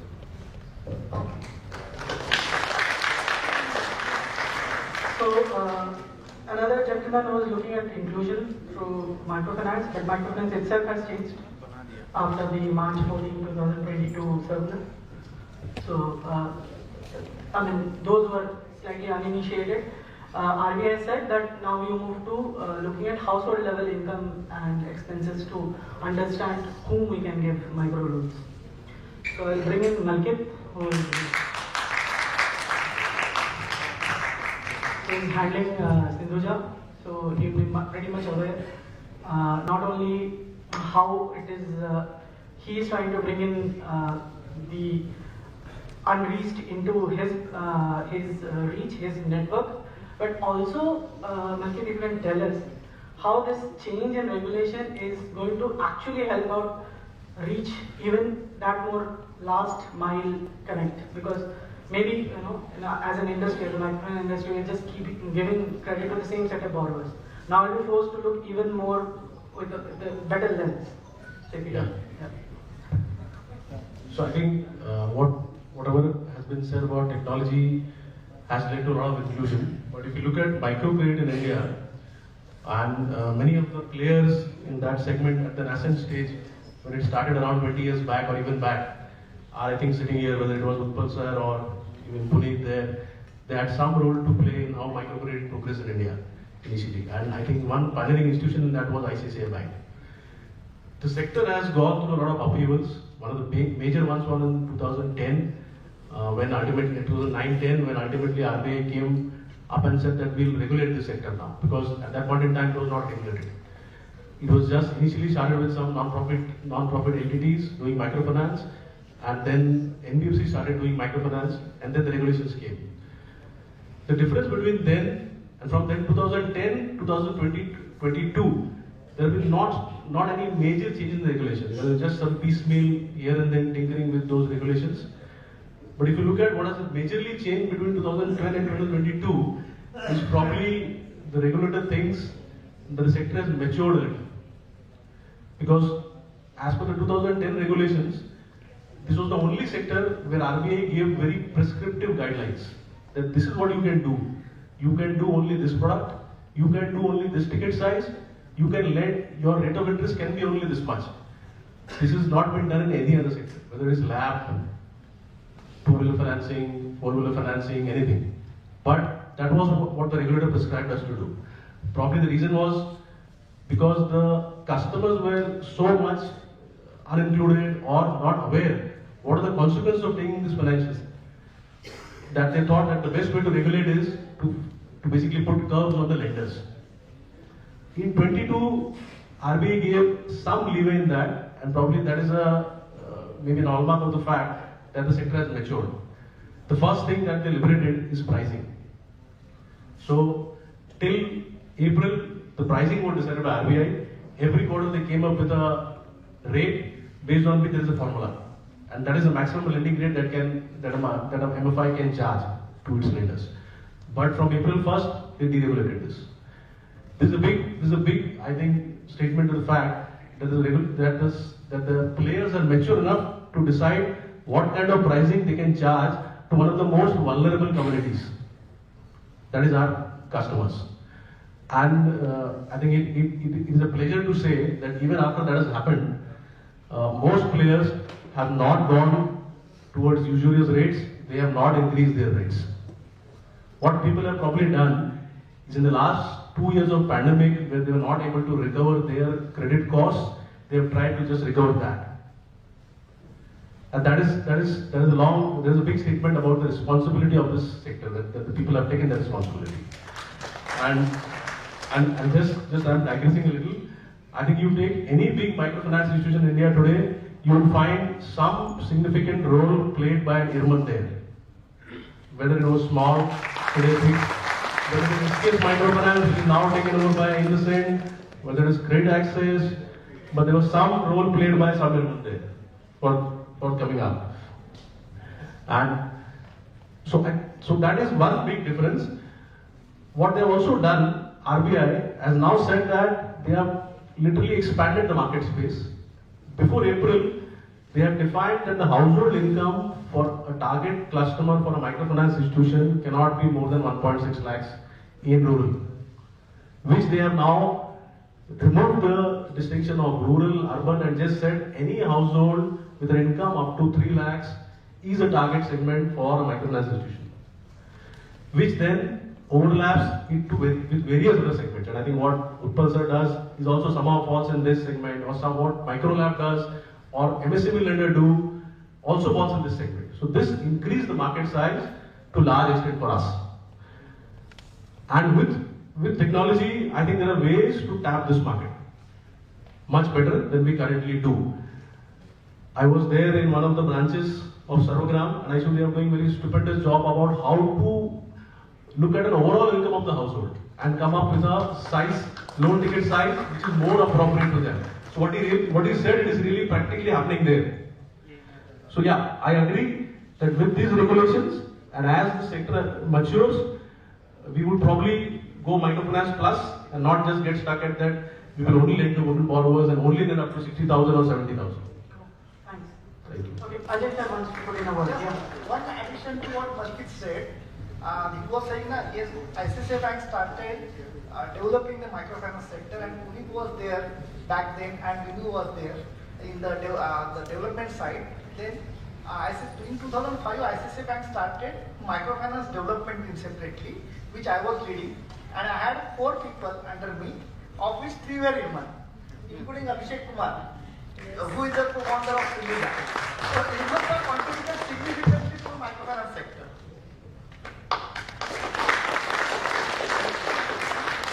Okay, so Markit talked a lot about regulations. Let's talk to one gentleman who has worked extensively in a space which has been highly regulated. Sanjay sir, you belong to that industry. How, I know you worked long back, but how is it panning out? Are people coming in with mutual fund? Is that kind of financial inclusion happening, or we are still some years away? We can see it at suburban levels, but is it a practical reality for rural India? Is it happening? What's your view? Okay, so I joined insurance a long time back, almost 18 years back. I joined India's largest private life insurance company as head of marketing. And I had no insurance product by that time. So I worked in FMCG, Amul, Pepsi, Mattel, then Reliance. I was in telecom. So when I got to the sector, I said I didn't understand any of the product. I said, if I don't understand anything, I've got enough money, I'm not buying, who's buying these products? So unfortunately, insurance industry per generation has been sold on greed, not on need. And it was always, it is told, insurance is sold, not bought. Why?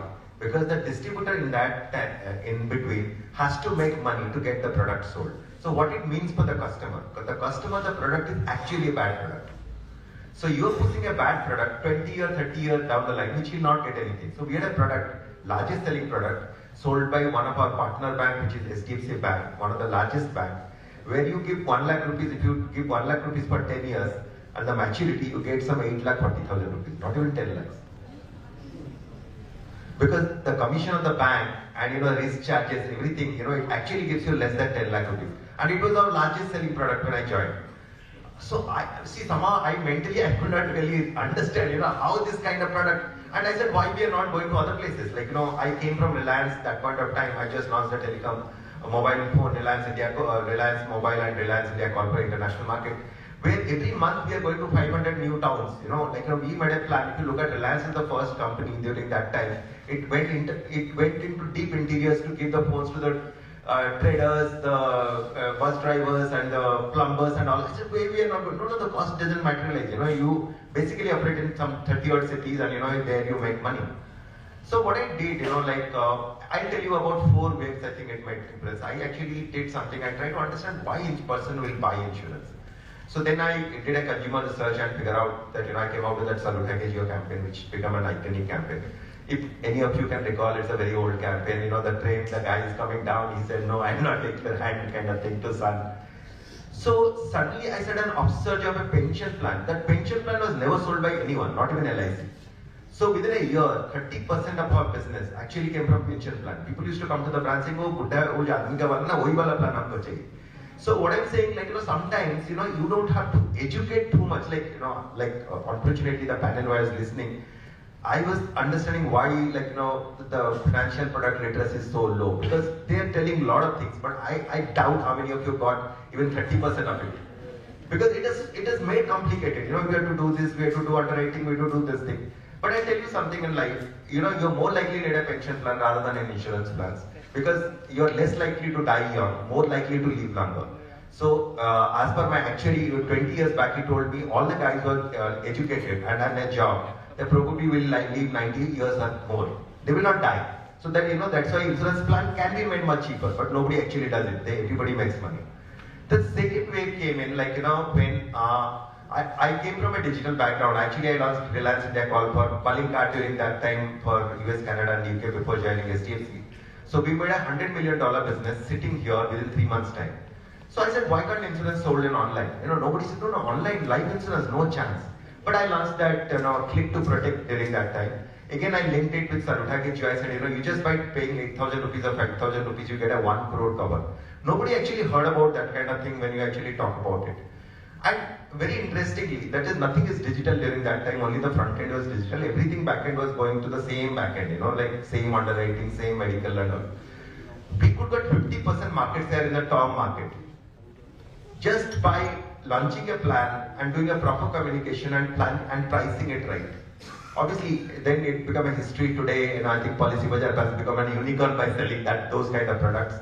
But during those days, Policybazaar was selling leads, not even an insurance product also. So, what I'm trying to say, if you do a right product and right communication, your reach can increase. Good thing about online plan, I don't need branches. I can sell anywhere in India. Again, I'm telling, when we launched online plan is almost 2008 or 2009, 13 years, 14 years back, when almost nothing was there in online anything. So it is basically a web-based application from that sort. Then the third set of wave came in, ULIP was a bad product because, everybody was making losses. So we did an online ULIP launch. Today that is almost largest selling. I think that if you ask me today, if you want to take it to unbanked, I think by standalone companies has got very little chance to make it. The embedded finance and embedded insurance is the way forward. Anyone who has got customer base, they can do alternate underwriting. They can actually position the right product at the right need stage, and it will be cheaper, easier to sell with a lesser complication, lesser paperwork. That's the only way I think the insurance or the financial product can go to the mass market, and it will become I think a lot of companies are working for it. I think in next 5 years, embedded finance, embedded insurance you'll see a large kind of growth. I think the standalone players will really struggle to really grow, rather than unless you become an embedded player, almost like what PhonePe is trying to do or Amazon is trying to do. Thank you. Thank you. I think the same words are before that Utpal and Abhijit, right? It has to be more than one. Okay, so moving on to Rakesh. Rakesh, you've been there right through this journey of microfinance industry itself, right? You joined it when there was no regulator. Then like Malkit said, the crisis came up 2009-10. Then you see demonetization, then you see Corona. Now you see these new regulations. And since I worked in Light, I knew that we are trying to understand the cash flow even at an individual borrower level, even if it's a microfinance borrower. So how do you see that for the organization, and how do you bring in the same question I put to Malkit? How do you bring in much more people into the ambit of financial inclusion?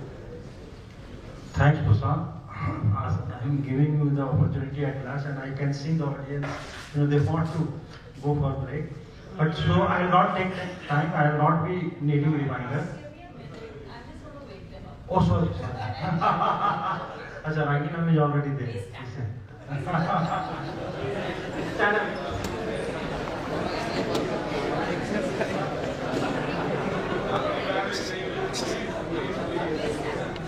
You all know coconut, right?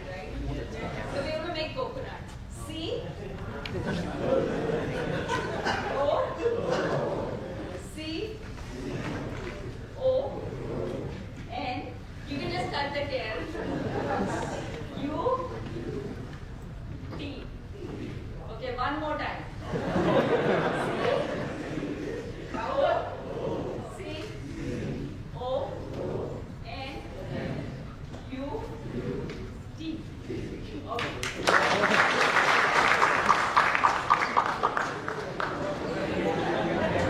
So good teamwork on behalf of the panelists. Huh? Somebody complained, somebody got the solution.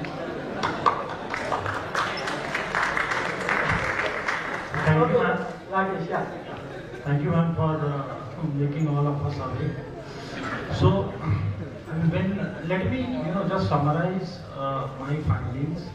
When I got the admission ticket from IRMA, so I went to the bank for education loan at my native place. I was denied it.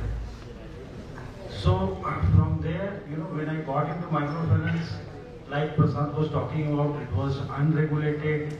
I still remember asking one of the dilemma I had shared with Professor Salinder, if he can remember, that whether microfinance in Bihar will be successful or not. So those kind of discussion used to happen. After that, RBI came up with the guideline, though it was restrictive, but now we have second set of microfinance guideline which is evolving, and definitely it is much more enabling. The microfinance, the way it was defined in previous guideline, has definitely undergone sea change. There has been wider ambit, as Prasad was talking about, that there is only limit of household income and the obligations. So there has been sea change. The second thing which I wanted to talk about, there is a lot of development happening in the financial services space. At this stage, I would say that the entire financial services ecosystem is undergoing a huge transformation. I'll talk about one example. Puneet was talking about that our awareness about different kind of mutual funds. Let me tell you that a lot of developments are happening in financial services. Today we talk about, or we hear about fintechs. So we have different, in fintechs we have lending, we have payments, we have wealth tech, insure tech, edu tech. Frankly speaking, I don't know how they operate. But yes, so basically all these developments are happening primarily because there has been change in the ecosystem. So we talk about the mobile, we were talking about the mobile penetration, we were talking about the higher income and consumption, different estimates about the developments in the banking and financial services. So now the urban, but then most of the developments are happening in the urban spaces. So urban consumers have much more access. But with all these developments, I'm pretty sure that, and all these developments are happening primarily because the financial services companies are able to, underwrite the credit or other financial services because they have the access to information. So unfortunately, in the rural space, we have limited information. So in microfinance, for example, I would take the example of the ticket size, the loan sizes. So those are very much fixed. So currently, majority of the microfinance institutions are giving in the range of say 30,000 to 80, 90,000 loan. But there is requirement of 10,000 loan, 5,000 loan. Is it possible? The question here is that in order to make that happen, we have a lot of information which will trickle down to the rural space, right? So with the development of technology infrastructure and also the information about the rural masses, it is going to happen. In case of my company, we used to, in microfinance, most of the lending happens on very little information. So we, sometime back, before this regulation, started doing the credit underwriting. We started collecting more data about the customers and household, and we were able to provide little more flexible, little more customized service. So with all those developments, and also the regulation has been evolving. Of course, with the rise in income, definitely the size of pie is going to increase. And India is large unaddressable market that the investors know. Has been huge interest in the market. So I'm quite hopeful, and I believe that in days to come, definitely there will be much more customized and personalized service available to the rural customers. Thank you. Thank you, Rajesh. And I'm a married man, so the women should have the last word. So we come to Ravini ma'am.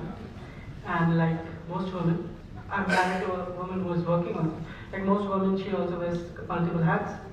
So while she is executive director with Caspian, which is trying to do blended financing to various entities, some of them are here. She also wears the hat of sitting on the gender committee of RBI, trying to look at this specific issue of financial inclusion. So over to you, ma'am. Thank you. Great to see two of my clients here.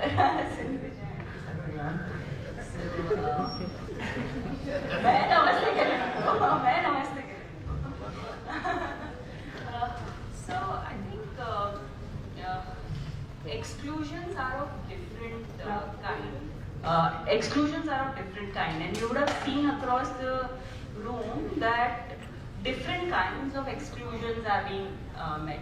There is Puneet, which goes into the depths of a level below microfinance and a combo product, and then there is Puneet, Utpal, which is a little level above, and of course you talk about farmers and the commodity. So when I look at exclusion, the exclusion starts from let's say women, then poor households, then nano entrepreneurs, then micro entrepreneurs, then even your startups or impact enterprises or financial. Till they reach a particular stage, they all have barriers of access. And the company that I work for takes care of that access issues for first generation entrepreneurs who do not have mortgage collateral. And so we provide that, collateral free, a customized credit to the cash flows of a business. So that's what we've done, but we've done it at a level of 50 lakh and above. But what a microfinance institution now will have to do is at a level much below that. And of course, there are enabling factors like credit bureau and others, which has made it easier. Even at the today, even a women microfinance borrower knows that if she doesn't pay, she will not get a next loan because it will come up in the credit bureau. So we have made a lot of progress, and you can see that around the room. But where I feel we still have a lot of ground to cover is with women. And you will find it paradoxical because 95% of microcredit goes to women. Then why am I saying that women are? Because women are looked as risk mitigation strategy, not as a customer whose needs have to be serviced. So, what Puneet said was like music to my ears, that you're customizing the need. But we have to bring it that gender lens. And gender lens is not automatic. You cannot say that just because I serve women, I've brought in gender lens. And that's why today we have this RBI Innovation Hub looking at gender from that perspective. Like opening accounts is not inclusion. Giving loans is not inclusion. Inclusion in the real sense happens when you meet the needs of a particular customer and you value them. But what people around the table have done is they have moved women from beneficiary to at least a client. Now we talk about active clients, not active beneficiaries. So that's a progress. So I'm not taking that away. But a lot of ground needs to be covered from the sense of looking at what. Till today, you expect women to reach a particular place to pay the loan. Till today, you are expecting the group leader to go and deposit the cash. That is a risk you don't want to take. The loan officer doesn't want to take, but you are passing that risk to women who are least able to bear it. So, and I'll go back to our Caspian debt example for the reason that gender lens doesn't happen automatically. It has to come into your institution first. So today, 40% of our team is women. 50% of women are senior management are women. Most of the due diligence team and the client-facing team are women. That's why 33% of the loans that we did last year were to women-led companies. So my request to all the people around the table, Punit has worked with some phenomenal women, but my request to all of you is that gender lens will come if you bring in diversity within your teams first.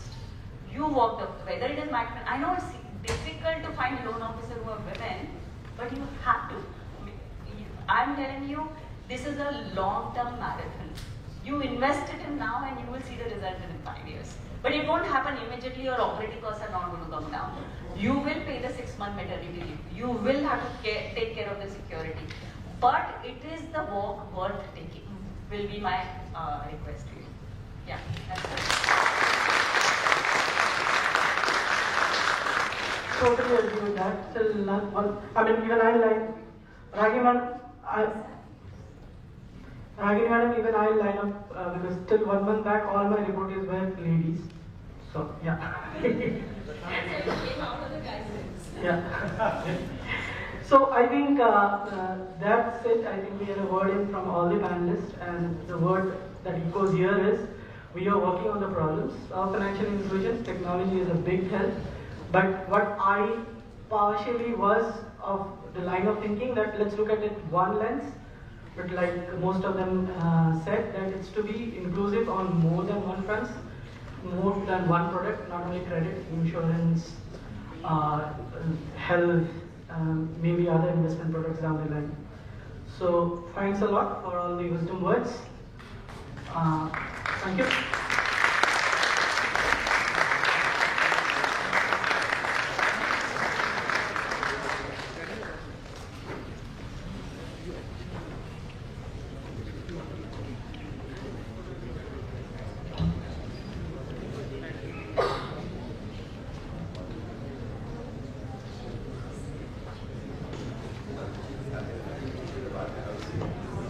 Thank you to your speakers for this interesting discussion, for discussing about the challenges and opportunities of financial services and how technology and data is bridging the gap between the reached and unreached.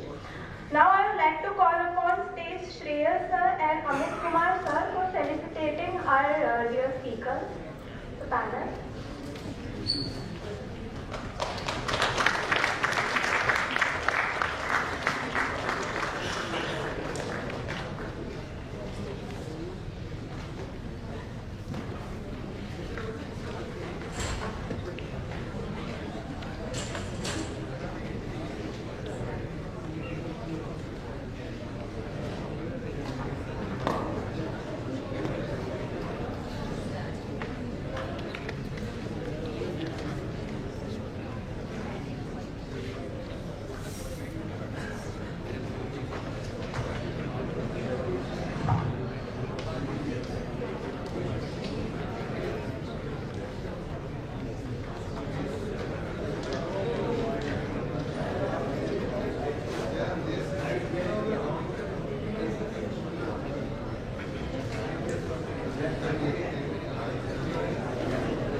one thing we missed out. I think on behalf of all the panelists, we thank the IRMA Alumni Association for having arranged such a great event. I think none of us have any other experience. I think it's a great. I think it's a great celebrating event. So many CEOs across so many sectors, and it is actually Dr. Kurien's life coming through on stage today. Special mention to Richie for all the hard work and pushing all of us to come here.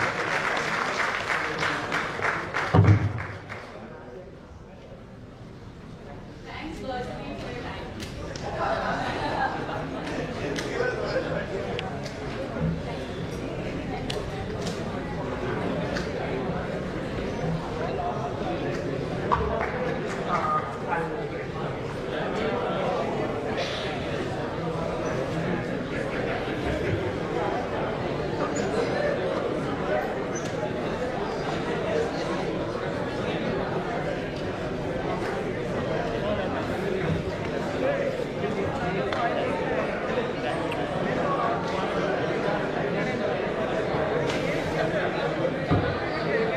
We'll resume shortly after 15 minutes of tea break.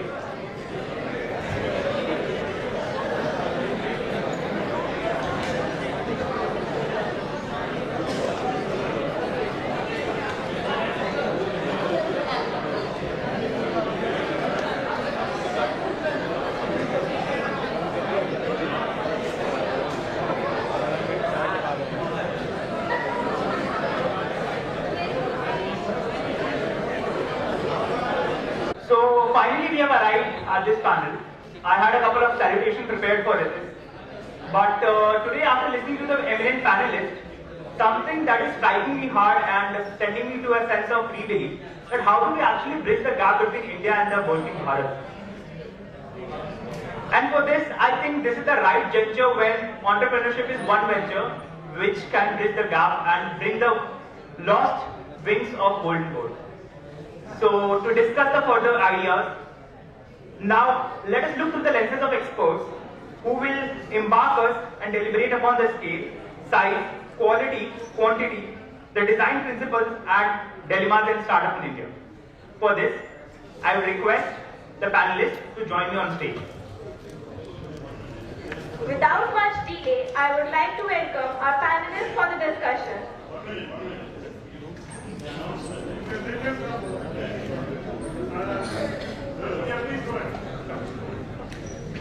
Vijay Fosakuchi sir, Chairman Vedanta, Sanjay Verma sir, Founder Sunwar, Kumar Ranjan sir, CEO Royal Technology, Hemant Kaur sir, MD, Sri Vinayak, MD Professor, Anand Kumar sir, CEO Life Circle Private Limited, Prasanna Rao ma'am, CEO IRMA Collateral, Subrata Mondal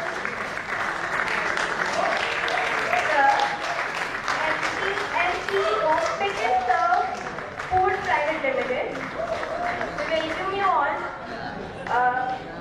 Arindam Dasgupta sir, co-founder and CEO Salon Trade Marketing Private Limited.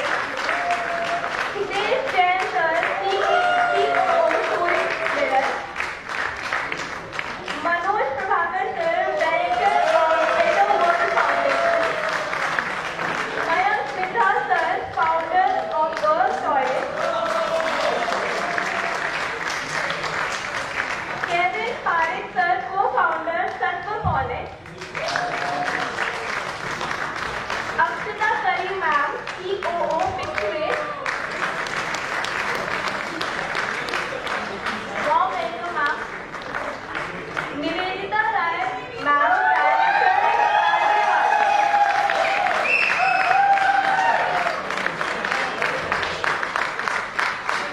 We are delighted to have you on.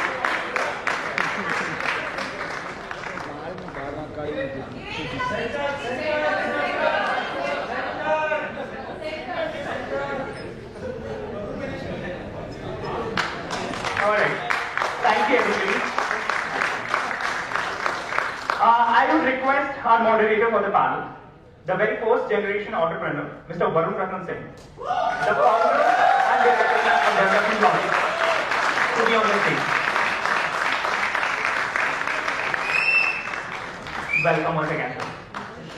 His business provides internet connectivity in remote mountains, and the other offers IT services and customer globally, providing employment opportunities to the youth in Himachal, and that's a particular way when we serve in the mountains. Coming from a beautiful city known as Dharamshala, he is now focused on building one of the most significant tech innovation ecosystem out of the mountains. Besides this, he serves as a board member at IIT Mandi Incubation Center. Welcome once again, and welcome to you, sir, as well. Thank you. Good evening, everyone. So I think we should keep the light mode of conversation since morning. And between us, all the panel members, we discussed that instead of following the format which we've had since morning, where each one was being asked an individual question, I think here everybody has a story to share. So we would like to keep a very open-ended conversation here. And then, if time permits, we would let the audience also ask some questions. But quickly, I will just do a quick introduction here, so that that sets the tone. So Dr. Vijay, he's from PRN3. He's currently based in Hyderabad. He's been in the business for about 35 years. Sanjay Vermaji, he's PRN11. He's based in Mumbai. I think it will be good if you can just raise your hands. Everybody will be able to. Based in Mumbai, he runs a technology business out of Mumbai. Then we have Mr. Kumar Priyaranjan, PRM11. He's based in Pune, and he runs a company which deals in water-related technology basically, drinking water technologies. Hemant Gaur, the Potato King in India, he's based in Pune. Then we have Prasanna Rao, PRN18. He runs an agri-tech company, started 10 years back when agri-tech as a word was not invented. So, and then we have Arindam Das Gupta, PRN23, he's based out of Barpeta. Subrato Mandal, he is based in Pune, PRN21, he runs a fresh fruits business. Then we have Hitesh, who runs one of the largest story writing platforms, PRN23, based out of Mumbai. Manoj Prabhakar, based in Ranchi, he runs a social enterprise there, PRN25. Mayank Medda, who again runs a social enterprise, PRN28, based in Pandava. Kevin Parekh, PRN32, based in Pune, he runs a startup in the food sector. And then we have Nivedita here. She's based out of Maheshwar near Indore. She runs an incubator for craft packaging, PRN25. So that's our August audience. Not audience, but our panelists. And when I was in IRMA, I'm from PRN26, and sorry. Oh, Akshata. So sorry, Akshata. She made me good sizzlers in Bangalore, and how can I miss introducing her? So Akshata runs a video analytics company. She's a co-founder, Fixway, our bank. Yeah. So when I was in IRMA, we used to think like, are there any entrepreneurs out of IRMA? And at least at that point of time, there were just a few who we could count on fingers, okay? And it is so good to see that through the day, across panels, we have seen IRMAns who've become founders, who've become entrepreneurs. So clap for all of us, actually. Now, I think the first question, and it's an open question, anybody can answer. I think it's a tough thing, right? So many people, and who's going to start first? But we can start from the other end. What led you to start your venture? Sorry, Varun. I am a Buju. Alright. One word answer.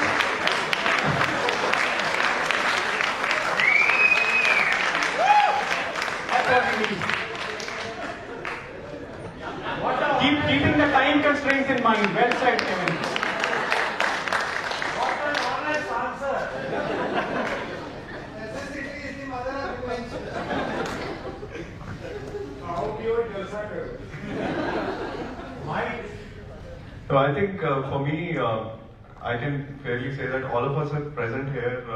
All of us might have had a horrid story to tell for a public toilet when we were, we wanted to use a public toilet, and that is where our story began.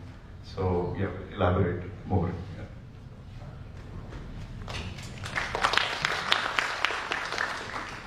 For me, it was like during the IRMA education, I had the opportunity to span right from Western India to Eastern India, the villages. And I saw a lot of natural resources in Eastern India, but not much being done.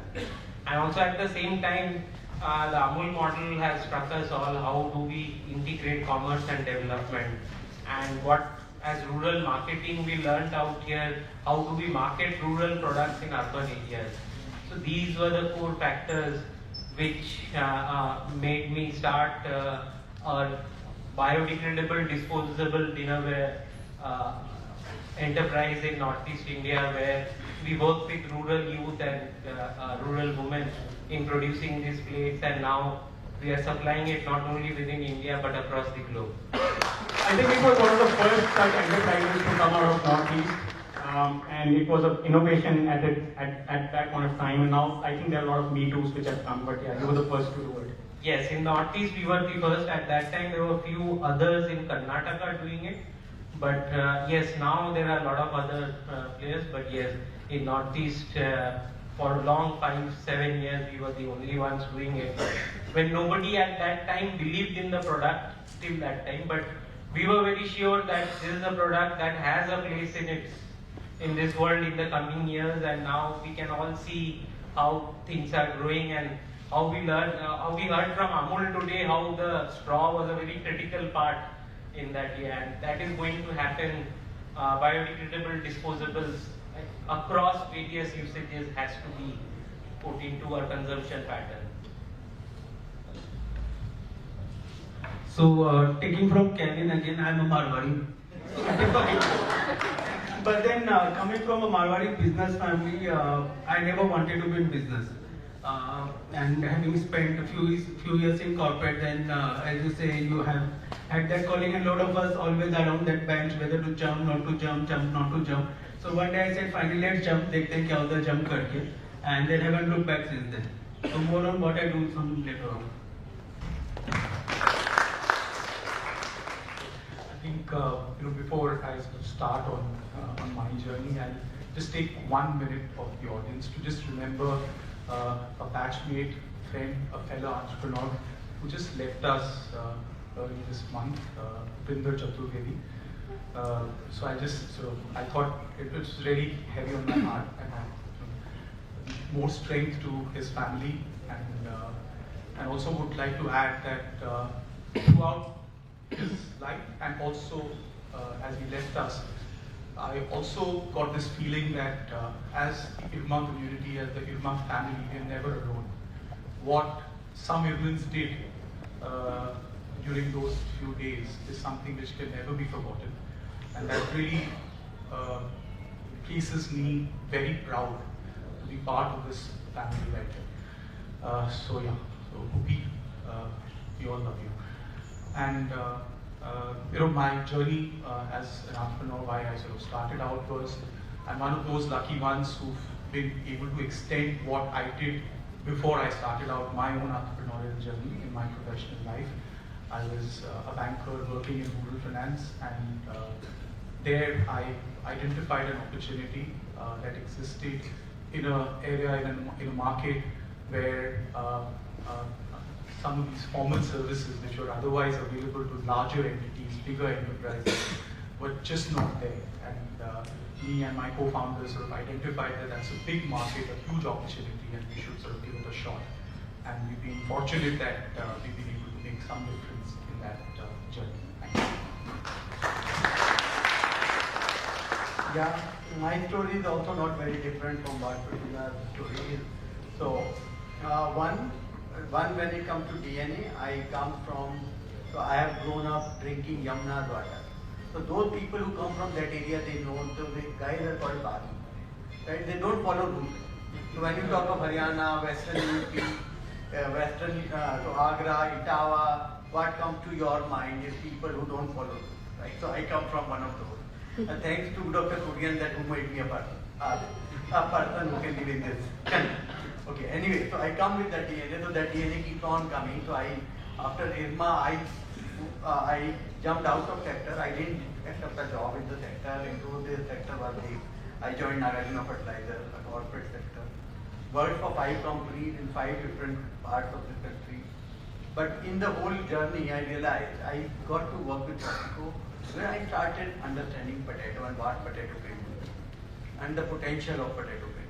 And that somewhere then I moved to ITC, Walmart, but then somewhere I believe I got my passion and I got my purpose. And that's what gave me, and one day, with only 75,000 rupees in my pocket, I left Walmart job and said, boss, just take this up. Right? And one day, I just resigned. No one in my family had done any business. Everyone was in a government job. It was like people were calling me either I'm a fool or whatever, but somewhere I got my calling. My only message for you guys is, one, purpose, passion, and perseverance. It is 14 years that I am working on this. 144 people, now around 150 crores of turnover, right? And we continue our journey, and we have now started making some real change in life of farmers.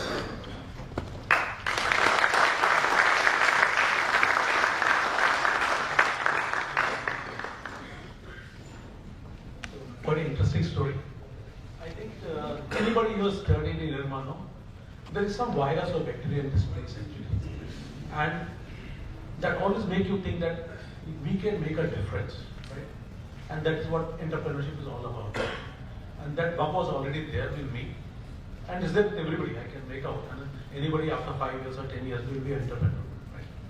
Because कुछ है अलग सा bug है.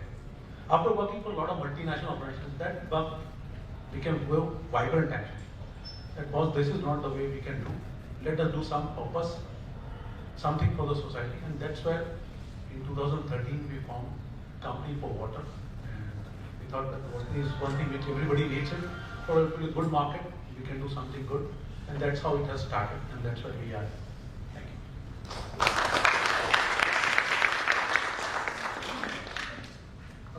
I came from a Bengali family, and usually Bengalis are not risk takers.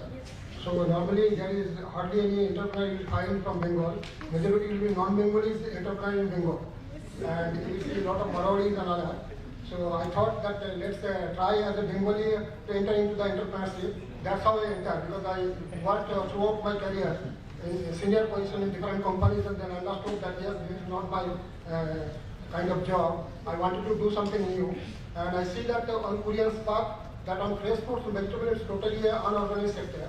So opportunities are immense. Means anything you touch will be gold. And on that basis, I actually entered into 3 years rigorously on banana value chain, and created several brands and become prominent player in this particular market, and sold over a lot of containers, particularly to Middle East market and Southeast Asian countries. My journey actually is a lot of success and lot of failures, and still I'm working hard to make my path clear. Thank you.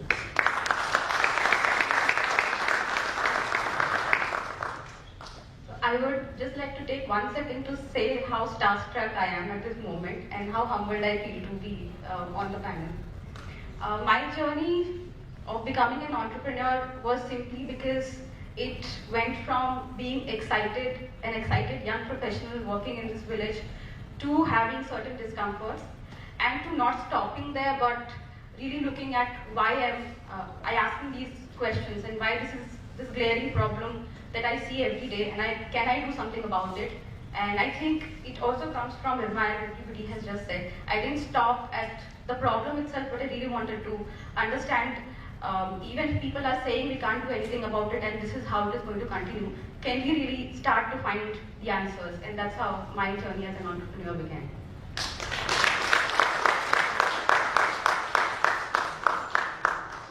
You have doubts about why you are here. I have no doubts. Richie put me in a panel because we sponsored lunch.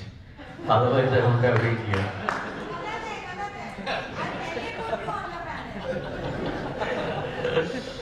Okay, I am more of an accidental entrepreneur. Never planned it. Somehow got dragged into it. I made investments, and to make good of the investments, I finally thought that unless I am there in the field myself, it wouldn't happen. But that's before what I'm going to talk about in one center. That was in our real estate scenario. So we have another vertical. That's where we did about 500,000 SFT of residential in Hyderabad. I'm not going to talk about it. But as far as Verdictum goes, it was not started by me. It's in fact started by my son. But something that I am perhaps as passionate as he is in. And we'll go into details of what we are doing there and how we identified the gap, etc., etc.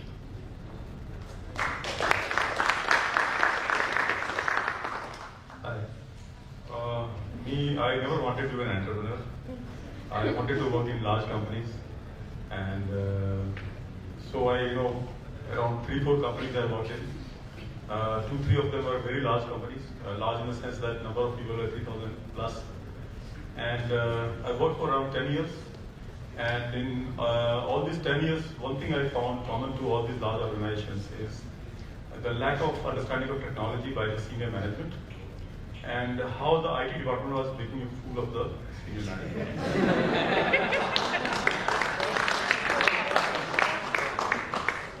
So the dependence on IT department was very high, and actually IT guys used to laugh in the back room. So, and it made me, feel very uncomfortable that something, technology to me is very obvious, like, it's an enabler, it makes the life easy, but somehow the senior manager never understood it. So I started getting a feeling that, I cannot continue working because, so I felt I had to get out of this place and start my own company. So in 2002, I started a company, and the aim was to work for large companies and look at the client-facing issues and how technology can help it. So that is the way I started it. I had no money, but I had a lot of enthusiasm, and well, somehow I got into it, and I'm still there. There is one aspect that I forgot to mention. All of us, many of us, think that we are worth more than what we get paid for. So that work was always biting me. So somewhere I thought that I am worth more than what I am getting paid for, and that's the reason why I got into entrepreneurship. Good afternoon, everybody, and thank you for giving this opportunity to me. 2006 में IRMA से निकलने के बाद मैं अमूल के साथ continue कर रहा था. लगभग 9.5 years, अप्रॉक्स 10 years में अमूल के साथ था. लेकिन वही होती है ना सर, जो एक वायरल इफेक्ट हो या फिर DNA में कुछ एक्स्ट्रा ट्विस्टिंग हो या कुछ अंदर हमेशा कुछ सुलग रहा हो, तो हमें लगता था कि कुछ सूरत हाल तो कहीं बदलनी ही चाहिए. तो बस एक शरारती आदमी जैसा, घर में शांति है तो उसके कुंडी खड़का के आगे भाग जा, या आसान तालाब है तो पत्थर मार के आगे निकल जा. तो कुछ ना कुछ लगता था कि कुछ ठहरा सा अच्छा नहीं है, थोड़ा एक सेकंड पाइप मिला जाए.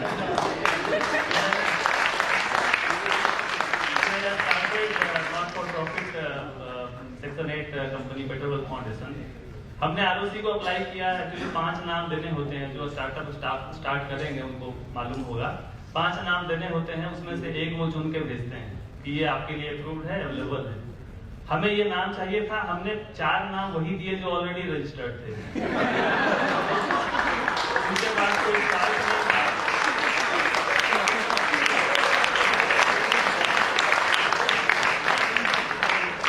लेकिन फाइनली इस नाम को भी उन्होंने रिजेक्ट कर दिया था. बोले कि आप बुलाइए जो इनके प्रमोटर हैं. तो मैं ROC से मिला. बोले कि यार आप तो ग्रामर पढ़े होंगे ना, नाम मतलब संज्ञा होता है. ये बेटर नहीं चलेगा, ये एडजेक्टिव एडवर्ब नहीं चलेगा। आप संज्ञा लेके आओ, वस्तु, व्यक्ति, स्थान, नाम लेके आओ। फाइनली पवन सर, हमने उनको बटर मिल्क एक कार्टून में लस्सी दिया और हमें ये नाम adjective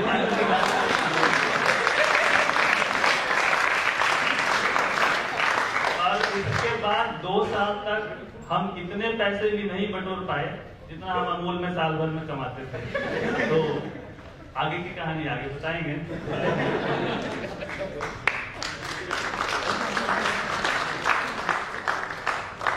I think this is the true entrepreneurship lessons, the perseverance, passion. After that, there is a madness factor, which is the first thing that is you will find in our stories.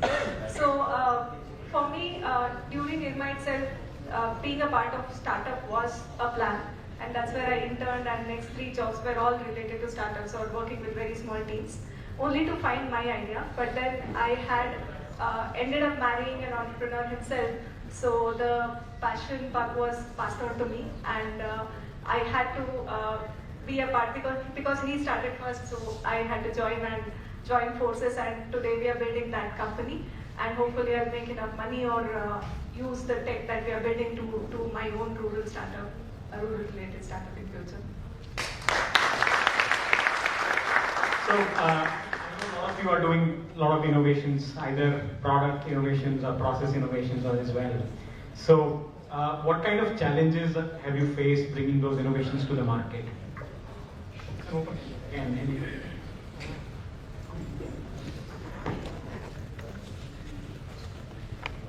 So thanks for that question. Basically, in terms of innovation, we are actually creating the next generation of ingredients, and there are 2 types of challenges that we face. So essentially, we are a very R&D heavy company, and to get good talent, scientific talent to do the research, and the amount of time, money, and sweat it takes to do the research in biochemistry that we do is quite tough. And I'm lucky to have a really awesome team that's doing that for us. Secondly, even more difficult part of innovating something is you can do something really well at a small scale. You can create a good innovation at a small scale. But when you are trying to scale it up, be it an ingredient manufacturing or for that matter any other product, including probably say a financial product, when you go to scale it up, there are extremely different problems that you have never envisaged. So that execution part of scaling up is probably the most difficult part that we have faced as a company while bringing innovation to the fore. So for us, as I mentioned, smelly and unhygienic toilets was the real problem that we wanted to solve, and what we wanted was that to bring in a toilet system which is indestructible and is easy to manage, easy to maintain. What we wanted to create there was that what we realized that all the toilets, the public toilets especially, or the community toilets, they have been built and vandalized in the same fashion for years and years. So we wanted to change that. So when we wanted to build an indestructible toilet, what we did was we made it out of special materials, stainless steel. Everything that went into the toilet was built out of stainless steel, so that like we see in train coaches, so that it's easy to clean, easy to maintain, could not be vandalized. Over and above that, what we wanted to achieve was that we integrated new age technology features like IoT sensors and self-cleaning systems and self-flushing systems. So the toilets were sensor operated, and sitting here I can monitor at what side how the toilets are functioning, how many users are coming in. So we introduced those kind of features back in 2014. And I would say at that point of time, we were a little ahead of time, and we definitely faced a lot of challenges, because right at the start we knew that if this has to scale, the biggest stakeholder, which is the government, has to play a part. And so it was pretty difficult for us to sort of engage with them and to convince them that this kind of a technology could actually work in India.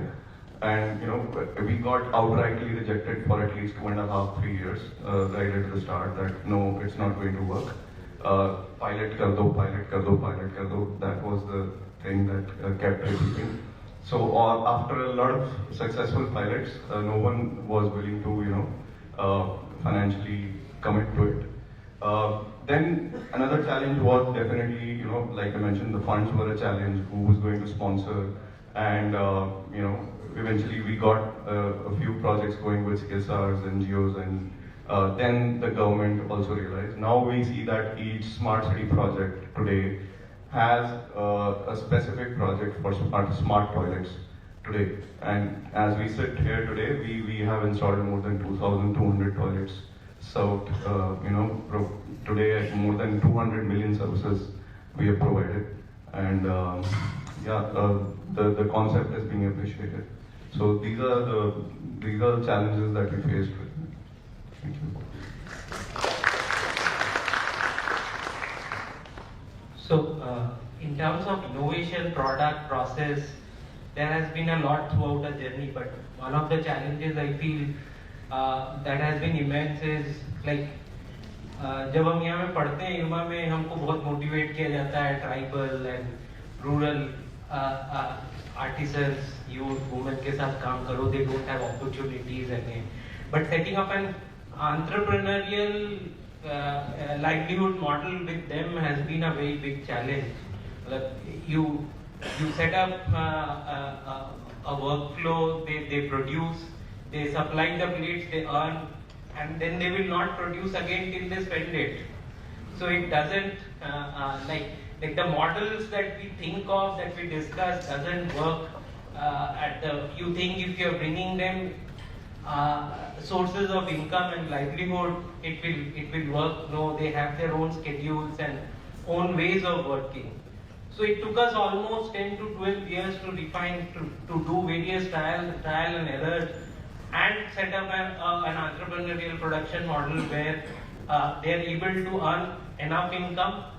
At the same time, they are able to enjoy their life also, that balance, to build that balance.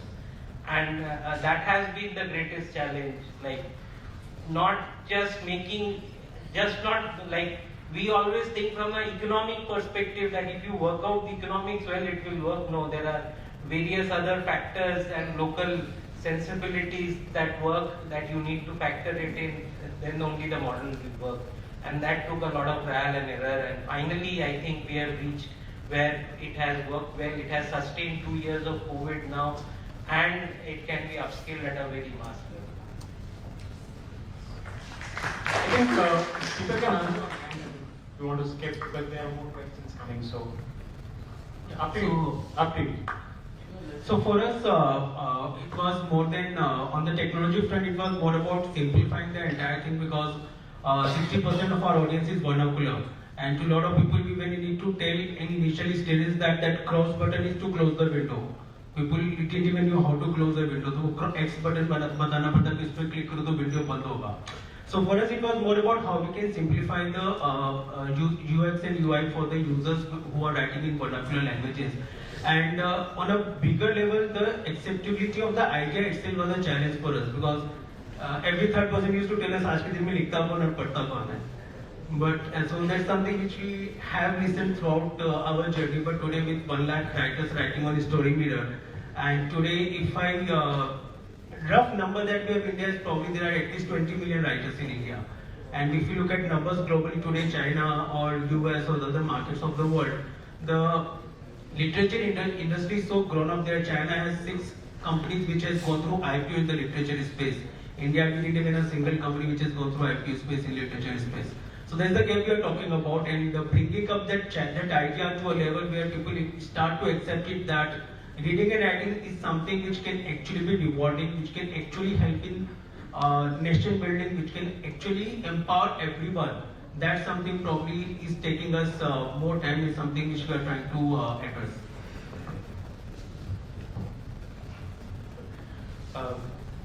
I think the greatest challenge for us was that when we talk about innovations, we sometimes spot them independently, saying this is a great sort of technology in innovation or in intervention.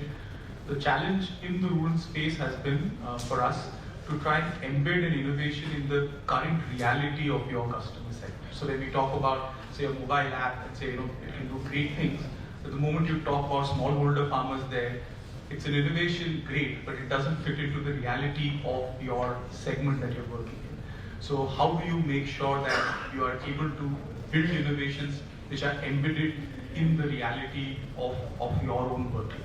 And the other thing was the journey where we interacted with partners, we interacted with a lot of other entities whose hearts bled for small farmers, but nobody took any action.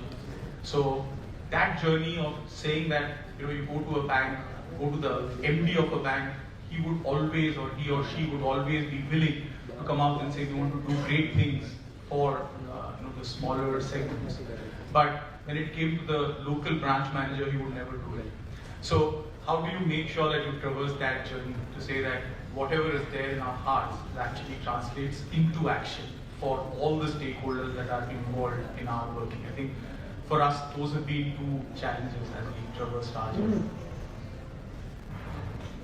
So in our case, since we were trying to transform a very large commodity, so to give you a number, we eat as a country 1,25,000 tons of potato every day. Right. So that's the kind of commodity that we said we transform, for which we needed technology at every level. We needed variety. So instead of trying to discover own variety, what we said is okay, source it. So we went out to Europe, we went out and partnered with one of the largest company in Netherlands, which is the largest in potato seed market. And we created a joint venture. So what we did is, instead of trying to get into the science and start discovering, we said, okay, start from wherever you can start because you have lots of more to do. And we created multiple joint venture partnerships, different kind of associations so that we can bring in technology and use it. So that is the route that we took. So that is another route. So it's not necessary that everything has to be done by us. That we can always partner and use the technology to do much better. So that's one thing that we did. So when we talk about the challenges, there are, in our entrepreneurship life, at various stages we find different challenges. Right? When we started the company, the first thing was the challenge to motivate ourselves, myself. We used to work in MNCs, stay in 5-star hotels, the shop at different cars. All of a sudden you are now staying Patparganj के hotel में रह रहे हो, है ना? So एक सबसे बड़ा अपने आप को you need to convince yourself. Now once I am there, you need to keep motivating yourself. So that's the initial stage motivation. And then when the journey starts, then the passion is there in you. You want to do something great. You want to do transform the life of the people. You want to do many things. But then do you have the people around you who are thinking those lines? So the second major challenge is for you is the people. Who are the people who are going along with you? Is your employee equally motivated? Because he is looking at on day one, on first day of the month, he should get SMS salary credited. That's all right. Passion is with you, but for him, how do you get into that? So that's another challenge what we face. And then obviously when we are into water segment, one of the latest challenge was, because Modi said that we will do Ghar Ghar Jal Yojana karenge. So my partner said, what will we do now? Because we are into water treatment business. The government is giving water at every household. So what will happen to our business? Then I said, if government is doing that business, so that means we should get into that business. Because for drinking water, what people require is quality of water. It's not the availability of water which is a requirement, right? So I said, we are providing quality water. We are differentiating ourselves. So let the government give water. We'll purify that water, give water to the people actually. What we thought would be a challenge can become an opportunity actually. So how you look at your journey right now. So there will find many more challenges in the life and I think it will keep growing around. So that's how we have been going around. So we'll wait for another challenge now. Over to you, man. So I entered into banana value chain, just like Hemant sir entered into potato value chain. So what I understood that I studied the entire value chain initially to understand the depth of the supply chain issues, where I can add value as an entrepreneur. And I found that the major problem was actually in the pack house. In traditionally the pack house are actually a cost center and also kills your time, money and efforts because it delay everything. So what I innovated actually a mobile pack house.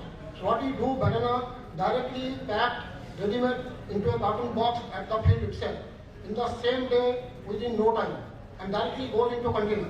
That's the value innovation I did, and I was competed even the largest banana exporter from India and make a dent into that business.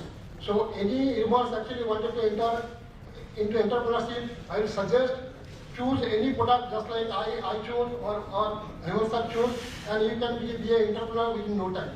Only you have to study the value chain and you have to come out with some kind of innovation and add value, and you can become an entrepreneur.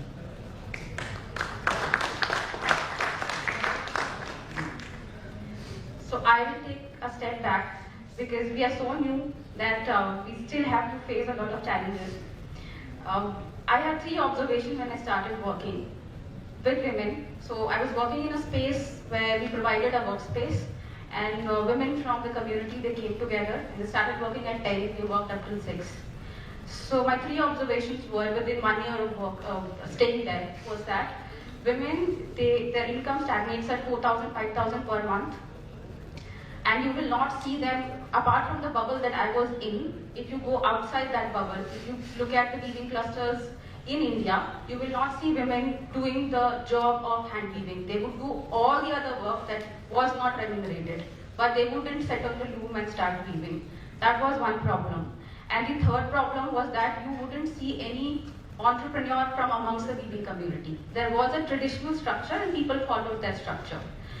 And however, how much ever I tried to increase the efficiency or do some innovations in the operation, I was not able to increase their income from maybe on an average stagnated between 4,000 to 5,000. The maximum I could go was 13,000 for a women entrepreneur. That's it. And then I was thinking, what is the problem here and what can we do about it?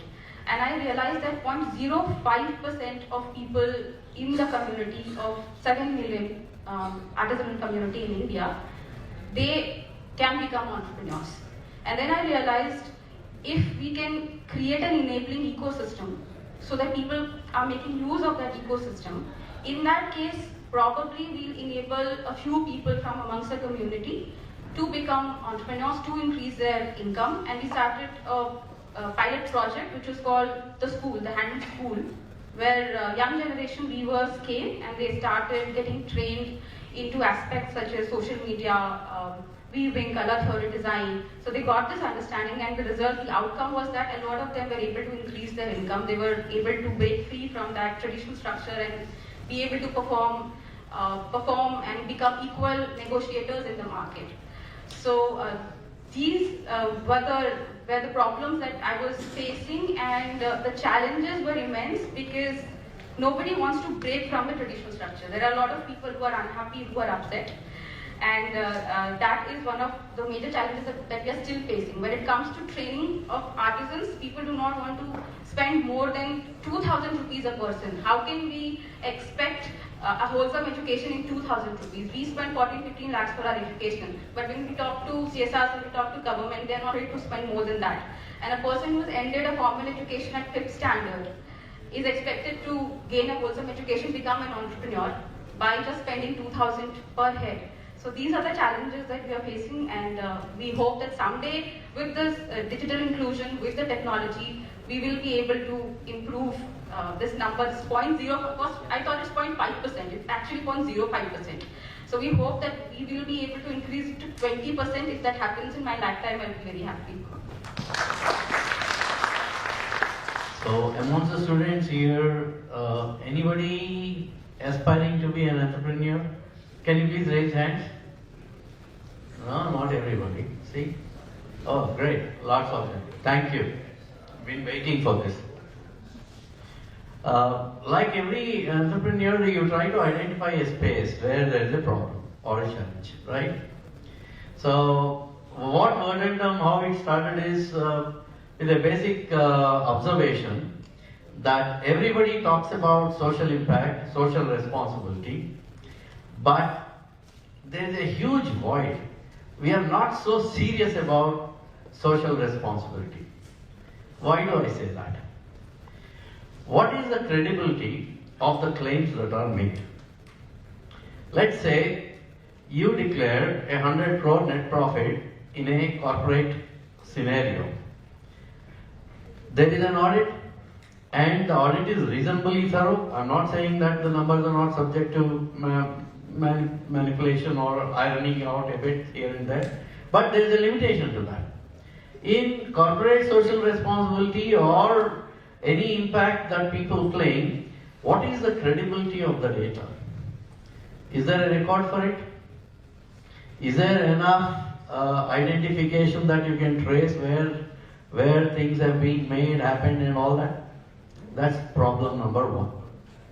Problem two, if you really look at the size of the amount spent on these, worldwide 13 to 21 trillions of dollars are spent only by the governments on SDGs, and another 53 trillions on ESG investments. So together that's about 30% of the total world GDP, if you add the two. But yet, what is the productivity? Have social responsibility organizations used, or are they using IT technology to increase their productivity? That's a big question. I'll give you the answer. The third is, how scientific is it? Is correlation causality? You go and do an intervention, and then you make claims that we have done this, and this has caused so and so improvement in the society.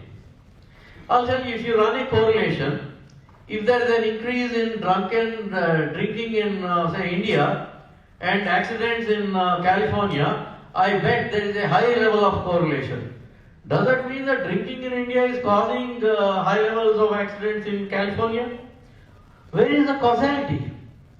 There is not enough scientific research, let alone establishing this. So there are huge voids in areas where the world economy is spending a lots of money in this particular area, almost 1/3 of the GDP.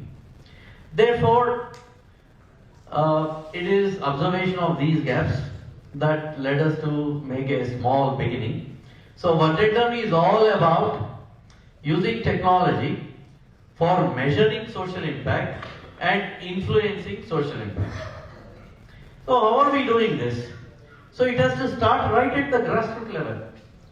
How does an illiterate person capture data that has got timestamp, lat-long signature along with, say, a visual proof? So data starts from there. Clean data avoids GIGO, garbage in, garbage out. So no garbage in. So start with data collection.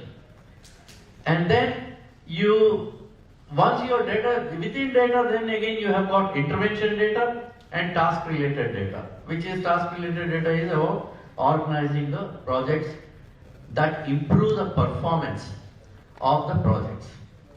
One layer about that are those donors. Their requirements are different. They want to see how budgets are being performed, what is the impact that actually is getting created, how much is going towards admin costs, etc., etc. And a level above that are impact investors. They want to see what is the impact on ESG factors, and is that a scientific research based identification of benchmarks. So when you take all these aspects into consideration, it is almost I'm done. It's almost 30% of the world's GDP. So coming back to challenges, all our challenges stem from the fact that in spite of this gaping void, there is no market adaptation. People are hesitant to buy the technology. When the end users are not so willing to embrace it, it leads to cash flow problems, which again leads to scalability issues. So the challenges are, just because you identified a problem doesn't mean that it takes care of everything. I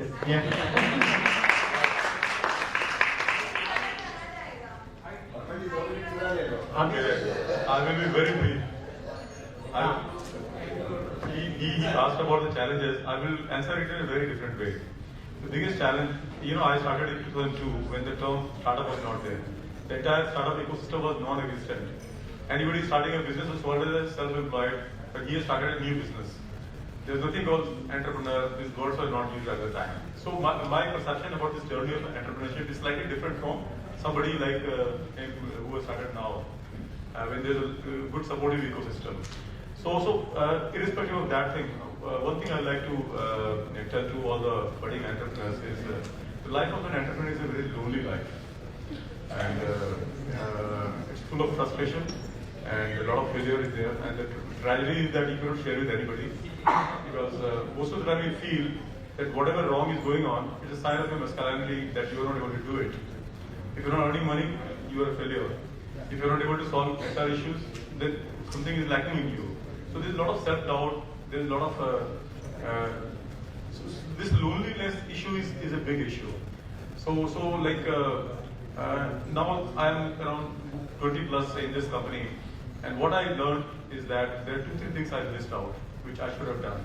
Now, in today's generation, people maybe it's not the thing.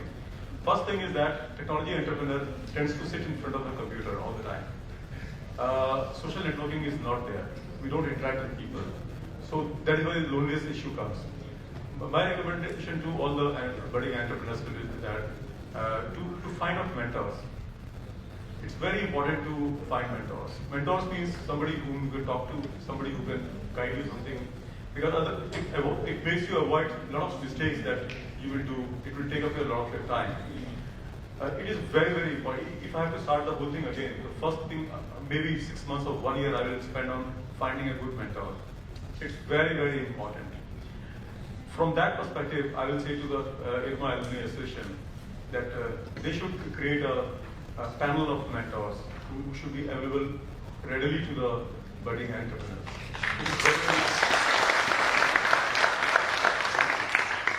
A lot of people come to me, young guys, and they say that, sir, we want to start something. And they talk in terms of availability of money. Money is the least requirement. It is your mindset. It is your social conditioning. It is your support system. It is your conviction in the idea. Those things are important. Money is important. It is not as important. So anyway, I would like to use this opportunity to highlight this thing that the topic of mentorship is very, very important. And we as an IRMA community should look into this.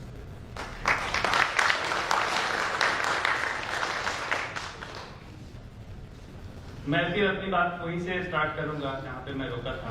Sir बता रहे थे कि जो challenges है, frustration है, वो कैसे deal करते हैं। उतनी ही चैलेंजेस अंदर भी होती है। बाहर से ज़्यादा बड़ी चैलेंजेस इनसाइड होती है और आप किसी को बता नहीं सकते हैं। आप जिसे बताएंगे हो सकता है मोमेंट आफ्टर वो आप पे हंसेगा, किसी को शेयर करेगा। तो फिर वही मिडनाइट में कपिल शर्मा शो देख के गुजरती है। कभी राजू श्रीवास्तव, कभी कविताएं लिखने लगते हैं। तो लेकिन अच्छे मन से आप लगे रहें तो कहीं न कहीं से कुछ न कुछ होगा जो कि आपके ऑब्जेक्टिव के साथ चलेगा। मैं एक बड़ा, अब जैसे भी आप इसको लेना चाहें, मेरा चेंजेस शुरू हुआ एक भगवान की चोरी से। जो भी जैन कम्युनिटी से बिलोंग करते हैं, उनके 24वें तीर्थंकर लॉर्ड महावीर की एक मूर्ति थी जो 3000 साल पुरानी थी। उसे जमुई के जंगलों से चुरा लिया गया था, जहां पर उनका बर्थ प्लेस बोला जाता है। बट जैन कम्युनिटी उस मूर्ति को फिर से पुराने मंदिर को नए करके एस्टेब्लिश करना चाहती थी। मैं उस एरिया में कुछ स्कूल्स ओपन किया था। तो मुंबई से कुछ बड़े जैन बिजनेसमैन आए जिनको वहां पे लोकल सपोर्ट चाहिए था। तो वहां पे हमारी मुलाकात हुई मिस्टर निमेश भाई कंपनी से, जो फाउंडिंग चेयरमैन जेम फाइनेंशियल के रहे हैं। उनका अपना स्पिरिचुअल एजेंडा था, उनका अपना फैमिली एजेंडा था, हमारा अपना डेवलपमेंटल प्रोफेशनल एजेंडा था। मैंने देखा कि ये दोनों को अगर हम मैच करते हैं तो हमारा गाड़ी चल निकलेगी, उनका भी काम होगा। We got 1.5 crore first year का CSR प्रोजेक्ट उन्होंने दिया, जो उस मंदिर के पेरिफेरी में 24 गांवों में उनकी इच्छा थी कि ये चले। All sorts of project, livelihood का, entertainment related, health and nutrition related. लेकिन वो रेड कॉरिडोर में अपनी टीम को भेजने से पहले आपको भी थोड़ा रिस्क लेना पड़ेगा, आपको भी वहां कुछ रातें गुजारनी पड़ेगी, तभी आपके बच्चे वहां पे जाके काम करेंगे। तो हमने ऑफिस किया आउटस्कर्ट ऑफ द विलेज, बगल से रास्ता गुजरता है, बंदूकें गुजरती है 12 बजे रात में, 1 बजे रात में, नींद नहीं आती है। एक तो दूसरा ऑब्जेक्टिव है कि संस्थान को बचाना है, खड़ा करना है, दूसरा है खुद को भी सर्वाइव कराना है। तो रात में जो सियारों का झुंड का एक टाइमिंग होता है, यहाँ IRMA में देखने को मिलता है 9 बजे 10 बजे, वो पौने 12 बजे अपना लास्ट शो खत्म करके अपने जंगलों में जाते हैं। नींद नहीं आ रही है, सुबह अजान होने तक नींद नहीं आ रही है। अगले मॉर्निंग हमें किसी गांव से कॉल आता है कि आपको उस गांव में बुलाया गया है। मुझे नहीं पता है मुझे क्यों बुलाया गया है, लेकिन लोगों को पता था कि ये फार्मास्यूटिकल इंडस्ट्री में काम किए, इनको कुछ दवा दारू का पता है। वहां पे 3 बुजुर्ग बीमार थे, उन्हें ट्रीटमेंट की जरूरत थी, थोड़े पैसे की जरूरत थी, बट उसके फैमिली मेंबर उनको छोड़ दिए थे, खटिया पे वो पड़े हुए थे। लास्ट 2 से 3 दिन उनके पास बचा होगा। जब हमने पल्स देखा, आईबॉल देखा, बाकी चीजें जो हमने देखी, ये हमारे एथिक्स में नहीं था कि हम उनको मेडिसिन प्रिस्क्राइब करें या कुछ भी करें, लेकिन उनकी जान बचाने के लिए हमने 3-4 हजार रुपए खर्च करके उनको हमने दवाई ला के दिया, वो सर्वाइव किए। इस तरीके से हम गांव में पेनिट्रेट हुए। गंभीरा कोऑपरेटिव के मॉडल को थोड़ा सा समझते हुए हमने वहां पे भी एक कम्युनिटी ऑर्चर्ड लगाया, कम्युनिटी लैंड का कुछ प्रोग्राम किया। फिर हमने देखा कि वहां पे माइका पिकर्स जो अबरक की खदानें हैं, झारखंड के 2 जिलों में कोडरमा, गिरिडीह, बिहार के 2 जिलों में जमुई और नवादा, वहां पर माइका पिकर्स लार्ज नंबर्स में काम करते हैं। माइका इलीगल माइनिंग होती है। माइका के यूजर बड़े ब्रांड हैं, गार्नियर हैं, लॉरियल हैं, वर्ल्ड के पूरे बिगेस्ट ब्रांड हैं। माइका के यूजर जो कभी इलेक्ट्रॉनिक और स्पेस इंडस्ट्री हुआ करती थी, आज उसके user cosmetic and paint industry है। जो ग्लो हमारे चेहरे पे दिखता है, वो माइका चमकता है, मेटेलिक पेंट पे माइका है। वहां से हमने ऑब्जर्व किया कि माइका में पॉलिसी इशू है। ये जमीन पे चप्पले घिसने और तोड़ने से बहुत ज्यादा बदलाव नहीं आएगा। समस्या समझ में आती है जमीन पे काम करने से, लेकिन जब तक आप पॉलिसी में वहां पर अमेंडमेंट नहीं करेंगे, आप लार्जर इम्पैक्ट नहीं ला सकते हैं। Then with the help of government, Jharkhand government, we design pro people mica policy. Now with the help of the same policy, more than 1 lakh mica workers including 20-15,000 children, they are getting benefited। एक minimum wage मिल रहा है और भी जो उनकी सुविधाएं होनी चाहिए। फिर हमने धीरे धीरे ऑर्गेनाइजेशन को कंसल्टेंसी स्पेस में ले जाना शुरू किया, थोड़े जो कनेक्शंस बने थे। तो ये चैलेंजेस होते हैं, बस हम ये कहना चाहते हैं कि हमें अपॉर्चुनिटी को सेंस करना आना चाहिए और फ्रस्ट्रेशन को डील करना आना चाहिए। ये सारी लर्निंग काम आती है। अभी सुबह मैं सुन रहा था कि कोई फ्रेमवर्क काम नहीं आता है, कुछ लर्निंग काम नहीं आती है, वही फ्रेमवर्क काम आता है, बस उसके एरो को थोड़ा सा डायरेक्शन कहीं चेंज करना पड़ता है।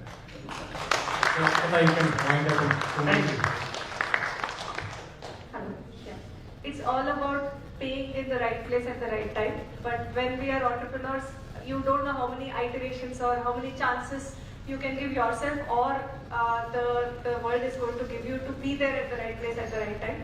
But you have to stick around until that time comes, and then you can hit it big. So that's the journey of building a company or an entrepreneurship, and all of them have given their own insights about it. More insights we can always share offline through the night. Thank you. I think we have taken more time than allotted to us. I think one final word, just like we need to have a mentors forum, there is also a conversation which I'm part of, like I did not initiate it, but I'm part of, where there's a talk of setting up a angel fund which is run by IRMAns for IRMAN entrepreneurs. I think this is another parallel initiative which IA could actually take it to. Yeah, please. I would like to also take this platform to talk about the incubation center IRMA has set up and formally started. It's their first accelerator program that's running, and some of the alumni are also associated with directly, indirectly, and the angel fund can definitely be driven by the incubation center, and absolutely the right step IRMA has started right now. Thank you. Thank you everyone for your time. Just to add on to it, I think a shout out to all the senior IRMAns. IRMAns have done pretty well at all the positions. I think it's time now, good time to start and having having an angel investment fund from the senior IRMAns contributing and support the ideas that are coming in from the IRMA entrepreneurs.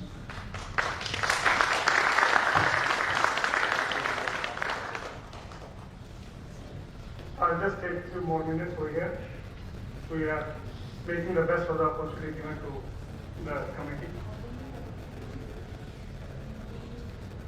We had taken the initiative of having a coffee table book. We collected lots of information from many of you. But because of the paucity of the time and the way the things were happening, we have not been in position to complete the same, which we committed in the morning that we will be doing so on. But after going through the whole day deliberation, what I feel, we must collect many more stories from it. So we welcome all the people who would like to share their stories. Please share with us. I'm sure we may change the format, but we are sure that we are going to publish that in the coming time. That will be better. We are trying. Okay, our deadline is 31st December. This committee will be debating the office. It may happen with the same committee or it may come, but I feel like during the whole day deliberations, and many people who have not shared their stories, we will request them to share the stories. We would like to do that. Justice to everyone. Thank you very much. Thank you everyone. Yeah. We will be certainly requiring the stories to be shared with us ASAP. Because last time as well, when it was about to be printed, people were still sending the stories. It was becoming very, very difficult to manage. And we request the way we have managed the time cosmic today, we request your support for managing that time. Thank you very much.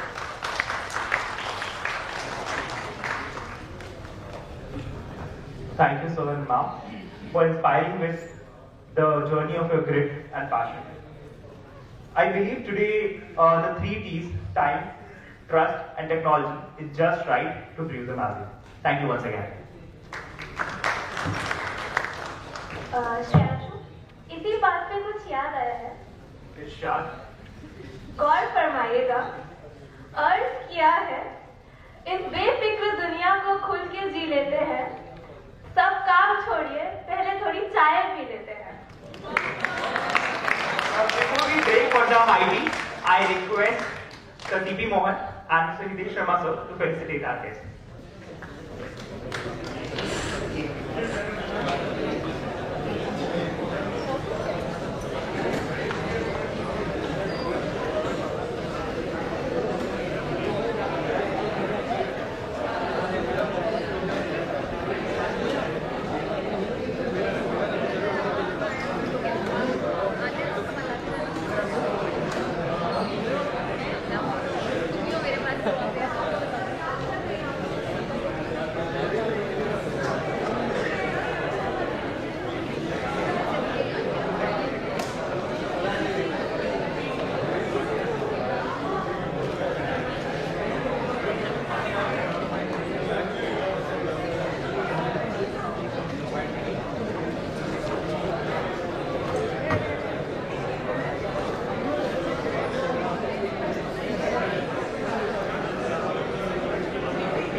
हम लोग 15 minute बाद वापस यहीं पे assemble होंगे। हमारा agenda बाकी है, प्लीज जाइएगा मत।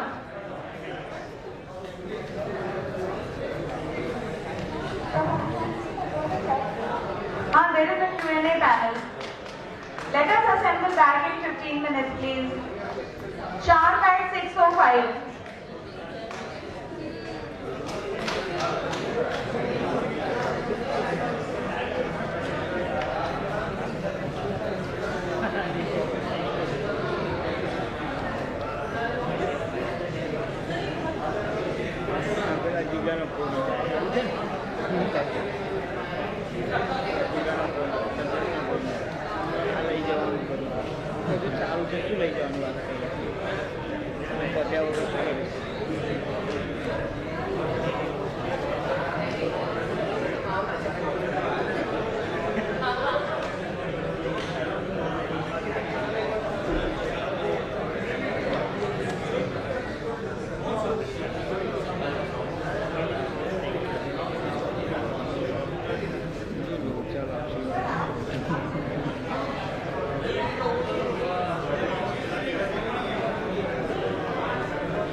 भैया बैठ जाओ नीचे बैठ जाओ, नीचे बैठ के खींचो, चेयर पे बैठ के खींचो।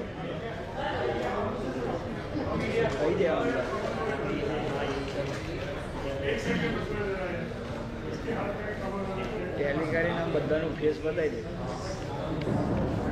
ધીમે રહીને ઉપર લખ્યાનું ઉપર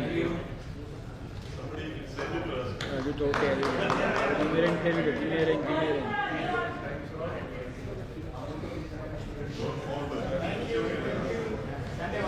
આવું કરવાનું છે, લાંબુ હોય ને લાઈને ચાર્જર મારા ખોટા લોચા કોઈને હોતી લઈ લા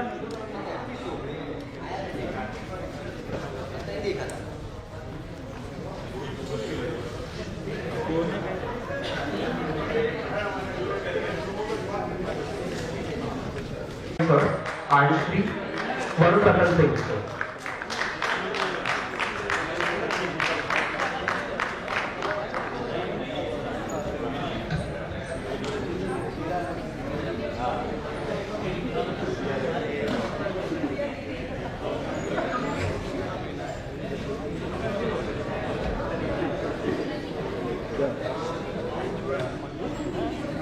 લઈ જજો બરાબર.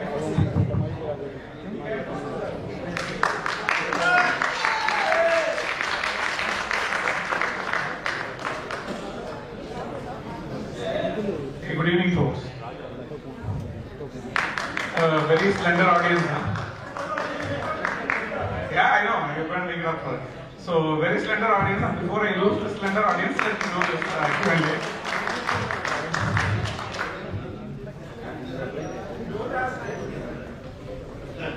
Okay, so first of all, right, one of the things that I wanted to highlight is I'm a skeptic, right? And वो भी है. So I'm a skeptic, and I never imagined that we could pull off an event like this. And I'm absolutely amazed that we could actually do such a wonderful job. Thank you. But I trusted our IRMA students. So my first round of applause is to the IRMA students here who did a fabulous job. Absolutely fabulous job in organizing this meeting. You know, all the EC members, we were sitting in our places, giving instructions and telling people what to do and so on. And these people did a stellar job. Fantastic job. Kudos to them.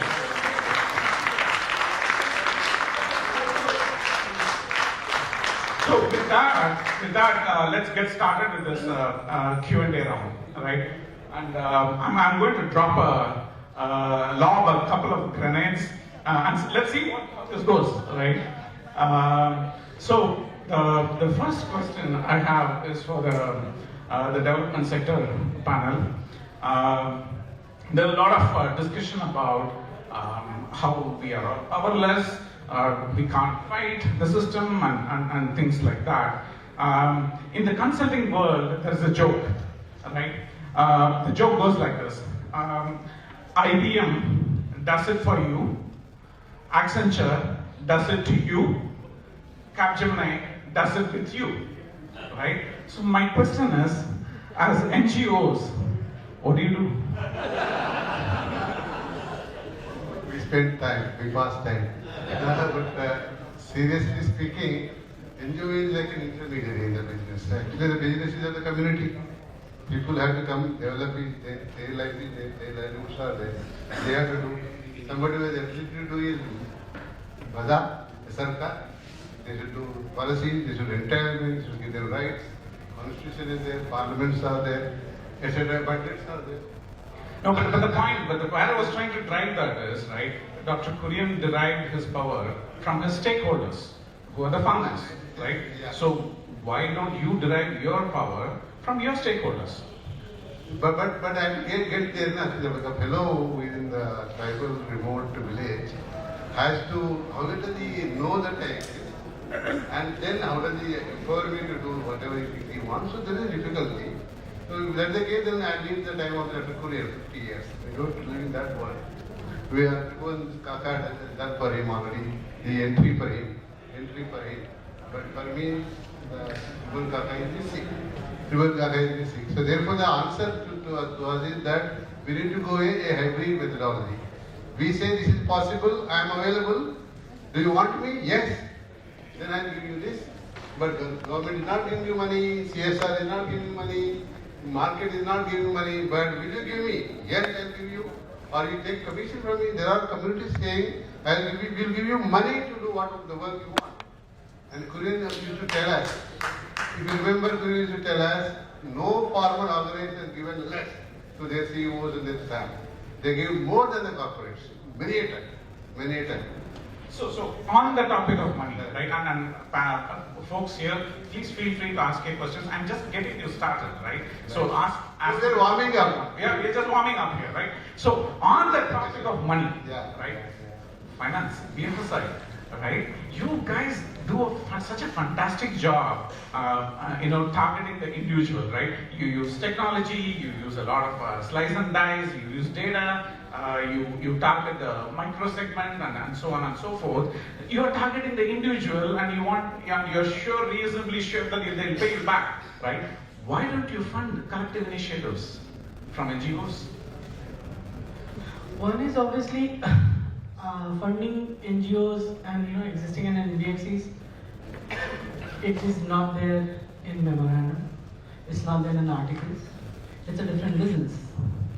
And what I understand is, if you're funding communities, it will be like the earlier panel spoke. It has to be a patient capital.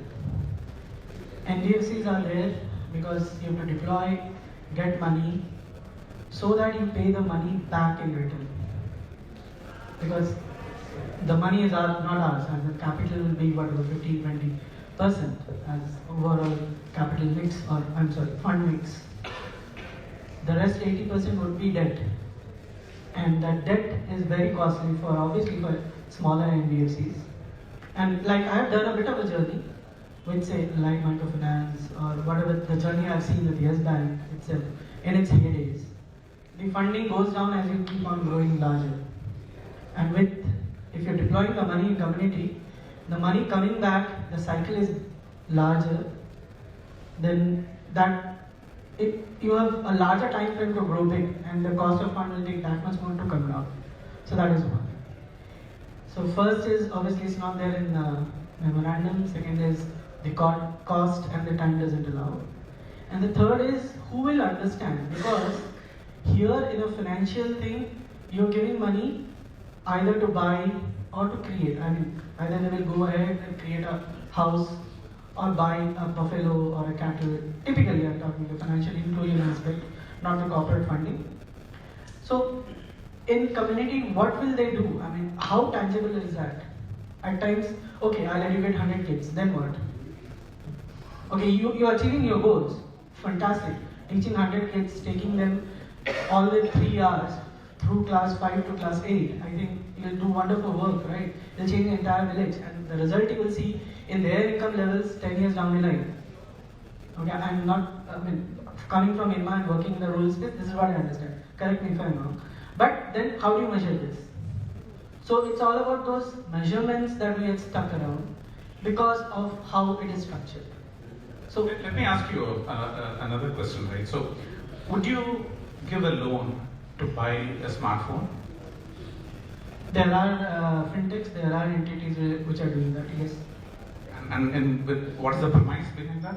Premise that it's a consumption and the money will come back. Obviously, you'll check your CIBIL and all, but it's consumption and the money will come back. But is it not an asset?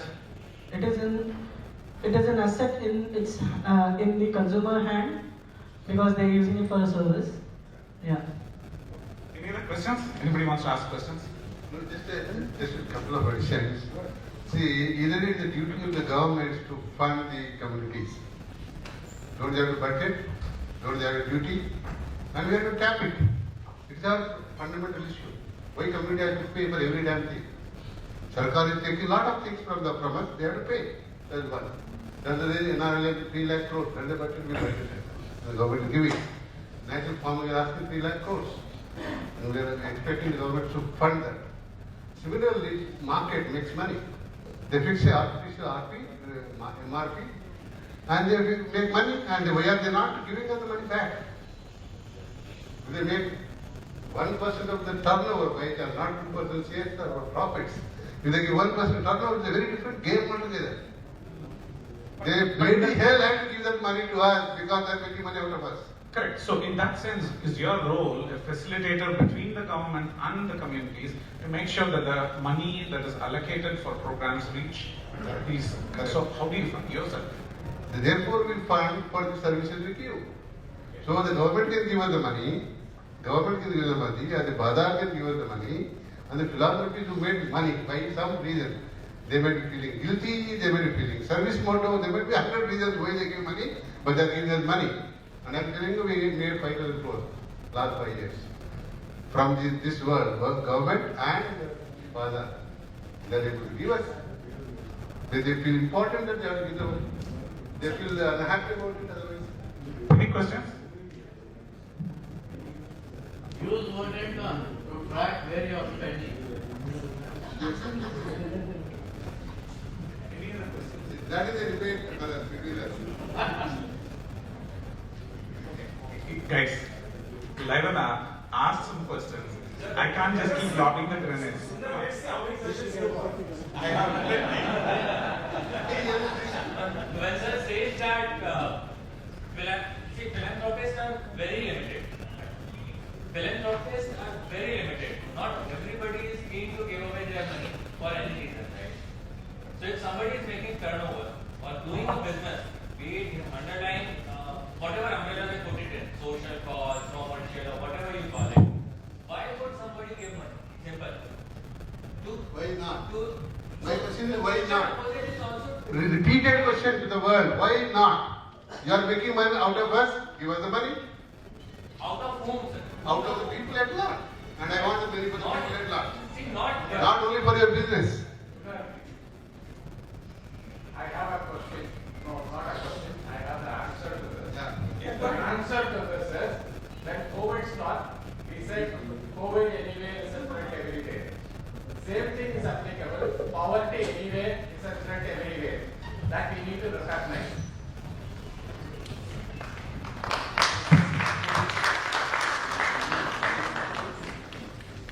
Yes, hello. Yeah. Hello, good evening all of you. My name is Shailendra. I am a faculty here. And it has been an enriching experience today participating in this conclave, listening to all the senior IRMAns, right? As what Dr. Kurien had sort of visualized, his dream was to produce some 100 Kuriens, right? So if one Kurien could do something, so maybe 100 Kuriens or many more could do many more things. That was his kind of vision. So I was trying to sort of relate that to today's kind of a conclave. That so there were senior ones who had worked and come here and sharing their experiences and telling that the whole IRMA kind of agenda or the purpose was meaningful and remains relevant. And because there are challenges in the society, and an education of this kind, a vehicle of this kind, in the kind of socio-economic milieu that we have is relevant. That is what was coming out from the whole debate, from whatever all of you were sharing. And I appreciate that. I appreciate also the IRMA for organizing this. Because for me also this was also in some way getting some kind of a first-hand kind of insight, because these days I'm also working on the theme of rural management, right? Of course we are there, rural management is our, in some sense, the major kind of, Your question, sir? Yeah, question. Right, so there is this institution, IRMA, right, which has this purpose, and which all of you have gone through, and you think that this is relevant, right? How should this institution, this vehicle should move ahead?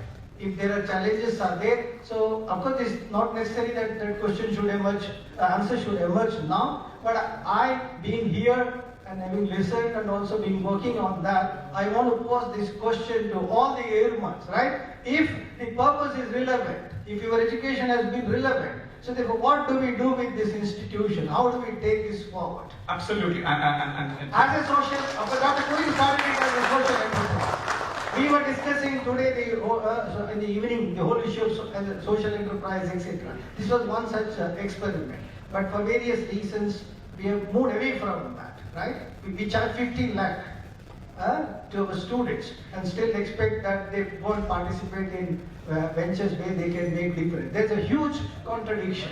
So I want that along with discussing all the key and crucial issues of development and such things being discussed, this whole project of IRMA also being discussed and reflected by IAA. That is my request. So, absolutely. I close here. Thank you all. And I compliment the way you Absolutely. That was spot on. That was spot on. I completely agree with that. Every one of us here owe our success in some way, shape or form to our education here at IRMA. There's no question about that. What is the way forward is something for all of us to ponder. Maybe the answers will emerge through various initiatives. It may not be one single answer, but it will emerge through various initiatives. Take your point. Thank you. Actually, I have a follow-up question. Yeah, I'm here. You want me to stand? Yes. He is not sick. This question is to all current batches of students at IRMA. It's a follow-up to what he said.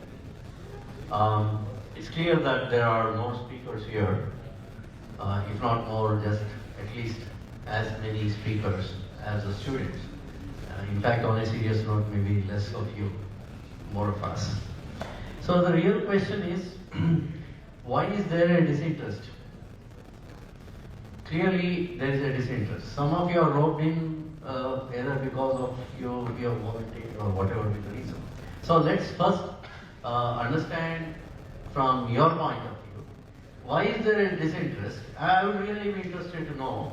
And then we will do some bit of introspection and see whether there is something we can do about kindling that interest.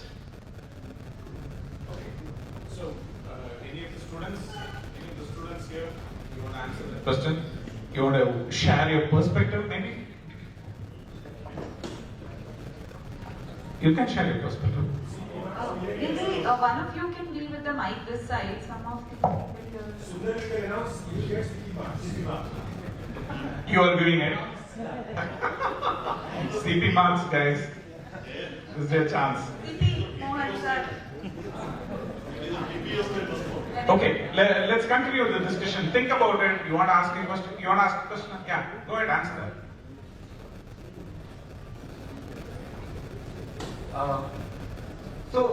Like IRMA is distinct in itself, so we cannot compare it with any other B school. And when we take admission into this, we always keep this thing in our mind. So many of us come here with a different purpose. In this 2-year journey, apart from learning so many concepts, the philosophy, the idea behind the institution, and how to keep the rural India into the focus. One thing also that bothers us, majority of us, is the financial part. We all take loan, and that loan is such that it becomes nearly impossible if we go into a particular kind of sector, and that discourages to majority of us who were maybe very much driven before joining this college, and in the 2-year period when they bring to the reality that they have to now go to face the challenges, especially this financial thing that bothers the most. I absolutely yes. I think there is a fundamental mindset in the expectation within the development world that if you are coming to work for development, you have to compromise. My question is why? Why is that any development work, if you're doing, you have to compromise on the salary, you have to sacrifice, you have to do, you have to let go of all your comforts. Why? Why can't development work be treated as much as any other like corporate work, except that you go and work with a lot of passion in a particular area? I think it is how the culture has been built, the halo around all of this development work to say that, no, if you're in development work, no, I won't do this. I should be very humble, modest, I shouldn't aspire for money. I think we should break those shackles and we should make development work as much as a corporate work and bring that kind of money and yeah, it is. You have to do it. Why not? Why not? I'm saying if somebody sitting in UNDP or UN or any of those aid agencies can make plenty of money trying to do development work, why can't IRMAns? Why should not IRMAns? Sundar, can I add on to what you're saying? See, we have all the industry leaders here, and I have seen various interview panels. They try to negotiate with the candidate as much as they can for 2,000-3,000 rupees.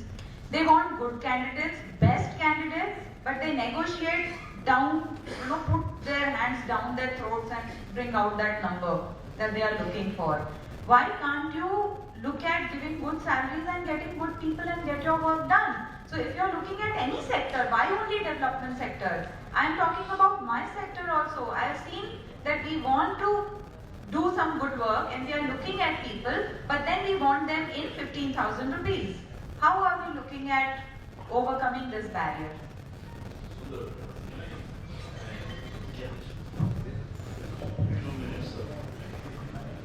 My friends, first of all, 2-3 things. One is to you, sir. I think we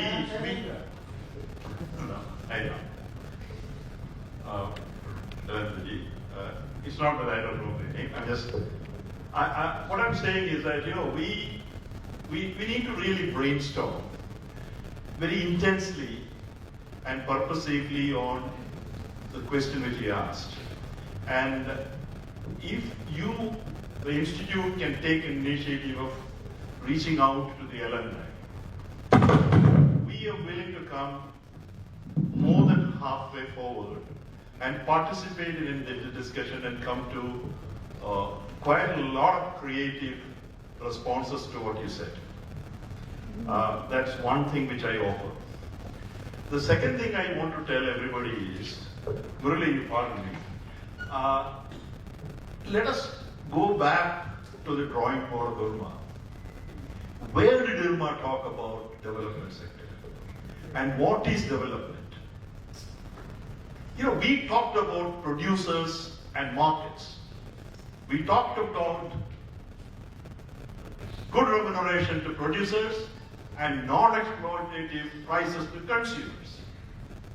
We talked about linkages. We talked about professionalism of the entire value chain. And at every point of that value chain, we can add value. So defining development sector as some kind of a hallowed, barefoot affair is probably something we really need to get our mind out of. Probably that is not what development is about. Development is about development of the people through their interventions in the available opportunities and their preparedness to actually enable themselves to take those choices, make those choices accessible to them. So it's about markets, it's about infrastructure, it is about organizations, it is about institution building, it's about education, it's about people, having the empowerment to actually ask for their rights and so on and so forth. So Mohan, So my point is that if that is the way we want to move ahead, probably we will have to define development properly, and that is a brainstorming we probably have to do, and we probably have to actually find out that rhythm within IRMA, in your curriculum, in your processes, and more so in your intake. Let me just conclude, Sundar, one second, by saying that the mindset of those who walk into this institute is as important as the instruction you get here. Thank you, sir. I'll just add something. In our batch as well, we used to have that debate. I'm very happy that even after 40 years, the debate has been continued. I still recall, my interview was in the GCMF Delhi office, and when I came over here, the way we used to lovingly call Dr. Kurien as Daddu, he said one thing: I want you as professional managers to support the farmers and the stakeholders to get a better thing. It was like,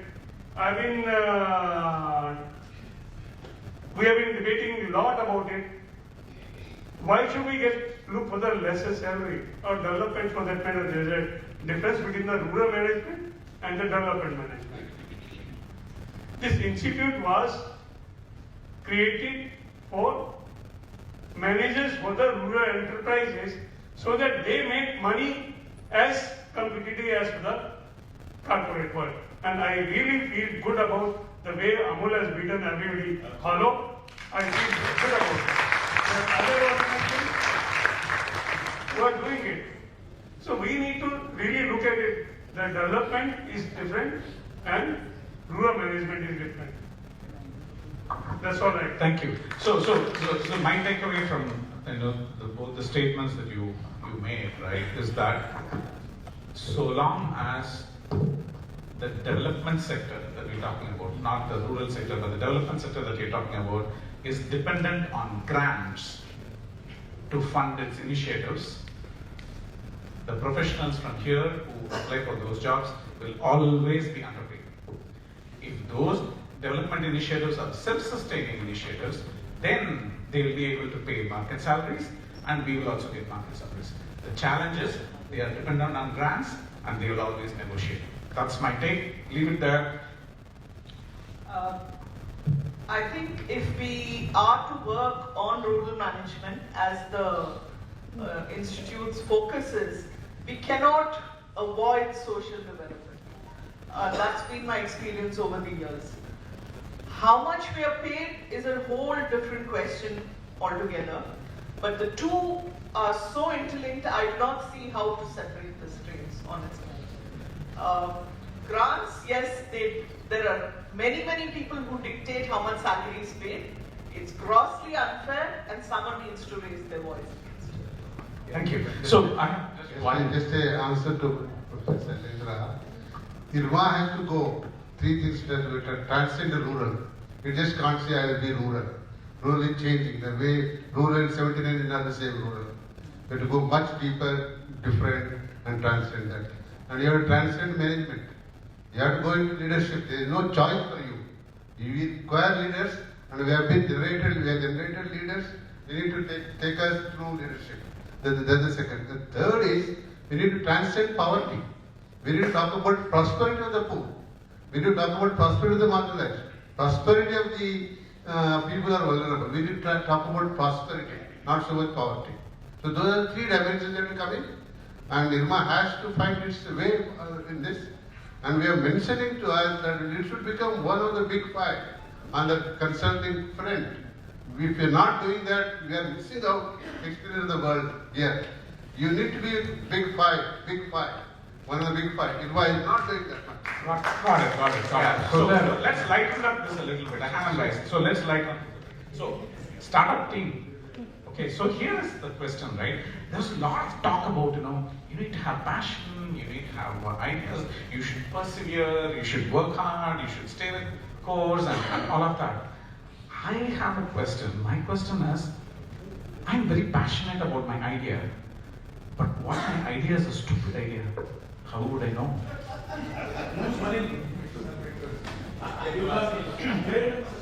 Well, yeah, I think people have answered that, but first of all, thanks. I got a flavor of GBM sitting here. So I think IRMA visit fulfilled. So I go back with pleasant memories again.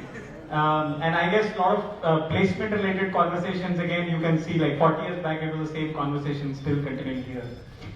I think, yeah, if you are passionate about something, ideas can be stupid as well. And unless you try and fail, you would not know. But then, there is this whole talk about where people are saying that you can actually, before even starting out on an idea, you can actually do like a feedback survey or talk to multiple set of people, figuring out whether your idea is worth attempting or not. But at the end of the day, I'm sure there are going to be a lot of people who will say that this is not worth trying. And then it is your own dream and your own passion ultimately that you want to go ahead with it or not. You're very passionate and then you go share an idea. You think somebody's going to say that's a stupid one? Yeah, they do. That's the point. And I think that's where Sanjay mentioned that having good mentors is really helpful. Like if you go to some senior, I have had some great mentors who I've gone to, and a lot of IRMAns also I've gone to, and they've said like, what a stupid idea this is. And but then you value their feedback, right? You've gone to them seeking feedback. So you go to that mindset that this possibly could be rejected as well. Thank God I didn't go to any of them. In fact, So yeah. there have been various instances where I have done the same, and I landed up being so depressed that I thought that I will not do it anymore. Excellent. Sundar, you're better off for that, right? Aren't you? Yeah, and then maybe you need to also look at an MVP, because you can't keep spending money on various things. Just do a minimum viable product and figure out if it's working. After that, you decide. Cool. Yeah, over there. Yeah. So I did share my idea, and somebody told me that it was a stupid idea, and I really want to thank him. That is Hemant sir. I don't know if he's here, but so I want to publicly acknowledge.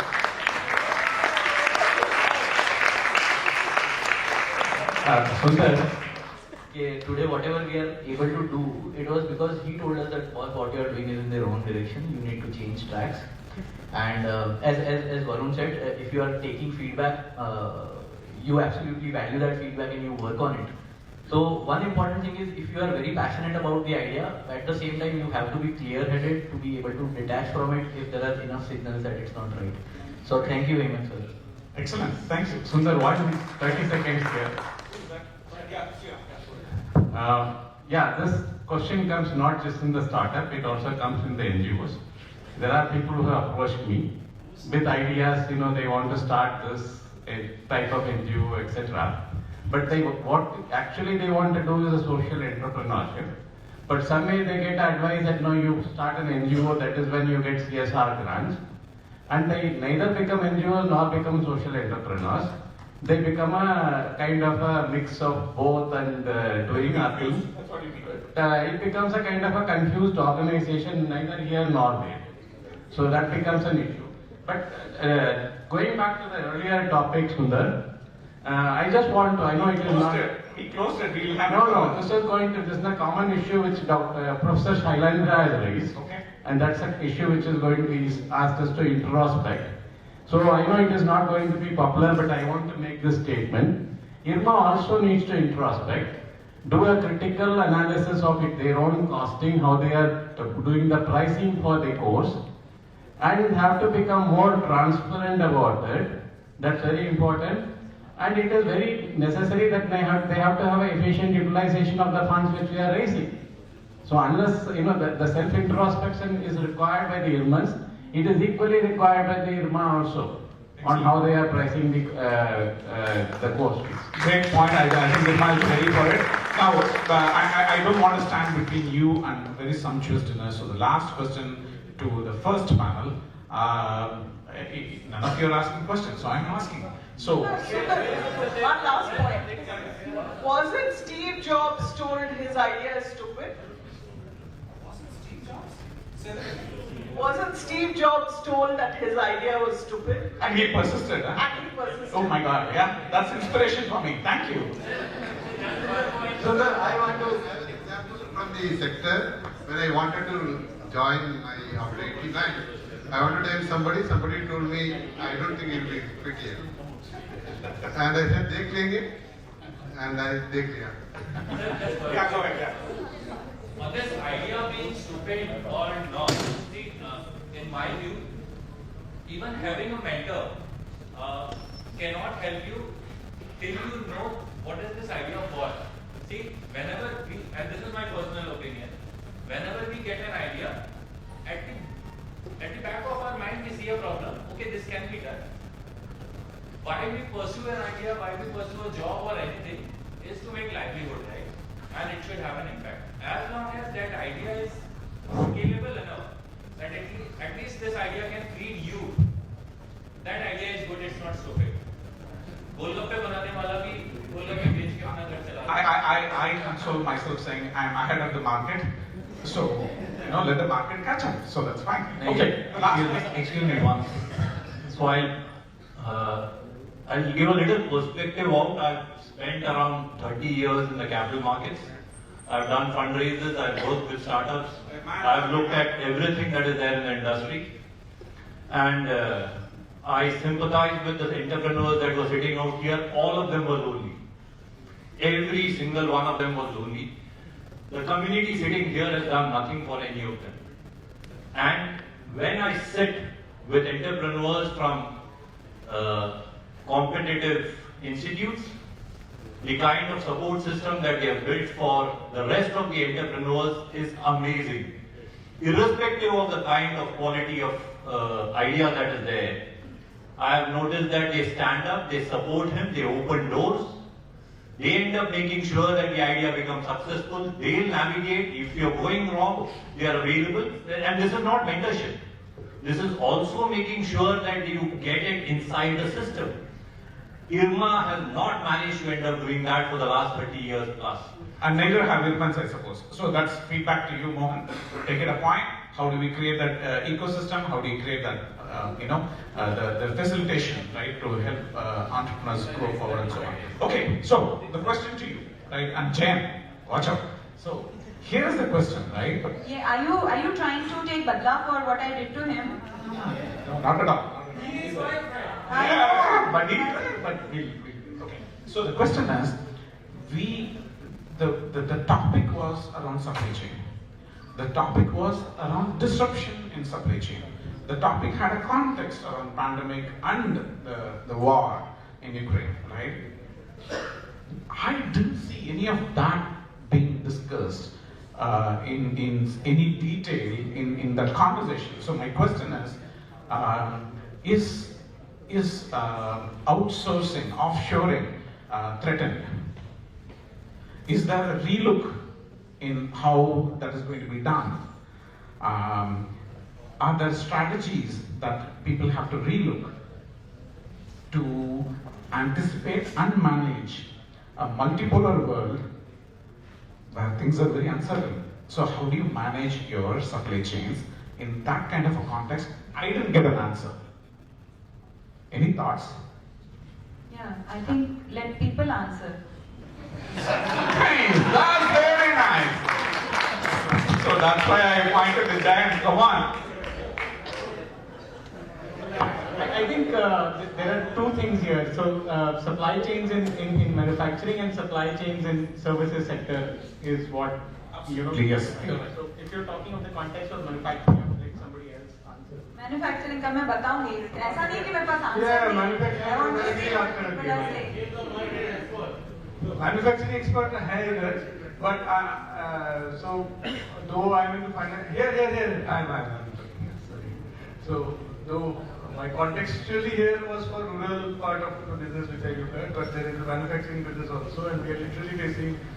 And I was also looking forward to understand that, not in FMCG, but in durables, so which comes from China, and Indian government right now, of course there might be a lot of valid reasons, manufactured in China is getting through little pain, including the DI certification. So there are a lot of thinking going on around that how do we make manufacturing or even assembly in India for those goods. So basically there are two things that are happening in today's world. One is that people want to become local. They want to make it here, give jobs here and buy here. But then they want it cheap. They don't, I mean, just because you're making it in India, I don't want to pay more money for it. Because the competition is anyways there. So you better pull up your socks and do it the right way so that I get the product right and cheap and in time. You cannot say because my people are not ready and my raw material is not there, I'm not able to supply in time. So all the aspects put together, we need to deliver in time, cheap and good stuff. Fantastic. So Hitesh will speak and then I want Jain to talk and then we'll have one last question. Done. Okay, go ahead Hitesh. I've been the part of automotive which has suffered most in the industry. Be the China, be the Europe, be America, everywhere, because of COVID, transportation, like earlier the concept was global village. And when the global village had the problem, then everybody started looking at his own village. Nobody was looking anywhere else. Everybody was talking about putting the huge capacities so that the cheaper products can be sold. But all of a sudden, people realize it is not working. So, Mike is working. The system was not working. So then we have to keep on hearing about the local made China plus one policy, China plus two policy, Europe plus one policy. I still recall a company like BSF feeding almost all over the world the global automotive industry. It was shut down for 4 days. Everybody was very famous. We have paid from $500 per container freight. It was a normal. We paid 7,000 tons per container. $7,000 per container. For the chemicals, Hitesh, I think we get the problem. Asking how are you going to address it? So naturally, like the rebalancing is taking place now, and is taking at a very, very fast pace. All thanks to the IT revolution. The cycles of the development are coming down drastically. The car development which was taking place in 22 months, now it takes in 18 months. The seed products, which we make, we used to ask always the 13 months earlier. Now we are supposed to deliver 8-9 months. We do all the simulation on computers. Only the final one products go through the 4 months time and we do the homologation and certify it.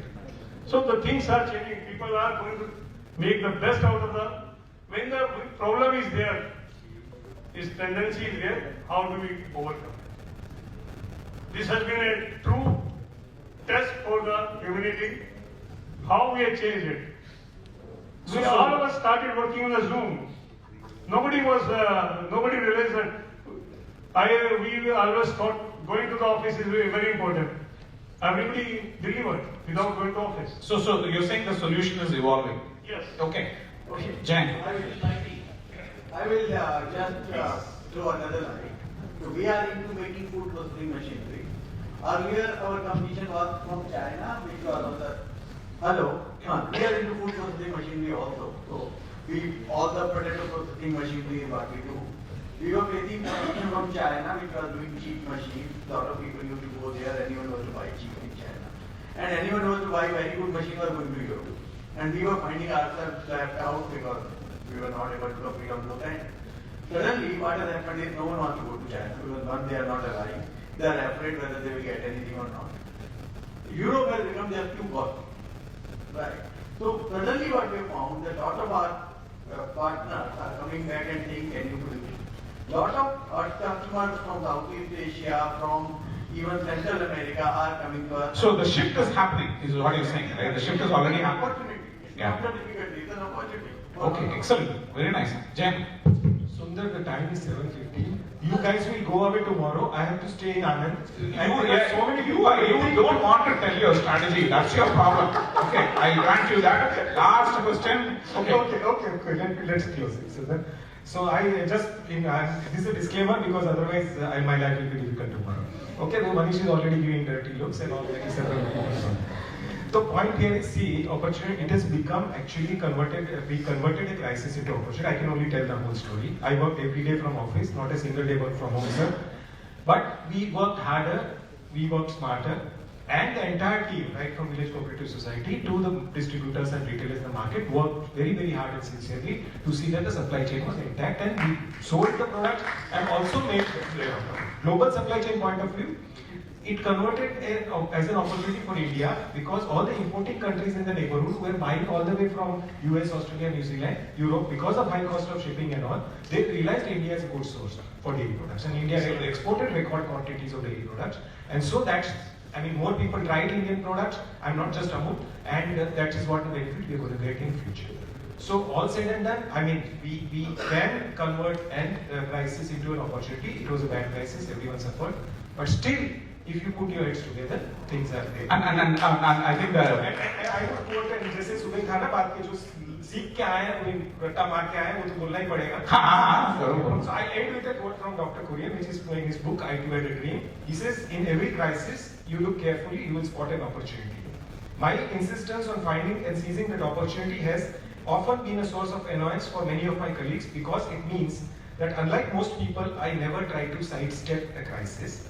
Rather, the more the monstrous the crisis, the more I am tempted to rush at it, grasp it by the horns, and maneuver it until it gives me what I want. So I think this is awesome. Last topic for the day, something very close to my heart. It's about digital transformation, data, and analytics. Very, very close to my heart. My question is, no, I want to ask you the question. The question is disruption, right? How do you use technology as a disruptor and bring innovation in the development world? And how do you think the Indian companies are going to use technology and digital as a disruptor in the FMCG? So 1 minute each of you.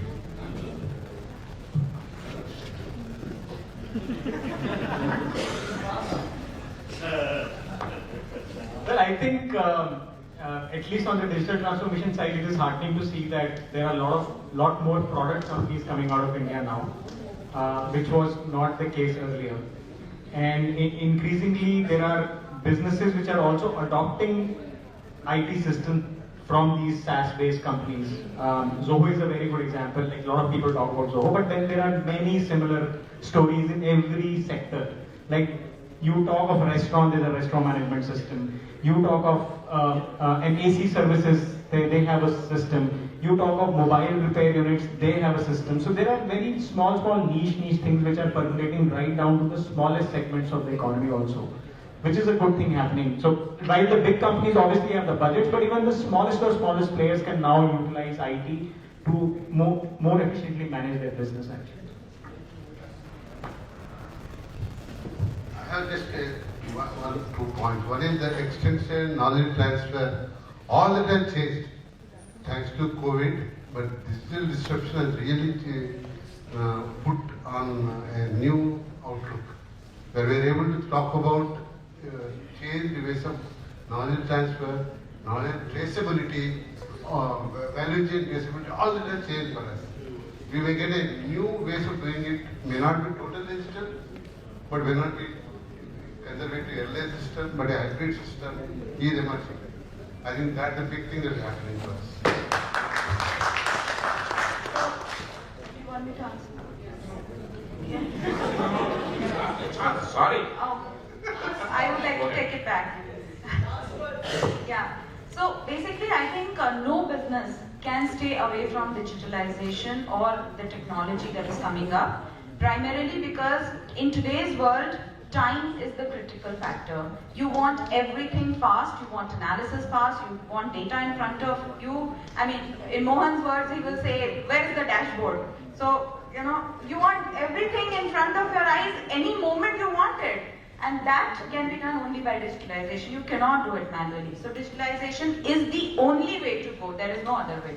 So all the students here, take your data mining classes seriously. Sundar. Entire teaching system has to change because students are better equipped, more knowledgeable. Yeah, absolutely, I get it. Hey, that's the end of the session today, guys. Thanks so much. Thanks a lot.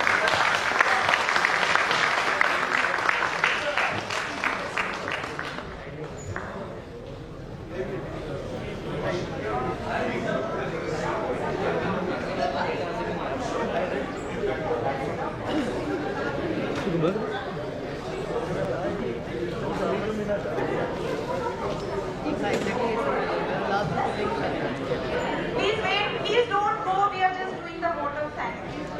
2 minutes, I'll not take too much time. Photographer, where is the photographer? There? Okay. Sunil? Yes, Modi? These guys have worked full night. They've not slept for I don't know how many days. Ankit Subrano. Shreyanshu. Shreya Ben. Shreyanshu. Harry. Shreya Ben.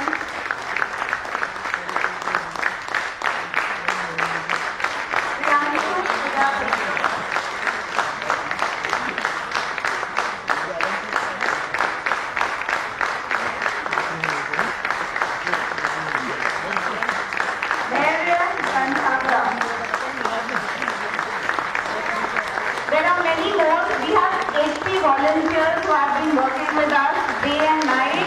Please give it up for them because without them we would not have been sitting here at all. Thank you so much for all you. We love you. Now PRN42, please bring our souvenirs.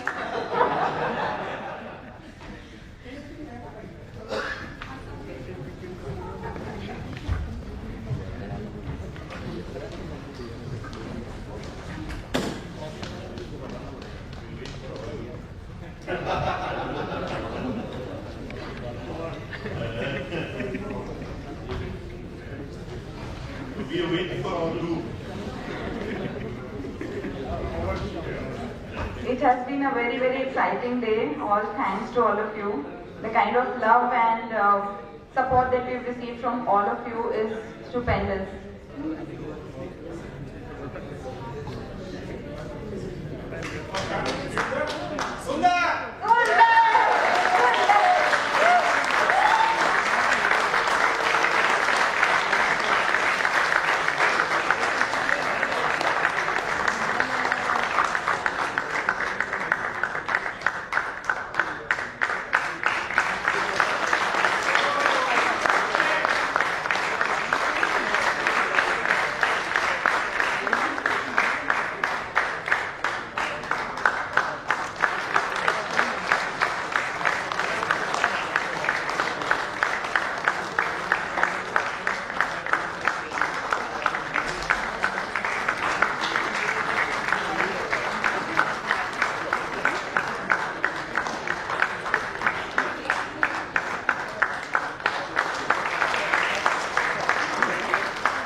thanks to the entire organizing committee and the members.